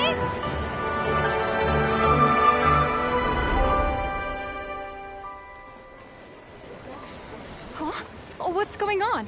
Did something happen? What should we do? Oh, should we get the Millilith?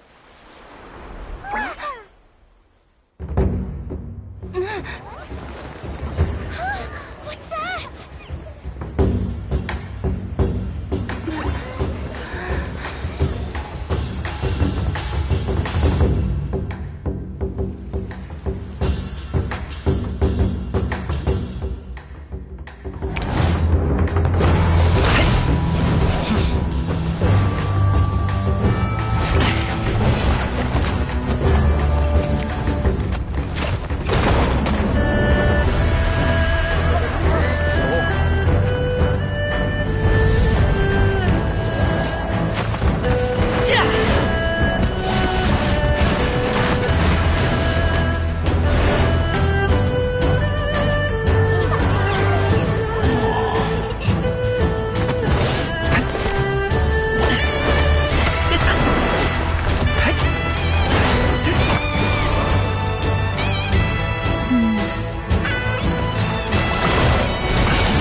taken that many pictures already?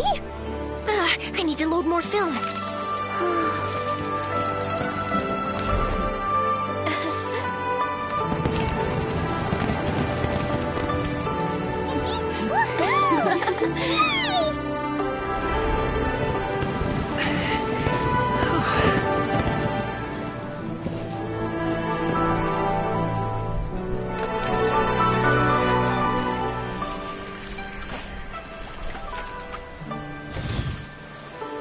Wait, the wind.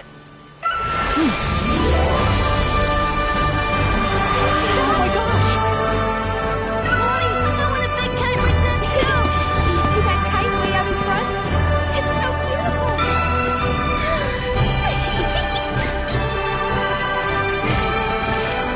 Happy Lantern Rite. Happy Lantern Rite!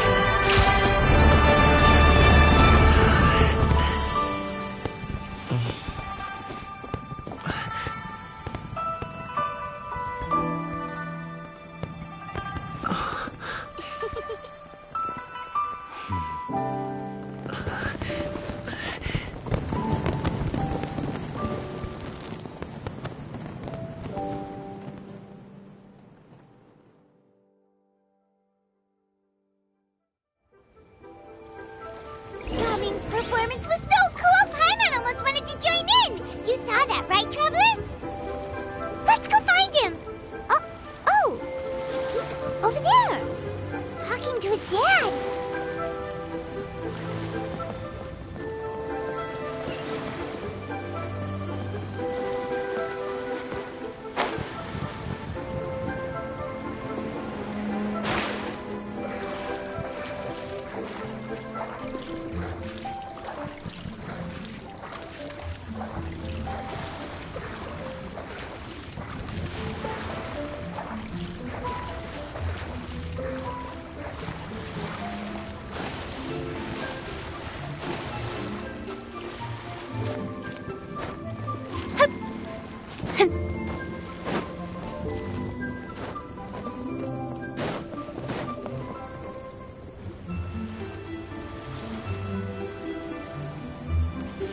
I think I'll head off now, if that's okay.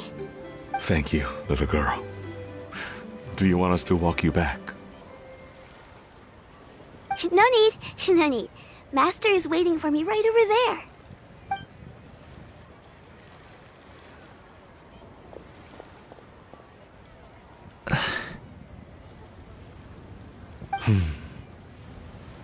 Son.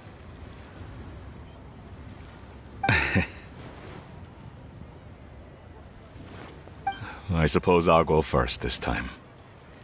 Okay. Your performance. I've seen many wushou dances in my time, but I've gotta admit, what you pulled off there was breathtaking. Wow. I never thought I'd live to hear you say that. You're serious about doing this professionally? Absolutely. I know it'll be difficult, but... Then it doesn't matter. What I mean to say is, of course it'll be difficult. But if that's your decision, if that's your dream, then it doesn't matter how difficult it is. As long as you put in the work, then any obstacle can be overcome in time. Really, when I was young, I also... Actually, how about we save that story of my past for another time? All I really want to say is, I've changed my mind. And much like this kite, you also deserve to soar to new heights. Dad. Son. Son? Haven't heard that in a while. I bet you're wondering what's gotten into me saying all this. Well, a little bit, yeah. Anyway, I know I've never found the chance to say this before, but... to me, Gaming, you've always been a great kid.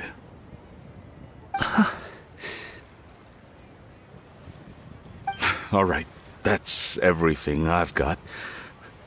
Did you have something you wanted to say, or... Seeing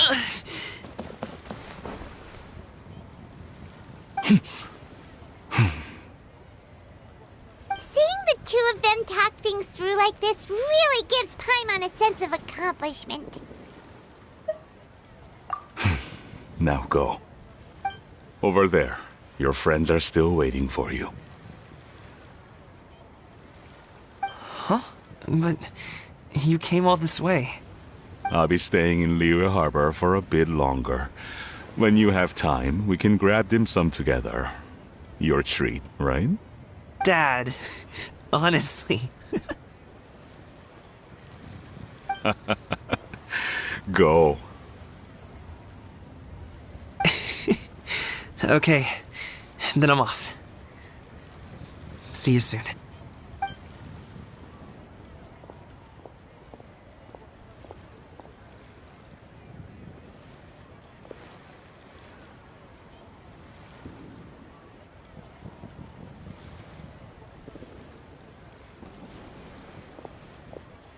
That's quite the smile you've got there, Gaming.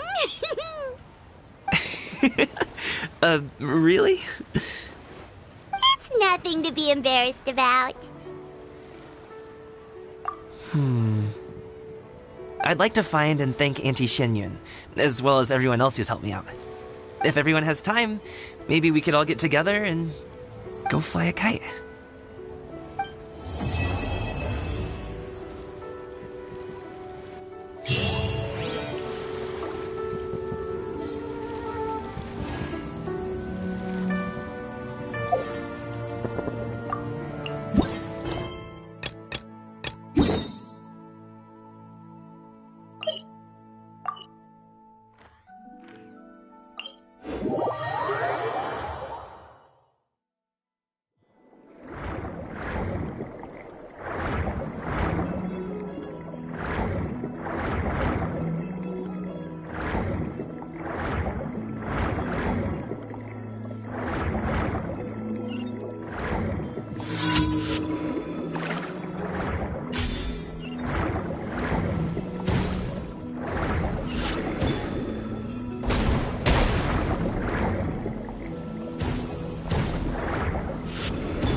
Wrong time.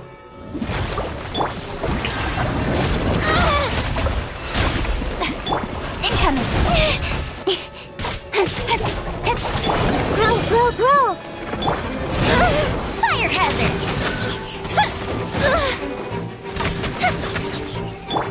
Speed of light!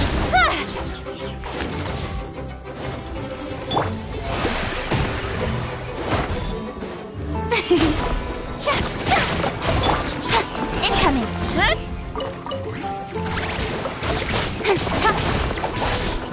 Speed of light! Hey!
All is accounted for.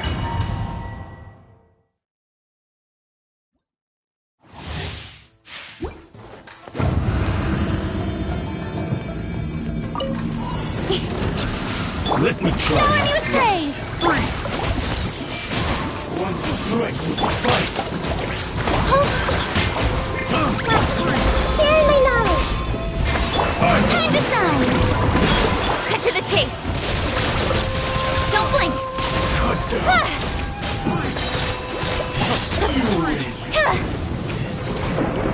Speed of light! Picked the wrong test subject.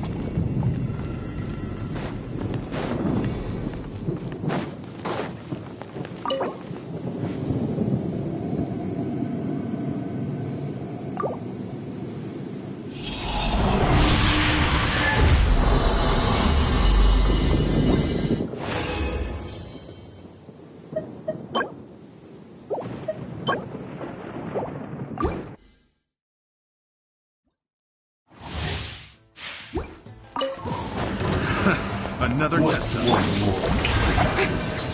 Rust can rebuild! The wrong test subject. Everyone hold hands! Let the world fly! Nowhere to hide! And you! Don't blink! Got lucky that time. The wrong test subject. Incoming! Picked the wrong test subject. Picked the wrong test subject.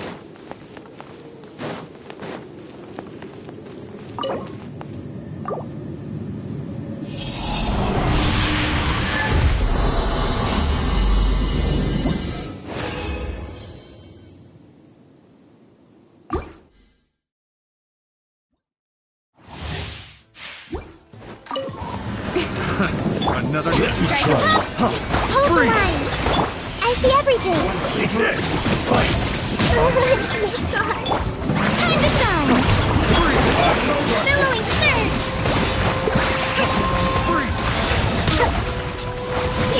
Call it for me.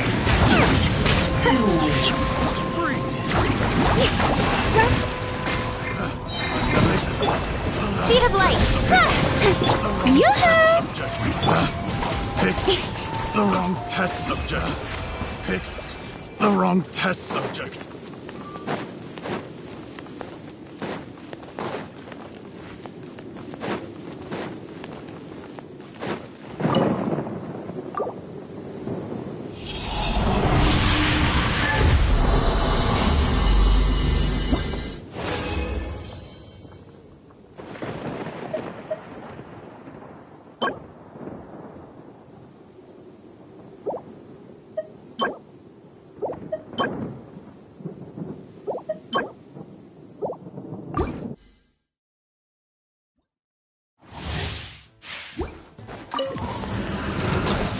Let me try.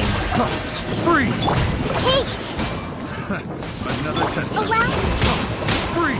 meet with sword from shadow. Incoming! Hey! This may hurt a little.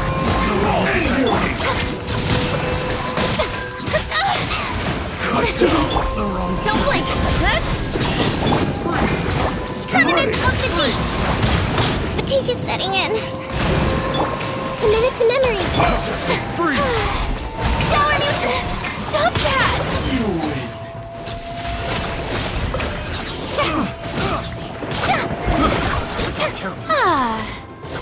Freeze! Picked the wrong test subject.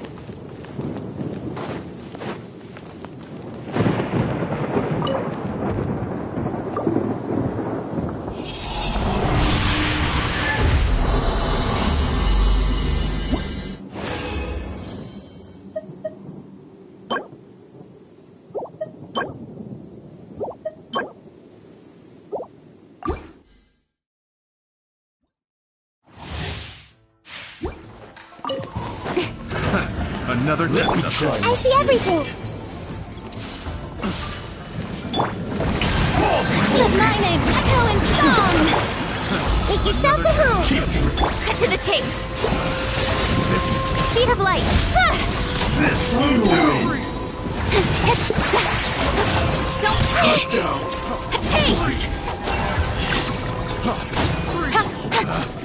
Picked the wrong test subject. Picked the wrong test subject.